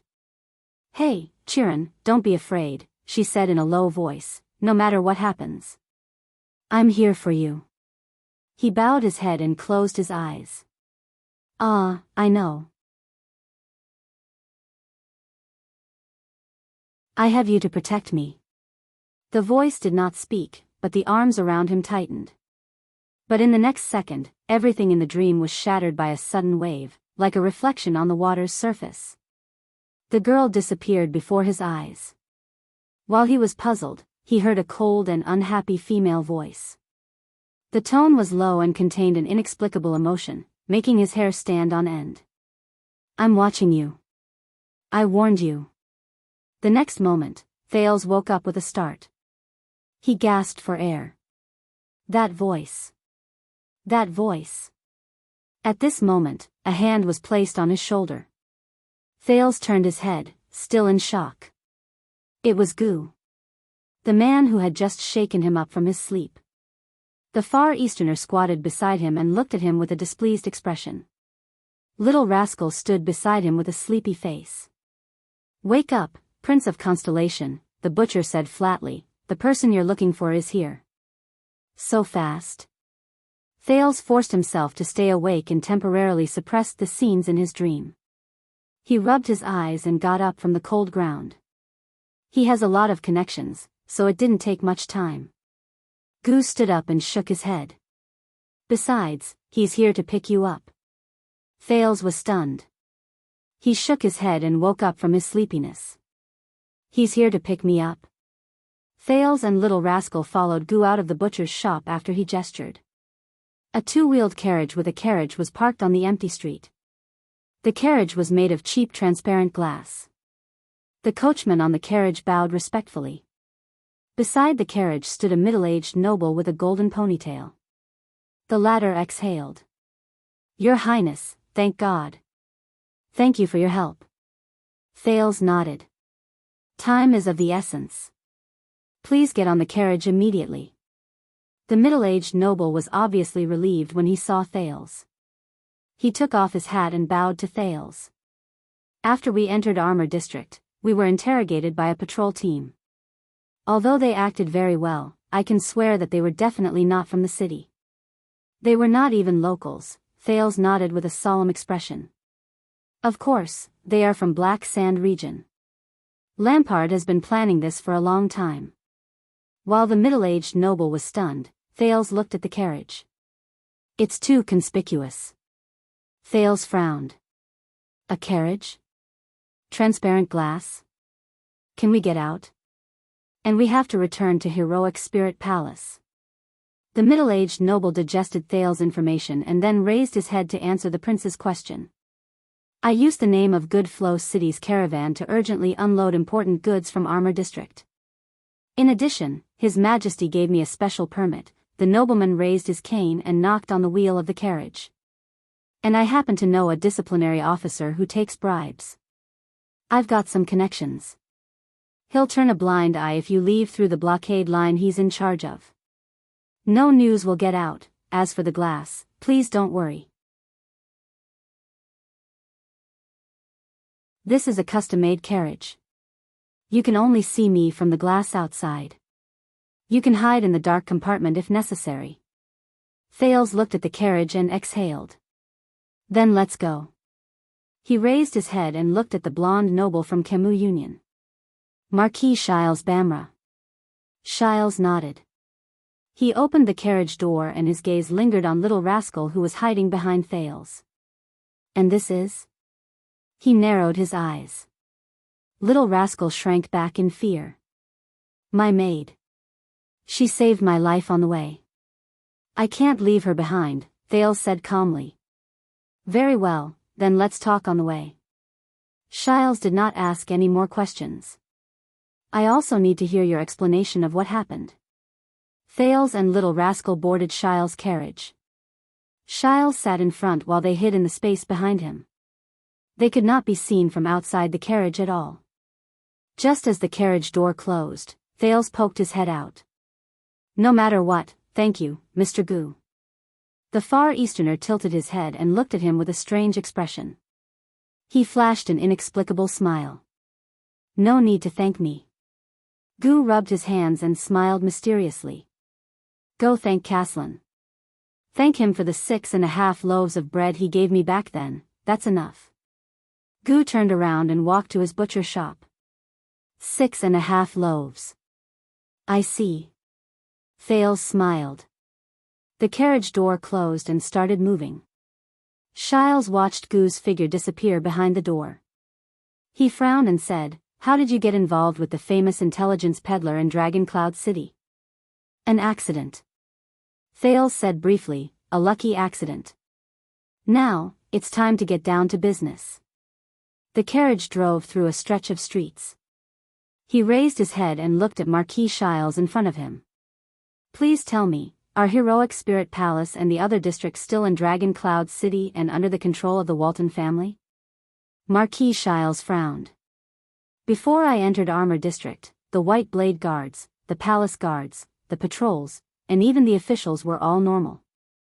Of course, when the king led his team away from the palace, the ravaging calamities and the return of the Great Dragon, some of the guests, including the archdukes, were emotionally unstable. But Prime Minister Leespan tried his best to calm them down. But he changed the topic and said in a low voice, My informants in the disciplinary hall and the channels of my peers told me that His Majesty has not shown up, nor has he given any orders. Only a few White Blade Guards have appeared after resisting the calamities, but they have found nothing. Everyone from the chief garrison officer to the disciplinary hall is anxious. Not long ago, the Prime Minister was still discussing whether to ignore the king's ban and send a large number of patrols into Shield District.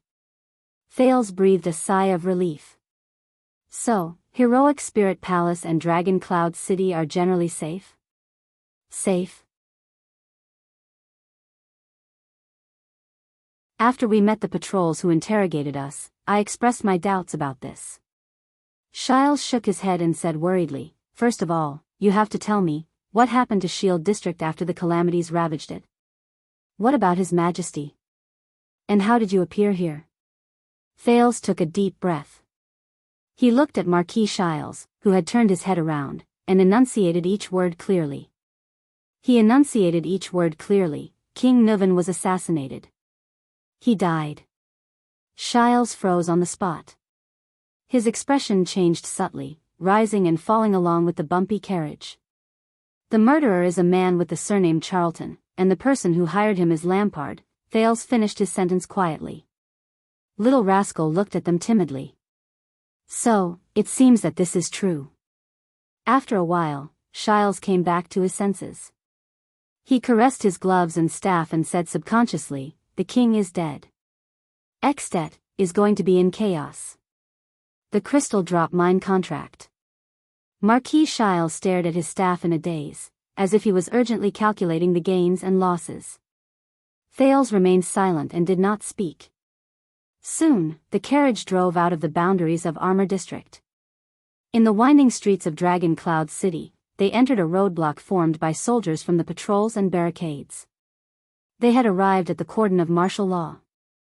Thales watched nervously as the coachman conversed with the disciplinary officer who was the leader. The coachman stuffed a letter and a pouch of money into the disciplinary officer's hand. The disciplinary officer glanced at the window of the carriage.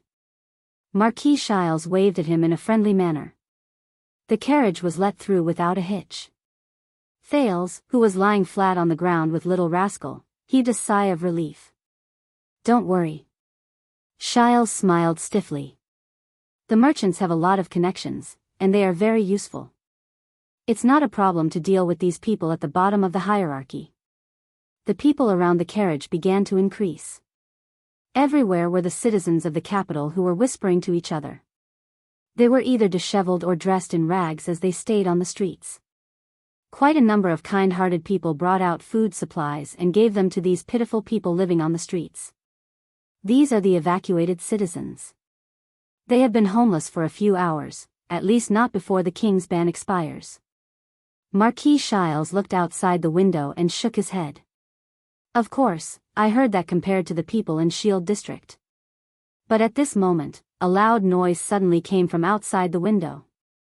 A man ran over from the street with an anxious look on his face. As he ran, he shouted loudly. Thales and Shiles frowned and looked at each other in bewilderment. The crowd began to gather in one spot and followed the man's figure forward. The discussions around them became louder and louder. Soon, it became a clamor that filled the air. Immediately, the crowd's emotions began to go out of control. Some of them roared in grief and indignation, some were hysterical, and some were cursing angrily. Their carriage had no choice but to slow down as well. Soon, the man disappeared into the crowd. But the people did not disperse. They still gathered in circles and discussed enthusiastically in twos and threes with their loud voices. There was no lack of people who were so excited that they even started fighting. The Northlanders' personalities could be seen clearly. "What's wrong?" An ominous feeling rose in Thales' heart. "I don't know," Marquis Shiles answered solemnly. "But we will find out." Hence, at the next street corner, Marquis Shiles deliberately stopped the carriage. Under his signal, a patrol soldier who was maintaining order but was arguing with his colleague in an agitated manner was invited by the coachman to the carriage. Marquis Shiles opened the carriage door halfway and stuck his head out. "I am from Camus Union, King Nuvan's business partner." The blonde, ponytailed noble handed over a silver coin and flashed a friendly smile. "May I ask what happened just now?" The soldier seemed to have just experienced an intense argument. He panted and stared at the silver coin in his hand. He was slightly stunned. He raised his head again and saw the golden wheat ears and the dagger symbol on the carriage. "Sir, it's such an important matter." The soldier calmed down his agitated emotions. After he came back to his senses, he seemed to be a little reserved and stuttered, You still don't know, Marquis Shiles took out another silver coin and said gently, "So I need you to clear up my doubts. Just tell me what you know." The soldier looked at the silver coin in his hand again and subconsciously put it into his pocket. "It's like this." The soldier straightened his armor, shook his head and exhaled. His expression became a little unpleasant. His Majesty, King Nuvan was assassinated. Shiles' expression changed at the same time. "What happened? How did you know?" Thales hid behind the Marquis. He gritted his teeth and listened quietly. "I heard it from someone." The soldier looked at the Marquis' reaction and seemed to have received encouragement. His words began to flow smoothly. "The whole of Dragon Cloud City is saying that the murderer, Thales was shocked." Marquis Shiles frowned. "Who is the murderer?" "It's those people from the Empire." The soldier raised his head and shouted angrily, "They want to cause civil strife in Extet." The soldier's words became more and more indignant. There was anger and hatred in his tone. "Those damned remnants of the Empire, that prince of constellation from the south. They colluded with the Calamities, and even secretly ambushed people and assassins. They murdered the great-born king in Shield District. Those constellatiate be asterisk stars." Shiles sighed in silence. Behind him, under Little Rascal's terrified gaze, Thales leaned against the carriage in a daze and panted absent-mindedly.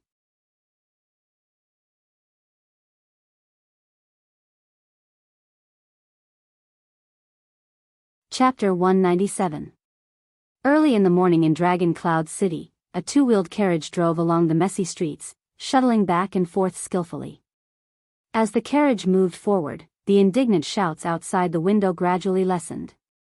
In the carriage, Marquis Shiles turned his head and looked at Thales, who did not say a word. The Marquis shook his head silently in his heart. "After all, are you all right, Your Highness?" the Marquis of Camus Union asked tentatively. Thales raised his head as if he had sensed something and glanced at Shiles in a daze. Little Rascal, who was beside him, sensed that the atmosphere was not right and secretly inhaled. Under the Marquis' subtle gaze, Thales sighed after a while. "Yes. I'm just a little tired." Shiles gripped his cane, his expression was solemn. "What are your plans, Your Highness?" Thales closed his eyes and took a deep breath, expelling all the fear and uncertainty in his heart. "I have to pull myself together." At times like this, the prince clenched his fist and felt the wound on his palm caused by the dagger. "It hurts. But, I seem to understand a little." He opened his eyes and his gaze was firm. "We must hurry to Heroic Spirit Palace as soon as possible about why Lampard dared to take the risk to assassinate His Majesty and even brought his army to Dragon Cloud City." "It's war again, right?" Marquis Shiles sighed. He turned his gaze to the street outside the window. At first, he looked hesitant, then worried. "Is there any other circumstantial evidence about His Majesty's assassination?" The figures of the White Blade Guards charging forward one after another appeared before Thales' eyes. He remembered how they used their bodies to block the arrows for the two children. He remembered the last White Blade Guard's twisted face as he struggled to turn around to face the enemy. The dragon's Imperial Guards. Thales snapped out of his daze and shook his head. "Maybe not. With Lampard's personality, he will probably handle it very cleanly." "Is there any news about Nicholas or the others? The people in Shield District?" "As far as I know, there isn't." Marquis Shiles tugged at his cuff gently and sighed slightly. "It seems that things are a little troublesome." "Yes." Thales' voice was low as he quickly thought about the situation before him. No one expected Lampard to use such a swift, intense, and extremely effective method. "I'm afraid there aren't many cases of the Extet king being killed by his subordinate archdukes." "Not one." A young female voice rang out in the carriage. Thales and Shiles were stunned. They turned to look at Little Rascal. About 200 years ago, the Tannen family of Prestige Orchid attempted to assassinate the common elected king at that time. In the end, their plot was exposed. King Kosa gathered the armies of the other archdukes and marched to the Tannen family's castle. They erected the Rockne family's Knights Cannon flag. After Little Rascal said this, she blinked and touched her head, as if she was trying to recall. On the 7th day, mourning Archduke Amos Tannen, who violated the joint ruling pledge, was tied up by his subordinates and the disgruntled people and taken out of the city. The girl raised her head and said with certainty, in front of everyone, King Kosa personally pierced the traitor's chest with the Soul Slayer pike. Jacob Alcius was the first person to escort the mourning Archduke out of the city. Later on, he became the first Archduke of Prestige Orchid with the surname Alcius. Thales and Shiles frowned as they listened to Little Rascal with strange expressions on their faces. Only then did Little Rascal notice the other two's expressions. She blushed and immediately lowered her head timidly. They exchanged a glance. "You said that she's your maid?" Marquis Shiles was a little puzzled. "Yes, that's what I like about her." Thales touched his head, feeling a little awkward. He secretly poked Little Rascal, causing the latter to lower her head even more. Hee. Is that so?" Shiles cast a profound glance at Little Rascal and flashed a sly smile. "I see." Thales quickly changed the topic. "So, whether it's regicide or rebellion, it seems to be a terrible crime in Northland." Shiles nodded and sighed. "If that's the case, the Northlanders will not allow a regicide." "How did Lampard have the guts to do so?" Thales put his hand down. His expression was solemn.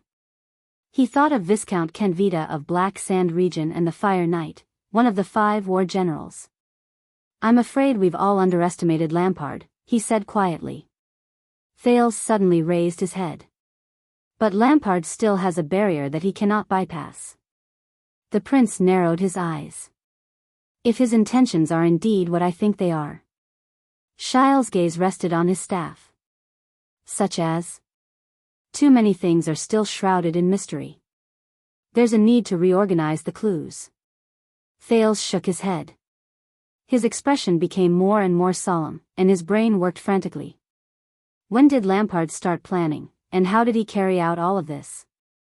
The carriage turned a corner. "Is this important?" "The situation has already worsened to this extent." Marquis Shiles took out an exquisite pocket watch with a copper chain. "Forgive me for being blunt, other than clarifying the truth, perhaps you should consider how to escape. I can provide some ways. This is very important." Thales nodded slowly, arranging his thoughts step by step. "The reason why the situation is so bad is because we've underestimated Lampard." "I'll ask you again." Shiles' expression was serious. "Now, I can send you out of the city quietly, and even back to Constellation. Are you sure you want to return to Heroic Spirit Palace? Return to that unfathomable vortex?" Thales did not seem to hear him. He continued, "We still don't know the full picture of Lampard's plan." "Then, we might as well go back to the beginning of his plan," Shiles silently observed the young prince. His evaluation of him rose slightly in his heart. Under such circumstances, how many people can still restrain their fear and think calmly? What a pity. The Marquis sighed silently in his heart. The prince's gaze suddenly froze. "Your Grace," Thales thought of something and asked subconsciously, "why did King Nuvan look for Poffert and Lampard's collaborator?" "Huh?" The Marquis of Goodflow City raised his eyebrows. "Why did King Nuvan look for Poffert? Is there a need to ask this question? Because Archduke Poffert coincidentally killed his son?" Shiles' eyes turned, as if he did not quite understand the prince's question. With a strange expression, he answered tentatively, "And King Nuvan coincidentally discovered this?" Thales shook his head. "Because King Nuvan obtained information about Lampard's investigation, Disaster Sword, remember?" Thales' gaze became clearer. "This information linked Prince Mariah's assassination and my assassination in front of Broken Dragon Fortress together. That's why you concluded that Lampard had a collaborator, and why King Nuvan wanted revenge." A world of ice and snow appeared before Thales' eyes. It was what Nicholas and Shiles told him a few nights before he arrived at Dragon Cloud City. Shiles did not answer immediately. He paused for a moment and said thoughtfully, "You mean?" Thales exhaled slowly. There was a solemn look in his eyes that had never been seen before. "I'm afraid that when I set off from Black Sand region, when Nicholas received news from the disaster swords, and when King Niven decided to take revenge, we all fell into Lampard's trap." He lowered his head slightly. His expression was unpleasant. Beside him, Little Rascal saw his expression and did not dare to breathe loudly. "No, not enough. We still lack some clues, some crucial clues. To be able to carry out such a large and long-lasting plan," Thales murmured, "from planning to execution, from Black Sand region to Dragon Cloud City, from assassination to troop transport, from operation to secrecy, it's definitely not something a remote archduke can do alone. Lampard must have a mole as a helper." "Regarding this, I agree with you." Marquis Shiles nodded with a solemn expression. "I think Lampard does have a helper to pull off such a big thing. You have a wide network of connections. Do you have any clues?" Thales' eyes brightened. "In your opinion, who is the most suspicious?" At this moment, Little Rascal suddenly raised her head as if she had sensed something. She stretched her head out to look outside the window. Her face paled and she nudged Thales. Thales only noticed that their carriage had stopped without them noticing. Marquis Shiles put the pocket watch that he had been stroking for a long time into his pocket and sighed. "Your Highness, we've arrived." Thales thought of something. "So fast?" "I remember that Heroic Spirit Palace is still a little short," Shiles interrupted him and blinked.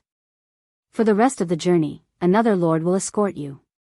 Thales was slightly startled. "What?" In the next moment, their carriage door was opened. A rough voice that made Thales' expression change traveled into the small carriage. "Your Grace, thank you very much for your help." A middle-aged nobleman in military attire, whom Thales was very familiar with, held the carriage door with one hand and pressed his saber with the other. Under the protection of a dense group of soldiers, he boarded their narrow carriage. "Otherwise, we would have to spend a lot of time looking for this guest." The newcomer sat down heavily. His sharp, sword-like gaze swept past Thales and Little Rascal. Thales felt as if he had been struck by lightning. His heart felt as if it had fallen into an ice cave. Little Rascal was so frightened that she covered her mouth. Her eyes were filled with terror. The ruler of Black Sand region, Archduke Chapman Lampard, sat next to the smiling Marquis Shiles and closed the car door in a calm and composed manner. Marquis Shiles put on the friendliest smile in front of Archduke Lampard, just like the first time he met Thales. The Marquis leaned forward slightly and said respectfully, "It's my honor." Lampard snorted softly. He turned his head and glanced at Thales with a pair of cold eyes. "You're really good at running, Your Highness." Little Rascal recalled the bloody scene just now and was already shivering in fear. The prince only stared blankly at the Archduke of Black Sand region in front of him. He did not move. Fear and panic instantly climbed into his heart, but he forcibly suppressed them. "No, Chapman Lampard. Shiles Bamra." This means, a few seconds later, Thales snapped out of the shocking scene in front of him. "Shiles Bamra, you." He turned his head and looked at the Marquis of Good Flow City in disbelief.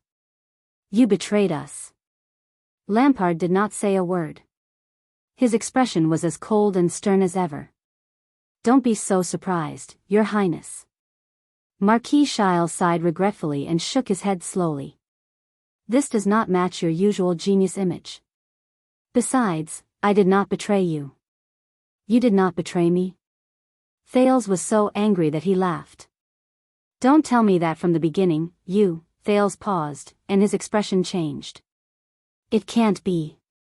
At that moment, he realized that he might be right.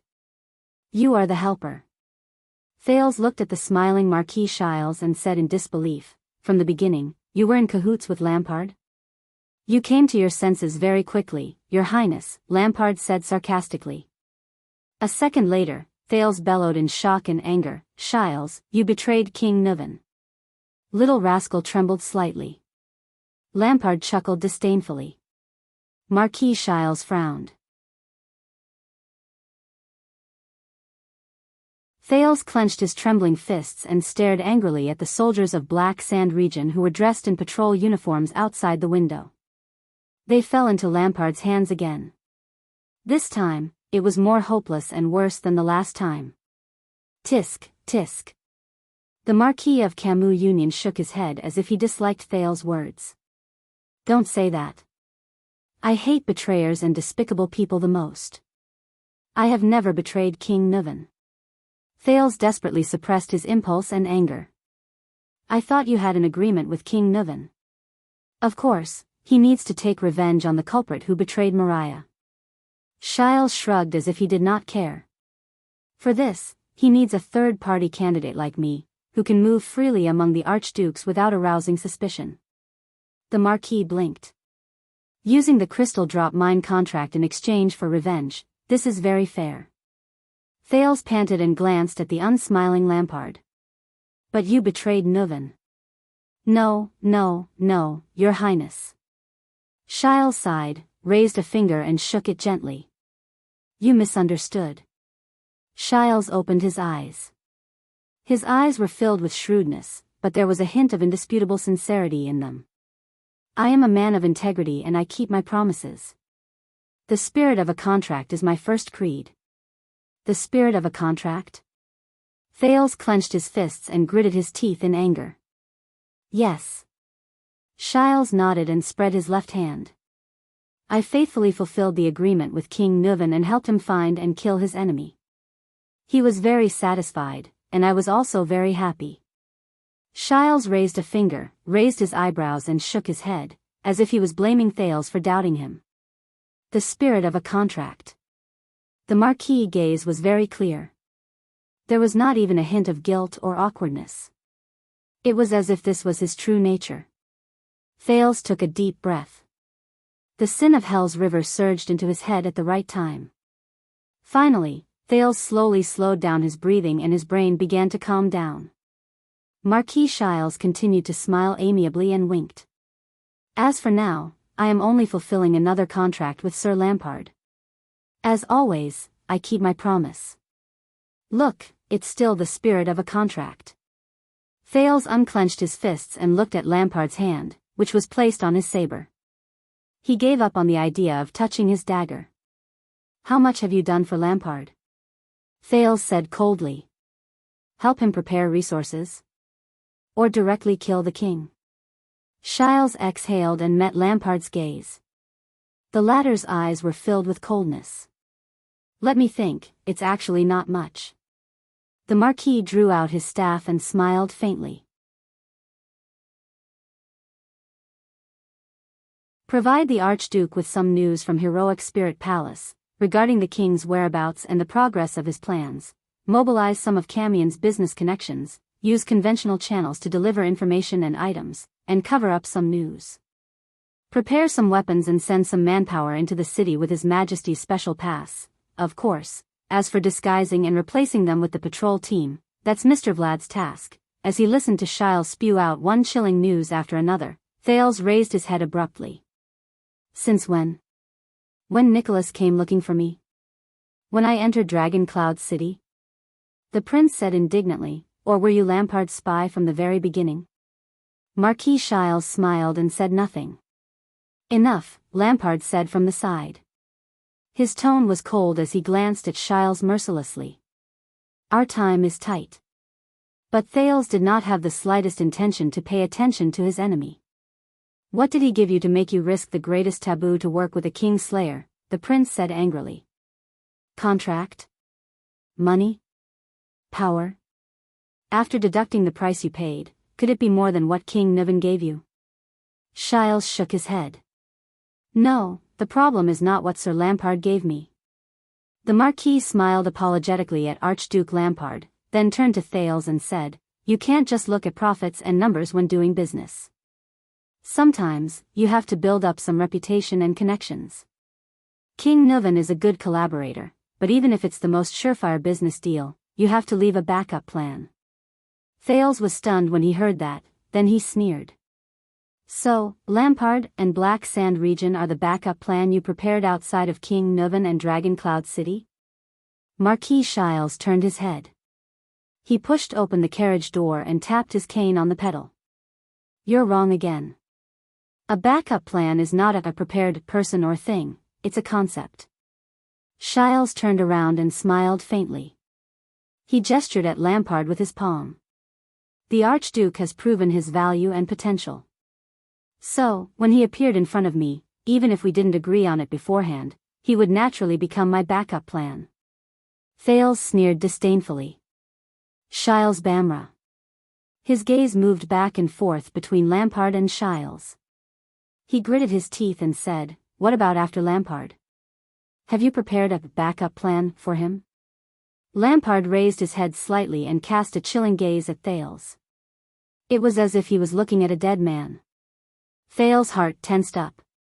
If I were you, Your Highness, Shiles stepped down from the carriage without turning his head and said with a smile, I would start thinking of a way to get out of this, instead of trying to sow discord in vain. Lampard snorted coldly. Very reasonable. Thales clenched his fists and said no more. Once again, his gaze swept past the densely packed soldiers outside the window. At that moment, his heart was filled with despair. Behind him, Little Rascal hugged his arm tightly. Then, I'll leave the rest to you. Marquis Shiles turned around and bowed slightly to Archduke Lampard on the ground. He then flashed a smile at Thales. Please rest assured, Your Highness. As I promised, the Archduke will send you to Heroic Spirit Palace. Thank you. Thales snorted in disdain. Thank you for the spirit of the contract. Marquis Shiles had a smile on his face. He did not look offended at all. Lampard extended his hand and slowly held the handle of the carriage door. After I'm done, I'll send someone to send the carriage back. Lampard exhaled deeply and nodded slightly at Shiles with a cold expression. I'll remember the friendship of Goodflow City. Shiles exhaled a hot breath and watched as his coachman stepped down from the driver's seat. Another soldier from Black Sand region took his place. No, there's no need for that. The Marquis shook his head. With a profound gaze, he swept past Lampard and the two children. His tone was full of pity. I think I don't need this carriage anymore. The few of them were silent for a few seconds. Farewell, Your Grace. Marquis Shiles tidied up his luxurious clothes, which were wrinkled from getting up and down the carriage. He straightened his top hat and said respectfully, I wish you all the best and that all your wishes come true. Lampard was about to close the carriage door when he suddenly stopped. The Archduke of Black Sand region paused for a moment. He turned his head and stared at Shiles with a stern gaze. All my wishes come true. Do you think I'll succeed? Lampard said flatly. Thales thought of something. Succeed? What do they want to do? Of course, you have a unique vision and bearing. Marquis Shiles exhaled with a rather emotional sigh. To be able to witness such an important, crucial, and magnificent history, I share the honor. Lampard sneered. Holding his cane with both hands, Shiles nodded slowly. The smile on his face was as humble and respectful as ever. I have no doubt about your future. The Archduke of Black Sand region's gaze was complicated. He stared at the Marquis with a subtle expression. After a few seconds, he nodded in response. Good day, Your Highness. Shiles turned his head and looked at Thales, who had an unpleasant expression. He also gave his blessings respectfully. I also wish you and your maid, but his words made Thales feel extremely sarcastic. All the best and that all your wishes come true. The carriage door closed and the carriage moved. But this time, the person who stared coldly at Thales in the carriage was Chapman Lampard, who had a cold expression on his face. Little Prince, I still don't know. Under Thales' murderous gaze and Little Rascal's fearful gaze, Archduke Lampard gently drew out his old saber. He turned his frightening gaze towards the prince and the girl beside him. Since when did you have a maid? Facing the cold gleam of the blade, little rascal trembled slightly.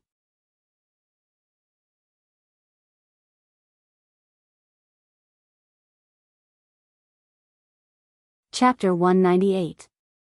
Thales stared blankly at Lampard's half-unsheathed sword. This was not the first time he was in danger. Based on Thales' understanding of this world, it might not be the last either.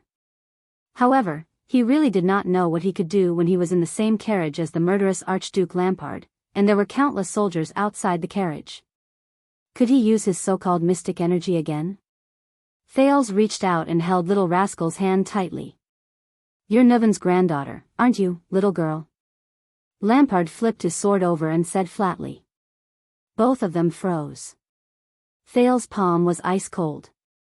For a moment, he did not know how to react. He realized it. The Archduke of Black Sand region stared fixedly at the old sword in his hand. His eyes were filled with a strange emotion. When Nuven went to war against the calamities, he brought you and her, the two most important bargaining chips, with him. This is really unexpected, Lampard said to himself. Little rascal was so frightened that she could not even speak. Thales took a deep breath. What should he do? No. Since it was already the end. He had to at least figure out some things. Thales slowly raised his head and stared straight into Lampard's eyes. I think your actions are probably out of Nuven's expectations as well. The King's Slayer. Asterisk swoosh. Asterisk there was a crisp sound of metal scraping against metal. Little rascal trembled slightly. Thales was also startled. Lampard turned his head. The sword in his hand had already returned to its sheath. Don't you understand? Whether it's Nuven's death or the current chaotic situation. Archduke Lampard's gaze was very complicated, but Thales could not read much emotion from it. He only heard the Archduke say, all of this was brought about by you. Me? Thales looked up in shock. Lampard's expression fluctuated on the bumpy carriage. It brightened and darkened as the light changed. If everything went smoothly and according to my and Arun's plan, the Archduke said flatly, Constellation and the dragon would both welcome a new life. Until you destroy everything. Lampard's gaze became sharp and cold as he directed it at Thales. In Constellation, you turned Arund, who was destined to be king, into a prisoner. In Broken Dragon Fortress, you cut off my final path of retreat. In Extet, you used Nuven's rage to force Black Sand region to the brink of destruction. The Archduke of Black Sand region's words became exceptionally cold, causing Thales to shudder. It was you who forced me to use the most drastic method. Thales gritted his teeth. A coward's excuse. The prince tried his best not to look at the old scabbard, which had been polished until it was shiny. He did not take a single step back and said, why don't you ask yourselves, why did you assassinate Prince Mariah and covet the throne? Even after the plan failed, it wasn't that you didn't have any other way out, but you chose the most extreme one. Thales shot Lampard a cold glance. A regicide Grand Duke. Lampard stared at him without moving. Then, a rare sneer appeared on his face. When I was your age, my mother brought Harold and I back to Dragon Cloud City. At the city gate, I saw a criminal being executed with my own eyes. Lampard's lips were slightly tilted to the side, and his eyes sparkled. The moment before the execution, my grandfather's warrant arrived. He wanted to pardon the criminal. Thales frowned. He glanced out of the carriage with the corner of his eye.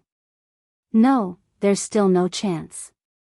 In the end, Lampard continued, before the warrant was read out and the king's order had yet to take effect, the executioner swung his axe and chopped off the criminal's head.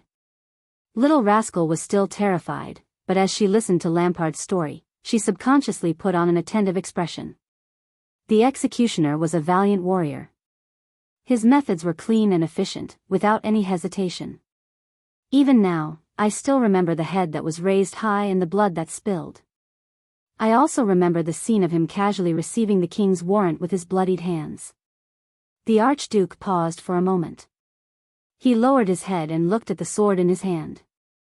In the carriage, Harold kept comforting me, who was crying out of fear. Lampard seemed to be in a daze. He said quietly, "That was the first time I understood what death and slaughter meant." He raised his head and turned towards Thales. But this time, Lampard did not look at Thales. Instead, he looked behind him. At the little girl. Thales' heart clenched. He could not help but tighten his grip on little rascal's hand. Later, my mother told us that the executioner was her biological brother, our uncle, Prince Nuvan Walton. Lampard said expressionlessly, his sharp eyes fixed on little rascal. Nuvan Walton VII, your grandfather, my uncle, was born a murderer. He was ruthless, tenacious, and stubborn. He could not tolerate weakness and hesitation, especially after he was crowned. Little rascal only stared at Lampard blankly. She did not even dare to breathe loudly. He always liked to deal with his enemies in a simple, violent, and swift manner, Lampard said flatly. Thales' gaze shifted. The scene of King Nuvan killing Pofret, poisoning Alex, and banishing Merc without hesitation in the Hall of Heroes was still vivid in his mind. But the scene that left the deepest impression on him was when the old king took out Triumph and placed it in little rascal's hand. He did this to the glacial orcs, to White Mountain, to the Alliance of Freedom, and to Constellation. Lampard cast his gaze out of the window again. There was a heaviness in his tone that Thales could also sense. It's the same for Black Sand region. The only way to deal with him is to be faster than him. Before he destroys me, destroy him first. Lampard's fingers tightened on the scabbard. His tone suddenly turned cold.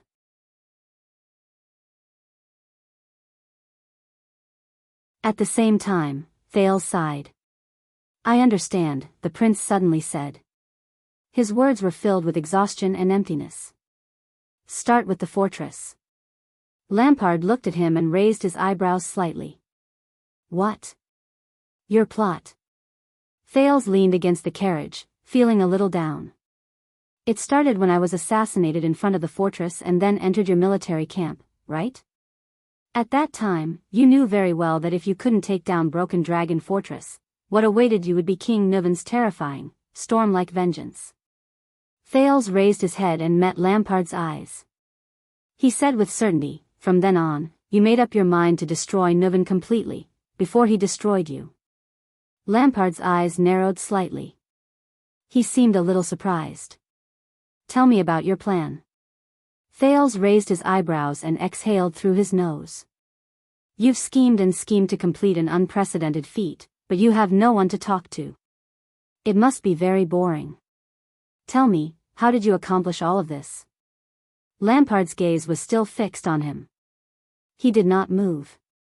The carriage turned a corner. The inertia caused the prince and little rascal to lean slightly. Thales decided to take the initiative and let him lead the conversation. Just like the countless fieldwork and interviews in the dreams of his past life. So when you proposed to form an alliance with me in the tent, the prince said flatly, you actually had ill intentions? Perhaps it was to arrange something through me? For example, it would be more convenient to push the blame for King Nuvan's death onto him, just like what Lampard was doing now. Thales remembered the days in Black Sand military camp. An ally's sneak attack was always more effective than an enemy's face-to-face. He thought of Serena Corleone, the vicious beauty who taught him to be wary of his ally. Finally, Lampard snorted softly. No, at that time, I really wanted to reconcile with you. I even thought of sharing my plan with you. The Archduke shook his head and his tone turned cold. Unfortunately. Thales' brain began to work. He had already determined the beginning of this plot. So, Pofret. Thales' gaze flickered. When you were investigating your mystic gun unit and my assassination, you claimed that you found the disaster sword, but King Nuvan found out about it. Now, it seems that you deliberately leaked this information to King Nuvan, right? You knew that King Nuvan would first deal with this close enemy. Thales recalled the thrilling duel in Heroic Spirit Palace. Pomfret was actually betrayed by you to Dragon Cloud City. Lampard snorted coldly. Caslin, he said flatly as the carriage wheels scraped against the ground, my uncle used to be in the Tower of Eradication. He was very interested in the disaster sword, and at the same time, he had a good relationship with Nuven. So I leaked the information to him, and Nuven would naturally find out from him. At the same time, he could also accomplish some other things. Caslin didn't know that you planned to kill the king, did he? Thales looked at him quietly, trying to find something from Lampard's gaze. I heard that he had a bad relationship with you. Lampard glanced at him thoughtfully. Thales could only avert his gaze. Lampard shook his head slowly. When you were assassinated, I knew that Pomfret was trying to set me up. That selfish and cowardly fellow was naive enough to think that we were just playing a game where he could take back his chips at any time and quit the game to cut his losses. Thales sighed. He paid the price. He betrayed his ally, and in the end, he died because of his ally's betrayal. As you said, investigating this matter was only to leak this information to Nuven. Of course, it was also to fill in the gaps in my troops. In fact, it was this investigation that gave me an unexpected discovery. Lampard's fingers gently stroked his sword. Thales raised his head. What discovery? Lampard gave him a mysterious look and shook his head.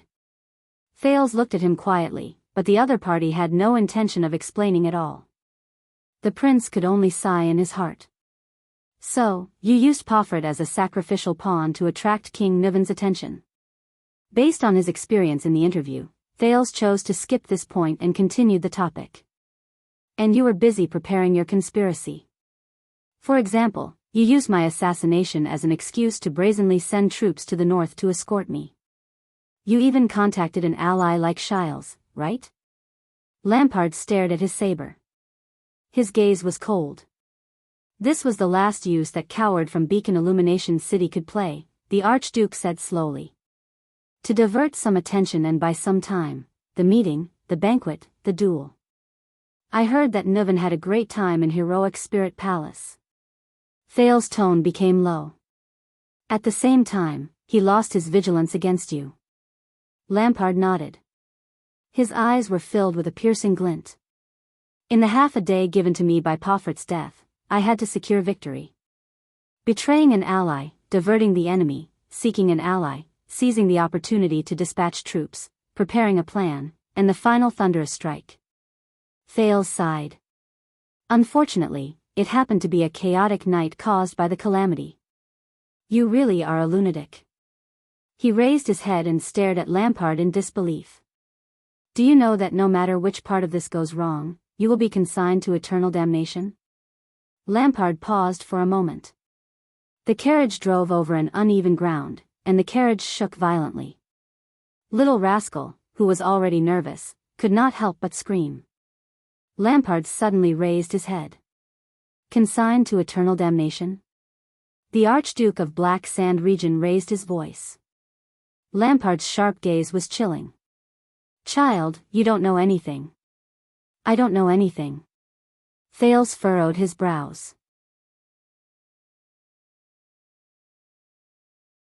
Lampard locked his gaze on him with unprecedented firmness and seriousness. His tone was full of suppressed emotions. In order to complete that grand plan with Arund, we started preparing many years ago. From the communication of intelligence to the mobilization of the territory, from the bribing of connections to the search and cultivation of talents. In order to take down the fortress, I issued a rarely seen draft law in the history of Extet. I used up almost every copper coin, every drop of blood, and every man in the territory. The day before the bitter cold winter was imminent. I did not reserve supplies, did not cultivate wastelands, and did not transport rations. I bet everything on this plan. Thales was slightly stunned. Lampard continued, his tone becoming more and more urgent. For this plan, Black Sand region has long been unable to make ends meet, be it in terms of rations or funds. It is impossible to repay the money I borrowed from the Camian merchants.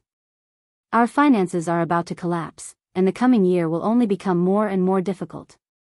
I don't have a lot of trustworthy regular soldiers. 2,000 is the limit. There are even fewer who are willing to fight against Dragon Cloud City.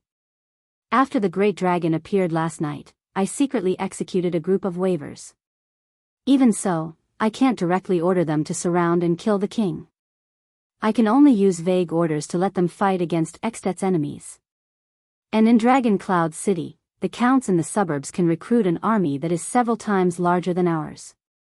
As for the Walton family's own recruits, once they discover us, we will be destroyed in Dragon Cloud City's encirclement at any time.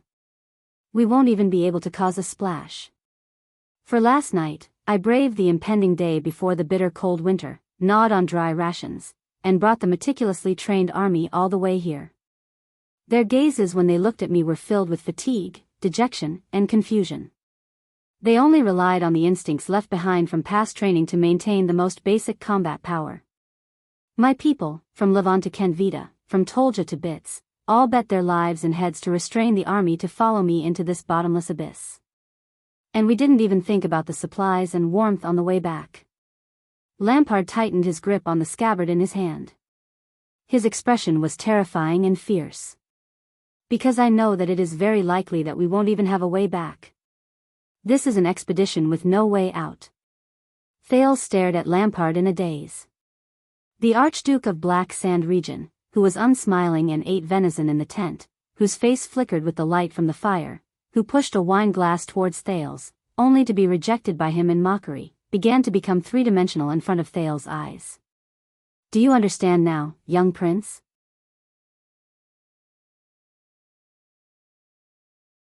When you were sitting comfortably in Renaissance Palace, receiving the royal family's name, and when your father was helping you eliminate enemies like Arund, the Archduke of Black Sand Region said slowly, Black Sand Region and I were already beyond redemption.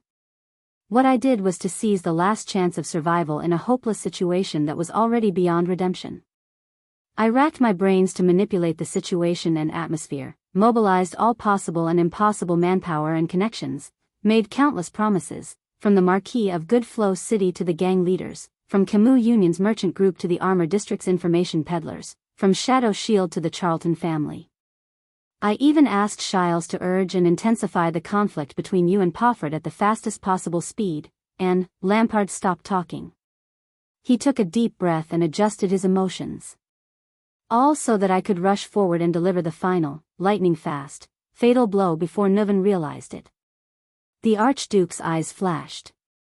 I can only sit here after experiencing all this. I have the future of our two kingdoms firmly in my hands. Thales stared at Lampard in a daze. It was as though he was getting to know him for the first time. The carriage drove through a street. The soldiers of Black Sand Region cleared the way for them in a low-key but effective manner. Thales suddenly noticed that compared to the last time they met, Lampard's hair had turned much whiter, and he looked more haggard. His lips were pale, and his eyes were sunken. Black Sword's words before the battle with Giza resurfaced in his mind. They seek hope in hopeless situations, seek to turn the tables in the midst of losses, sublimate favorable situations into certain victories, and turn unforeseen and unexpected situations into their own support. Thales exhaled deeply. I understand now. The prince closed his eyes. Powerful people, so that's how it is. Lampard narrowed his eyes. What? Thales opened his eyes.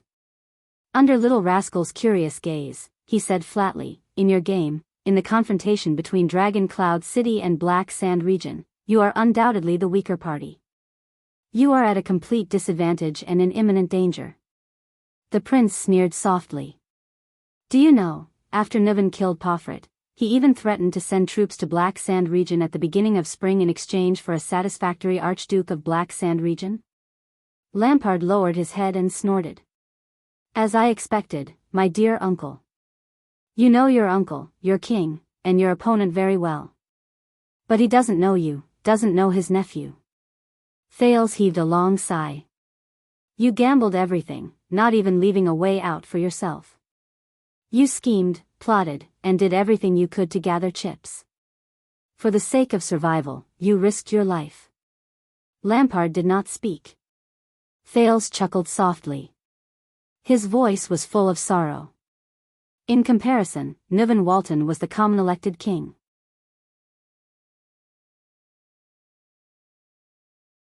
He controlled Dragon Cloud City, held supreme authority and great power. Even though you killed his son, he still treated you as a weak vassal. Thales sighed softly. Because of his own strength, he was confident. He treated you as someone like Pofrit, as an insignificant existence that he could easily destroy with a flip of his palm. In this game of life and death between Nuvan Walton and Chapman Lampard, you were the truly powerful one. The second prince raised his head and stared at Lampard calmly. And King Nuvan's failure and death, it was already destined. At that moment, Thales noticed that Lampard's gaze on him was different. Very well. The conversation has begun. Thales took a deep breath. So, there is still one last question that I still can't figure out. Under Lampard's complicated gaze, Thales slowly enunciated each word. Aside from being an assassin, why did you come to Dragon Cloud City personally? And, you're tuning into the Biyao's Wuxia Chronicles YouTube channel. Don't forget to subscribe and join us on this journey to catch the most captivating stories.